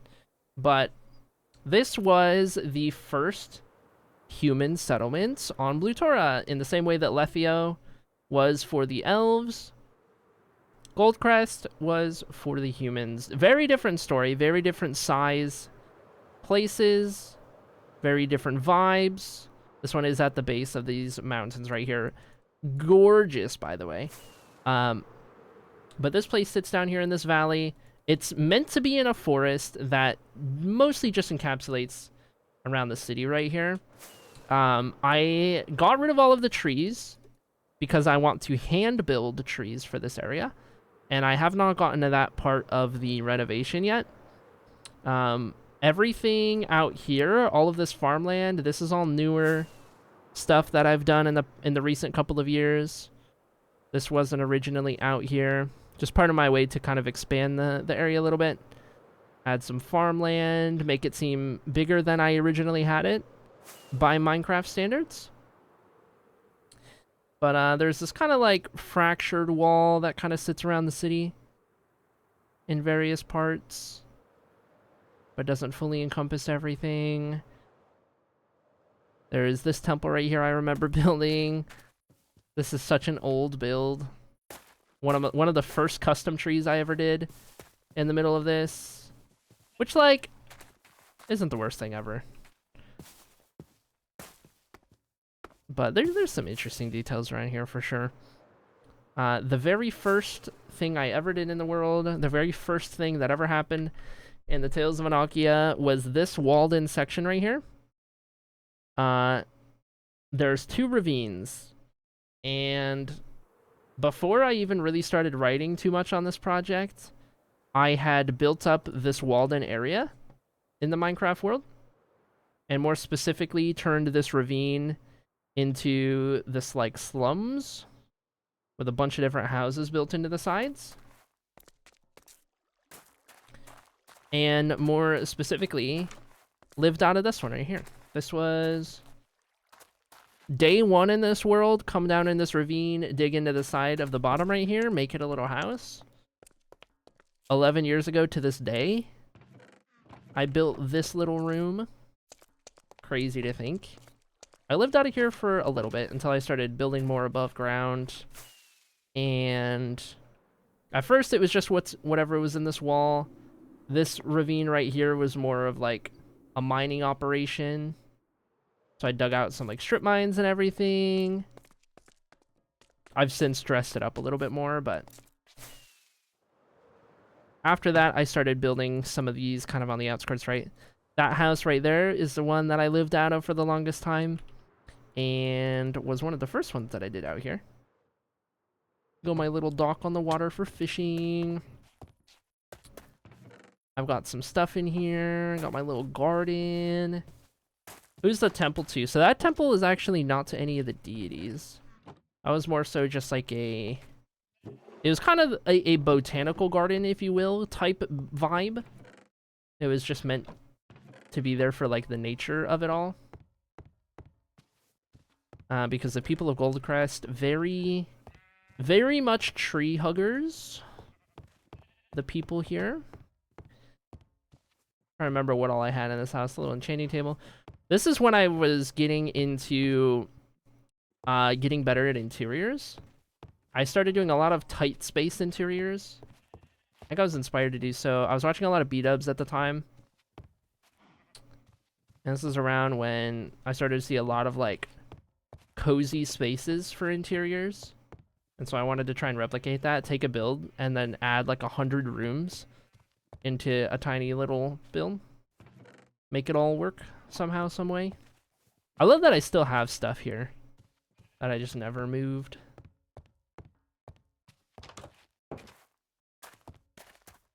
But it's a vibe out here. It's a vibe. It's very pretty. I need to finish it. And this is what it looks like on the map. I need to build all the trees. So what needs to happen for it to be finished is I need to add all of the trees around the city. And then in the areas where the farmland, or areas around the farmland, I need to add some more farmland down here and out here on these sides of the city. And then there's a lot of road that still needs to be put together.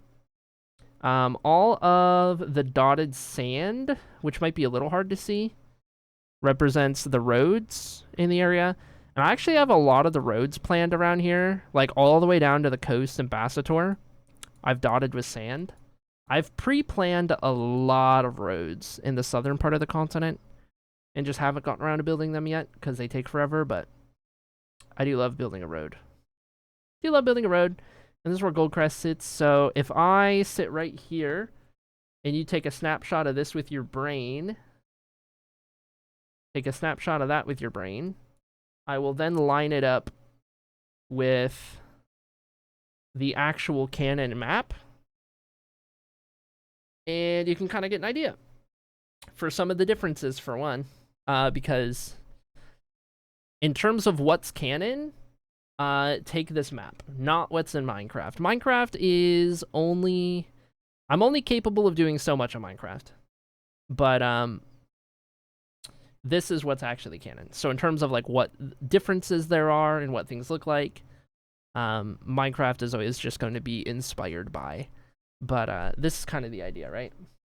That's the difference between Goldcrest and Minecraft. The recreation, zoomed in, and then Goldcrest in Merite right here. The first human settlement, like I mentioned, just at the, just kind of at the I don't even know what to call this. It's a valley, but, like, tucked all the way into this corner. I don't know if there's a word for that, in the Gilded Mountains, but, Gilded Mountains, there's a lot of gold, if you couldn't tell. if it wasn't clear, there's a lot of gold in these mountains. There's some world building for you. But anyway, that's Blue Tora. That's Blue Tora in Minecraft. For the most part, everything I've done at this point. Now I can cover what I haven't done. But Strimmer, what do you mean what you haven't done? Great question, Chatter. There are 2 places that I started and never finished.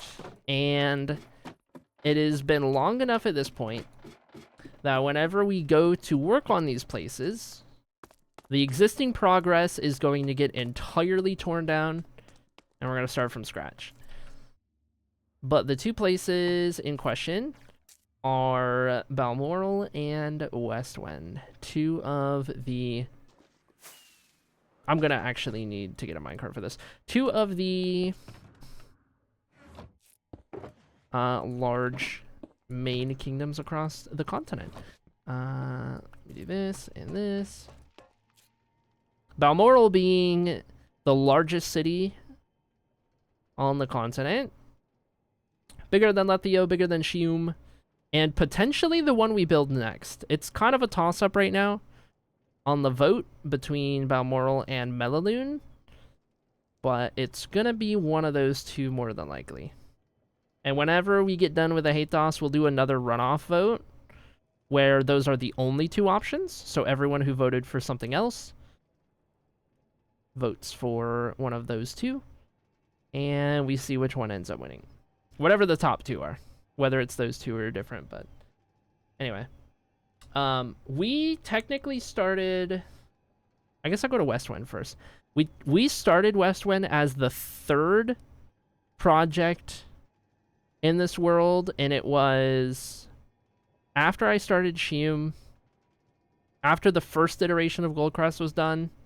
I had Shium ongoing, and then I started Westwen pretty much at the conclusion of the first iteration of Shium. I love how the first places have a first iteration and a second iteration. But Westwen is the big hole in the ground. And another place that's origin story is told in the books of Blue Tora. That one, I don't mind if Westwen isn't voted in for a minute, because I feel like to really be able to do it justice, I need to be like a really good builder. And I don't know if I'm there. I don't know if I'm there yet. I'm getting there. A lot more than I was when I started it, for sure. But an underground kingdom is difficult. Anyway, we'll be on this minecart ride for a while. We don't ever get to see this minecart ride because now I use like teleporters and stuff, but I mean, we do have an entire nether transportation system between the kingdoms.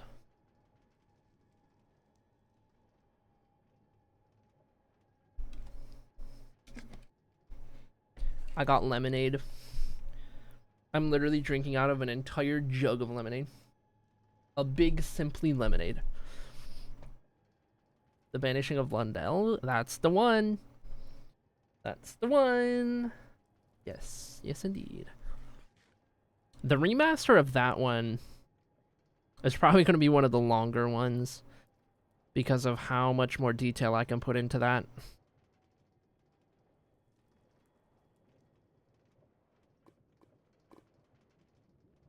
I got a lot of writing to do to remaster all 26. Well, I guess realistically remaster like 21 pieces, and then there's 5 new ones.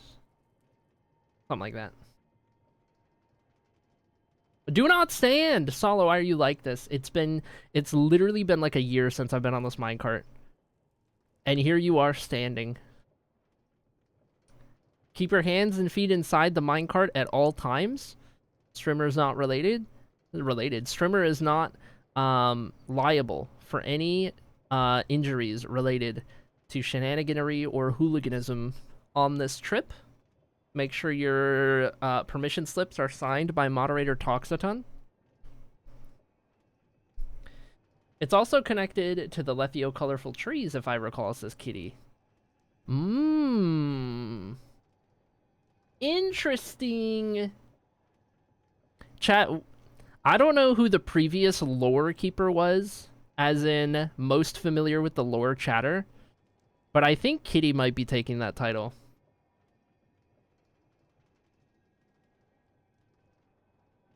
I don't know who the previous, like, most in tune with the lore person was.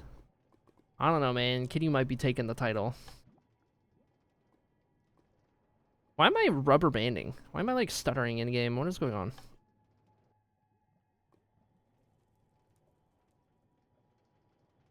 I love how in tune you are with the writing and the lore and everything, Kitty. I really appreciate it. As the person writing it. That's so cool. Let me just touch this wall real quick. Okay. Slavy's out here literally dancing. I hate it here.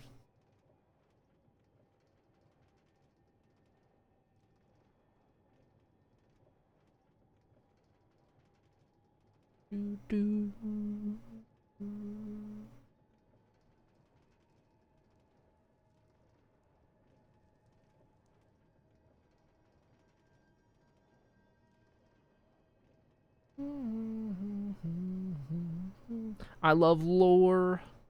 Lore is great. To Westwind.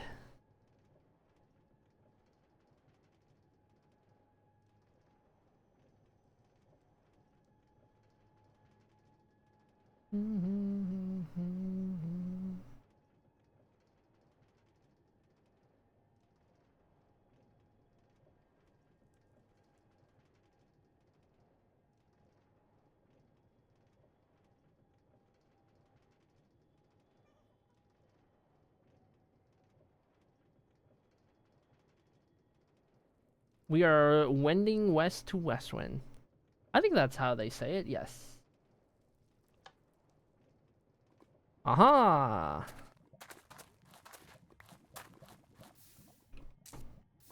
In we go. Oh. Danger. Danger. Danger. Danger. Sleep real quick. Okay.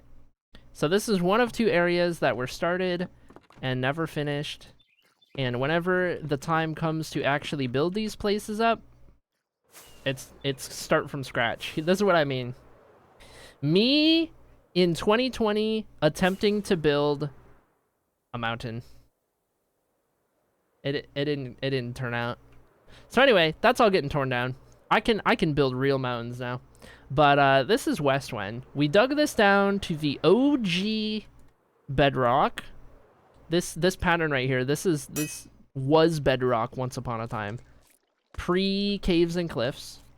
I had dug everything but the bedrock out. So that's why this is the way it is. And then I flooded it. I need to get some sponges. I need to get the water out of here so that I can dig this down to new bedrock and have this even deeper. But the idea is Westwind is an underground city built into a carved out mountain, effectively, and underneath like a carved out mountain. So in the walls and then like in the walls. So like part of it is exposed to this big opening and then parts of the city are more like underground. around the area on different tiers, different heights. Think Utapau from Star Wars. Think Utapau from Star Wars. That's kind of the big inspiration for Westwind in terms of like aesthetic and everything. And kind of what we're going for here. Just into a mountain instead of just a hole in the ground. But this is an elven city as well. A lot of elven cities. I assume was a human city. I never mentioned that, but Westwind is an elven city. This was the only like this is the first building that I did for it to kind of capture the essence. It's all gonna get tore down and redone. This is just so outdated and like I'm just not happy with it at the end of the day. I don't feel like it's a very good representation. I feel like as a builder I can do a lot better. And so we're just gonna start from scratch effectively. Whenever that day comes. But there was a little bit of progress down here of varying degrees and what have you. But I don't know. It just wasn't doing it for me. So someday, whenever you guys vote on Westwind being the next place, because for those who don't know, the order in which I build things are voted on by you guys. As I build a project, I have a vote open for the next one at any given time. That includes right now. And I'm actually curious. I still need to move all this cobblestone. I already removed all the normal stone. There used to be smooth stone in a lot of these. But this was the hole. I kept everything from digging out the hole. But, what was I gonna do? I need new wings is what I was gonna do.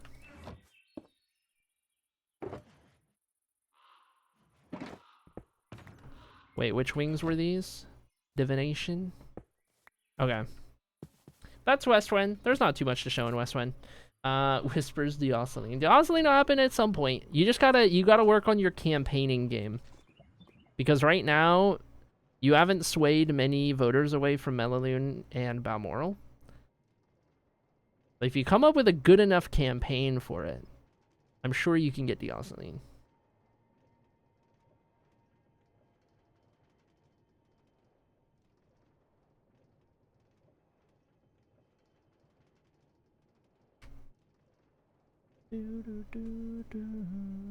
One more place to visit, and then we will have seen the places in the world as they exist right now.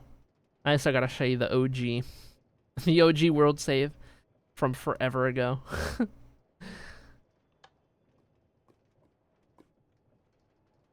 I'll have to brainstorm that. You got this. I believe in you. I believe in you. Oh, I missed my lever.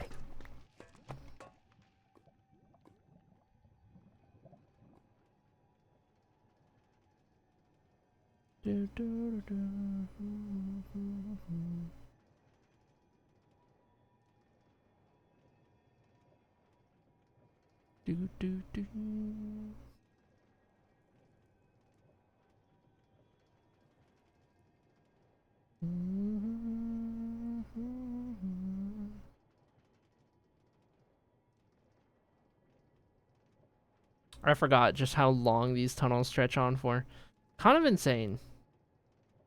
Kind of crazy.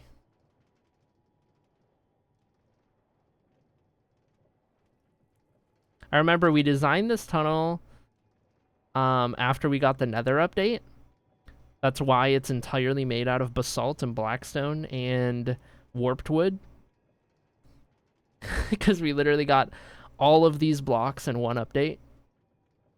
I was like, oh, well, our Nether hub system, why don't we just use all these new blocks we got? Dude, there's so many loud vehicles outside. What is going on? The blue fire is fire. Quite literally. Yes, yes it is, kitty. Yes it is.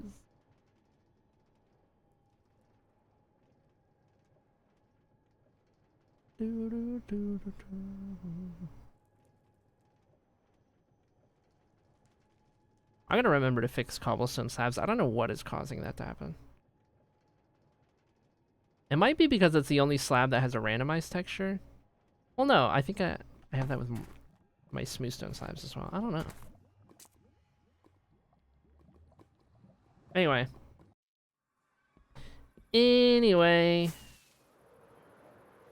Balmoral.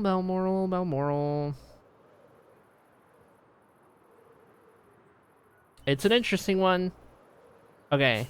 So, just like with Westwen, all of Balmoral is getting rebuilt at some point. And this could be the next kingdom we do after I Hate Dust. I don't know. But I gotta get rid of all these houses. And yes, I am even getting rid of the insane castle. The entire Savannah Plateau biome castle. That's gonna be so much digging. There'll be so much breaking that apart. This is still rough edges from when I stitched together this world file with the custom world gen. So this was like world edit stuff that still needs to be fixed. Because I quite literally have not touched Balmoral since before the New World generation. So the last time I actually worked on Balmoral would have been early 2020. And in the summer of 2020 is when I did the custom world gen. So that's when this would have gotten pasted into this world from the original world seed. And as you can see, I need to fix it. But that'll be one of the many things we do when it's time to come out here and actually build up Balmoral for real. But long term, Balmoral is going to be the largest city on the continent, both in Minecraft and of course it is in canon as well. But let me take a zoomed out approach right here. And try to get some of that to render in. I want to pull up the map. I'm going to do the map thing again. Because it's quite different. It is quite different. Especially because it's so close to the desert in-game. But this is Balmoral on the map for reference. And kind of the area that it sits on. The river is much more notable than it is in the Minecraft world, but that's okay. And we can always expand the river, make it wider, all that kind of stuff. But Balmoral sits here, largest province of Morofell. It is the largest city on the continent. And if I zoom all the way out, this is where it is, where my mouse is. That's where we are right now. And this was the 4th place I started building after I had started Westwind. Way back in 2020. And it never got too far. Most of the time was spent on the castle, and then, I don't know. I was never really too happy with it, other than the castle being crazy and big, and everyone liked it because it was crazy and big. But I don't love it, so it's all getting torn down. All of the buildings are getting torn down. And then I'm probably going to do the river a lot wider. It's going to be a whole thing. It's going to be a whole thing. It's going to be a task. But whenever that time comes, we will address it. Balmoral's an interesting one, in that so much time was put into just one build, only for me to decide that I want to get rid of it. But it's not furnished, though I did do the floor. I did the entire floor of this in a single 10-hour stream. I still remember to this day. It was a 10-hour stream in late 2019, in my first month of streaming. I did this floor. As a matter of fact, the first time I ever went live on Twitch, I was right here. This is about where I was the first time I ever went live on December 1st, 2019. I was looking at the castle right here. I was working on terraforming this river around the edges of this like little island that part of the city sits on. I was like digging this out and everything. First time I'd ever gone live, I was like right next to this bridge. Bridge didn't look like this initially. It was just like a little scuffed bridge or whatever, but I was where it all started. Working on this project out here. Tearing out the 10-hour floor, I know. It is going to be a whole thing. I gotta tear it all out. I'm probably going to tear out that entire plateau, to be honest. I don't know. We'll see. I'm not going to worry about it quite yet. That is a problem for whichever future version of us needs to build Balmoral. Whether it's the next city or whether it's not voted in until after. We'll see, we'll see. But there's the least to show out here. There's really not much to show. Though there is right here. Oh, it's so broken. This is like another crypt underneath the castle. A bit of a catacombs, if you will.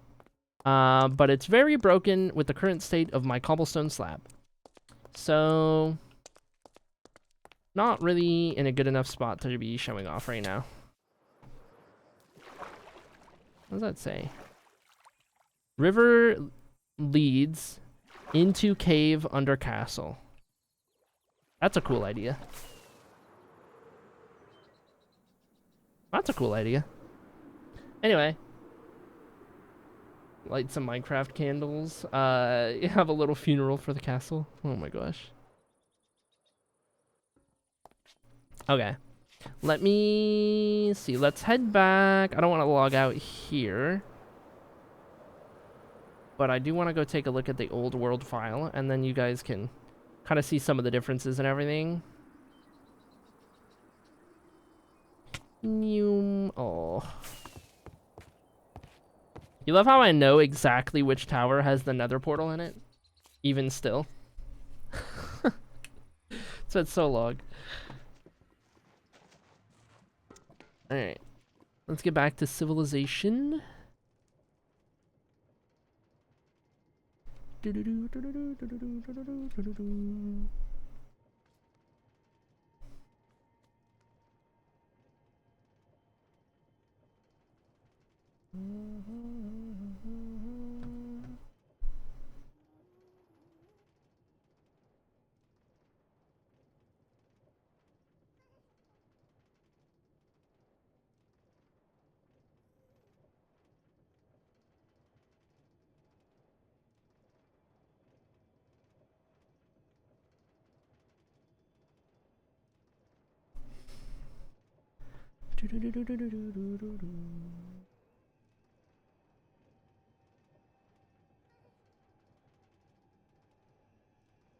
Also, chat, reminder to get your 11-year moment badge. Don't do it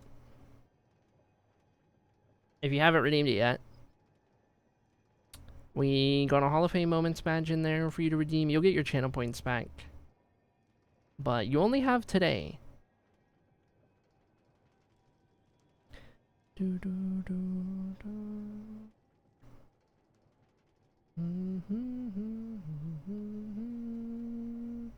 People stand, of course. Of course. I don't know why I would expect anything different.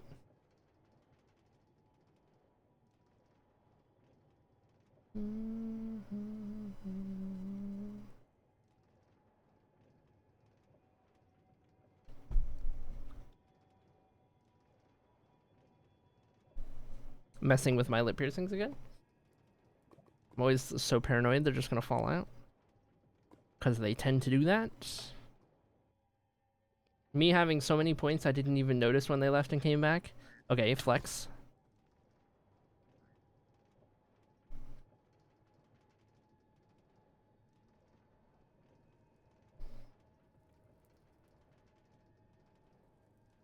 I need to remember to wash my mouse pad. I hate not having one. This is the worst.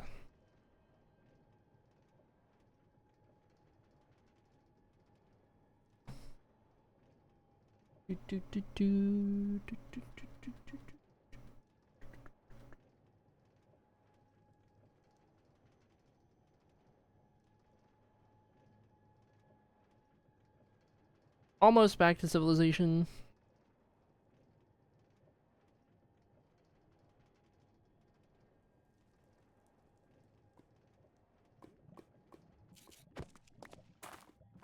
Nice. We'll keep that one out.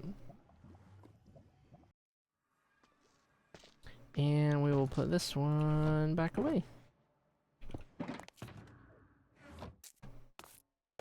Okay.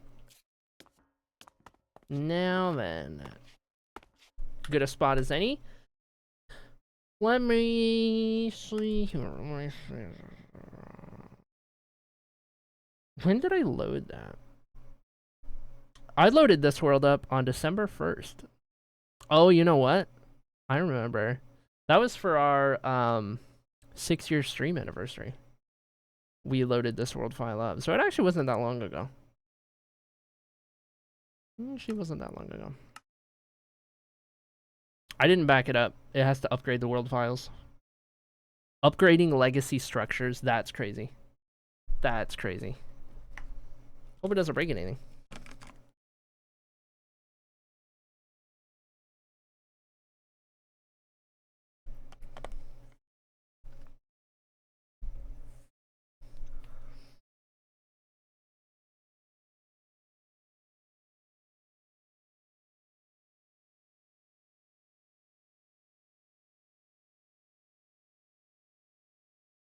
This is the OG world file that started in 2015. This iteration of it was from 2020.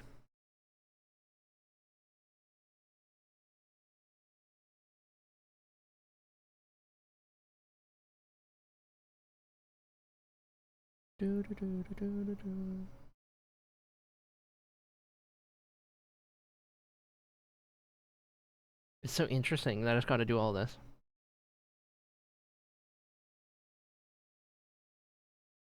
This is only stage 1 out of 7. Dude, upgrading the current world file didn't take this long. Chat, are we cooked?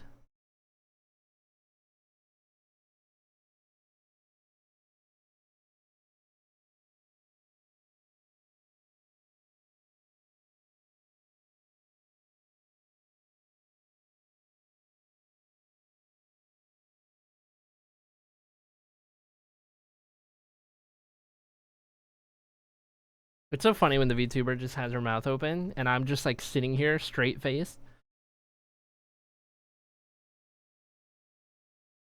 It's like the second I move my hand up in front of my face. Oh, do you want to join the world now? Yes. Okay. Let me go to spectator mode for this. Also, let me sleep real quick.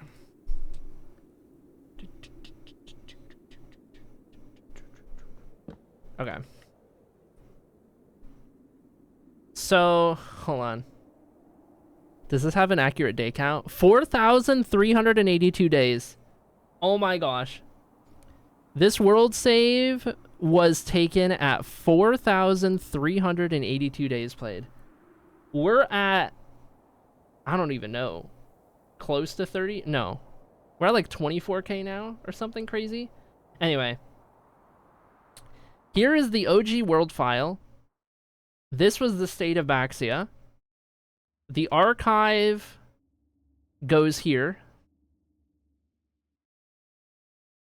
The Hall of Fame goes down here. That's the first tower, of course, in its early state at the time of this final world save before the custom world gen.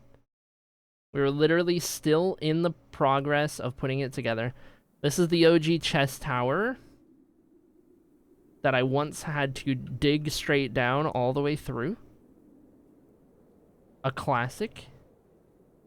If we head out this way, there's a road that initially connected Baxia here all the way out to Shium. Actually, everything in this world was connected by road because it was just default Minecraft terrain, as you can tell. And so it was really easy to connect everything. There was no cohesion on like what belongs where. in regards to like canon and everything. Goldcrest being a certain distance to the south of Shium, and Baxi being up in the jungle a certain spot, and everything. Like, none of it made sense, right?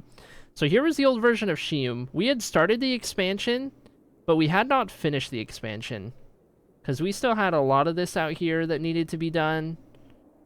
We were kind of part way through taking Shium and making it bigger, but you can kind of see the original Shium right here, right?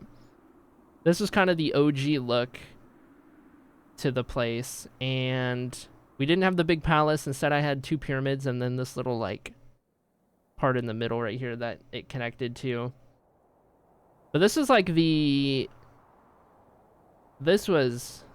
Oh my gosh. I didn't realize I had so much of this built out at this point in 2020. I thought it was just in the planning stage. But anyway, that's old Shium. You guys saw the new one earlier, of course. And then if you come right on over here, this is where the OG Goldcrest was.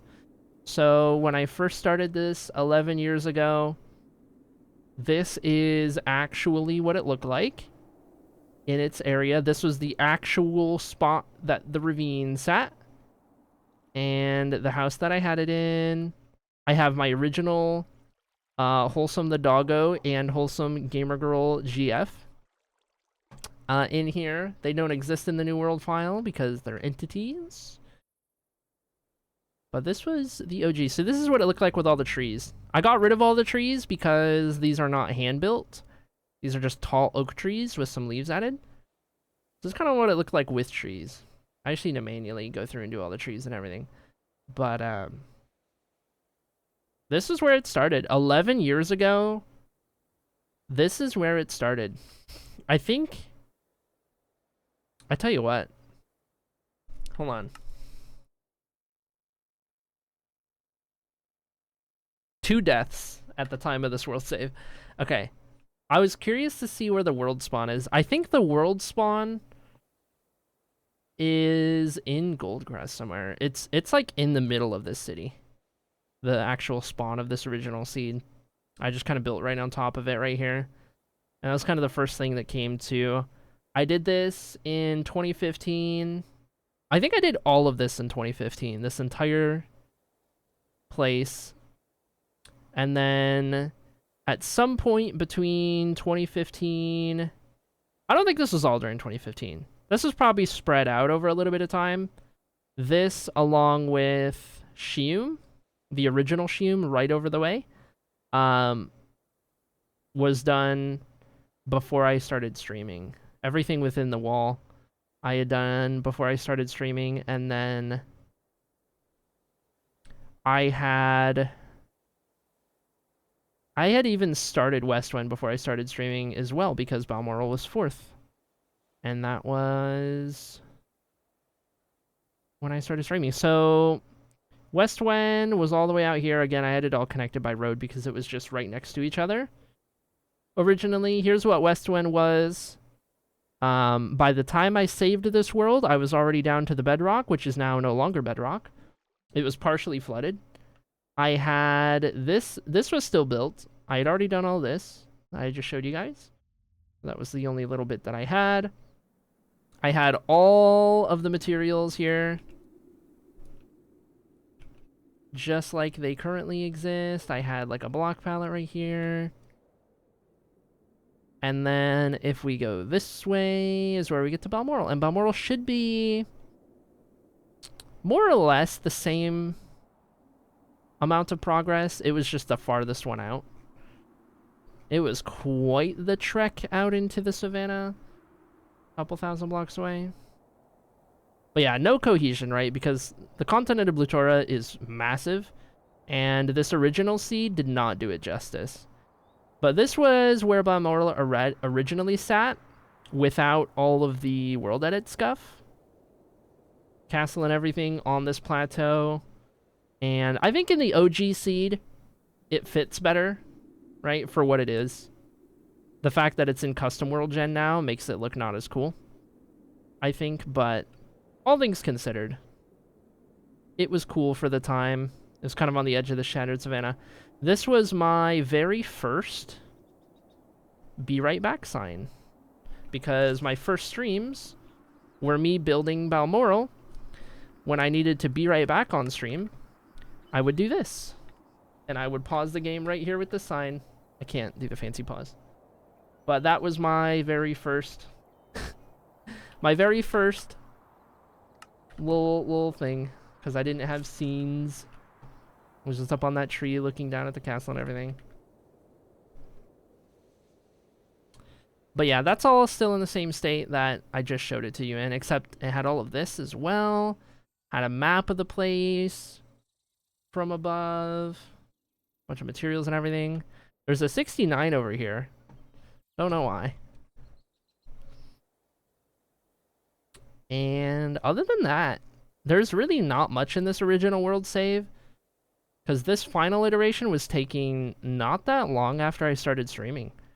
And in the 4 years that I had this world pre-stream, I hadn't really done a lot whatsoever.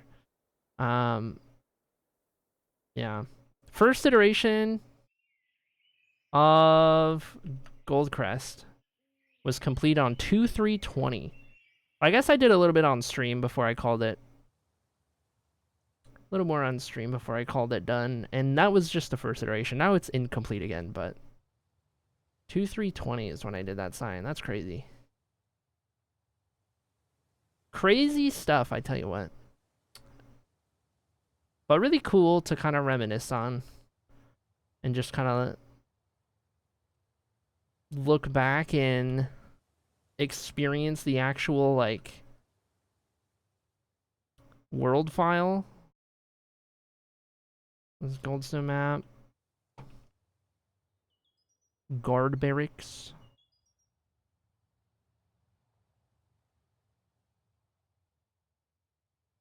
It's so interesting. It's kind of surreal. I can't believe 2020 was 6 years ago. Yeah, you're telling me. You're telling me. But that's how we got here 11 years later. I guess I'll just lock myself out, like, right here. Of this OG file. Jeez, dude. That's so interesting to look back on all of that. That is kind of the journey we've taken over 11 years on this world. I guess for, you know, us as me and stream, it's been more like 6 in a bit, but it's existed in some capacity for a while. But beyond that, I can't recall anything else that I haven't mentioned. I think we kind of went through everything, even like little random builds and stuff. And now after all that, here we are on day 23,908. My head is in the way. You cannot see the day count.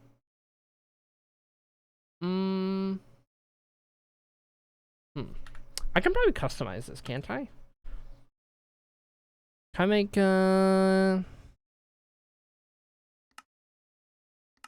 left modules?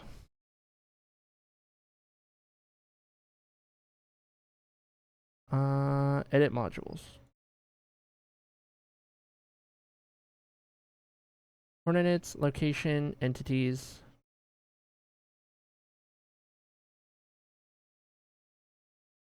Oh, these are just like what I want where. Edit module. I can click on this and then edit the module. I see. So this one, coordinates are good. Boy, if I edit this, chunk relative, I don't think I care. Chunk coordinates, I don't think I care. Don't care, don't care, don't care. Okay. And then location. Dimension, don't care. Spacing, rotation. Don't think I care about that. Light, highest block. Do I need highest? I don't think I do.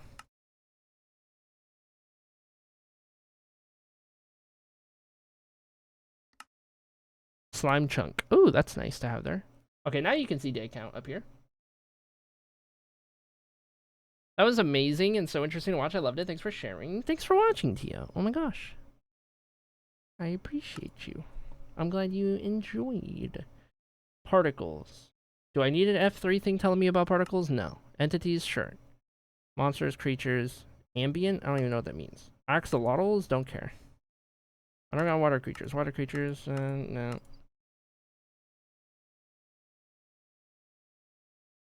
That's so much cleaner. Okay, hold on. I don't need the server ones. Nope.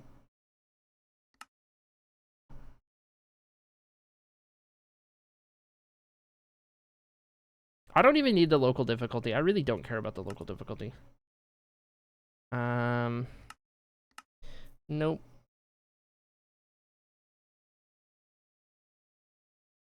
This is so much cleaner. I love this mod. Okay, hold on. Write modules. Name, value, edit.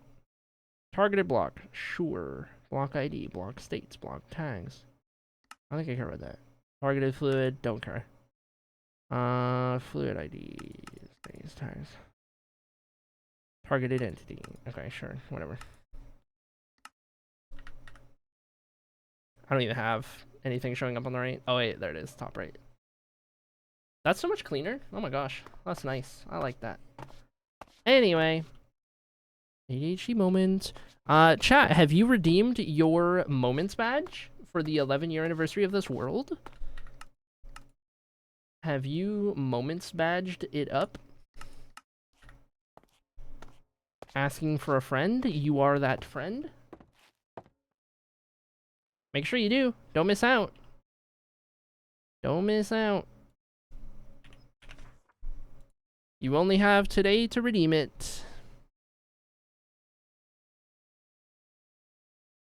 Get Redneck in here. There we go. Nice. Anyway, we toured it up. We also got some lighting done down in the Hall of Fame. I think I'm happy with that. I wasn't sure how long touring everything was going to take, but between the building progress we got done and the touring, I think that's probably a good spot. As good a spot as any to end. I think upcoming in the next stream or two, our next goal is going to be back to building, of course. No more torches. Our next goal is to light up the ground, light up the floor all around the central hall here, and get to a point where we don't see a single torch. That will be ideal, and that will also mean that we are one step closer to getting into the hallways in the actual Hall of Fame itself, where we can start getting the modules ready and get one step closer to you guys being able to actually enter and use all your channel points. We're getting so close, dude. It's coming together so nicely. We're making a lot of progress as of late. And I don't know, it just looks so cool. I just love this place. This is such a fun build. All the colors are so satisfying. All the color coordination.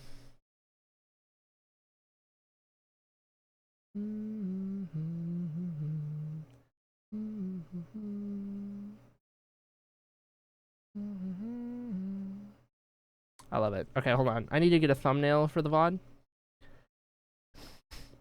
I think I want it to be of the eye looking thing. And then I'll have the title stuff on the side.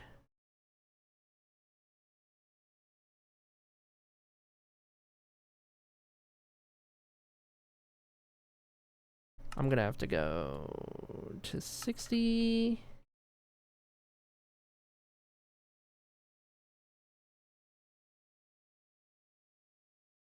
We'll do that. That'll be fine for the VOD. There we go.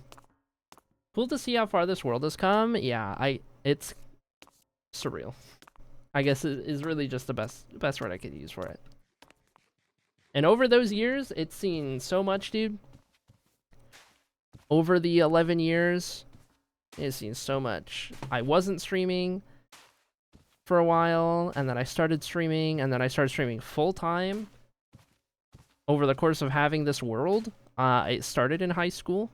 I'm almost 10 years removed from high school. This world has been around for me getting married, being married for 5 years, no longer being married. I have lived in 5 different locations over the course of having this world.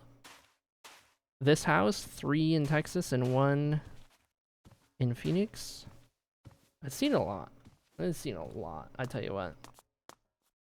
Been around for a good while. Anyways, I don't get too existential here. I think that's good for the stream. I think I'm happy with that. We've been live for 5.5 hours. I don't want to go too long, especially given I've been live for 5 days straight, and I don't want to burn myself out accidentally. So let's take a look at who's live and where we're gonna send you guys. Don't forget, chat, to get your moments badge. I probably shouldn't have closed out of Minecraft just in case. Oh well. Oh well. Alright, chat, here's your raid message. Get your raid messages ready. There's the one. And we are gonna go ahead and raid our wonderful friend, Katie, who is not playing Minecraft right now. So fair warning, we're raiding out of Minecraft, but Katie's doing some Marvel Rivals at the moment. And we do love Katie around here. One of my favorite people on all of Twitch. So nice and kind and wholesome and lovely. We love Katie, okay? Be nice, be kind, be wholesome. You guys know the drill. I may or may not be live again tomorrow. Who knows? We'll see. Keep an eye out. But you'll know if you're in the Discord regardless, whether or not it's go live or it's me giving you an update about something else. Anyway, thank you so much for hanging out. I appreciate you guys. Happy 11 years of TOA. It's kind of crazy to think, but here we are. We've done it. That's crazy. Here's to the 12th year, I suppose. But anyway, have fun in Katie's stream. Make sure you guys got your raid messages. Make sure you took care of all the things and you're in the raid. And I will see you guys on the next stream, whether that's tomorrow or another time. Goodbye, chat. Goodbye.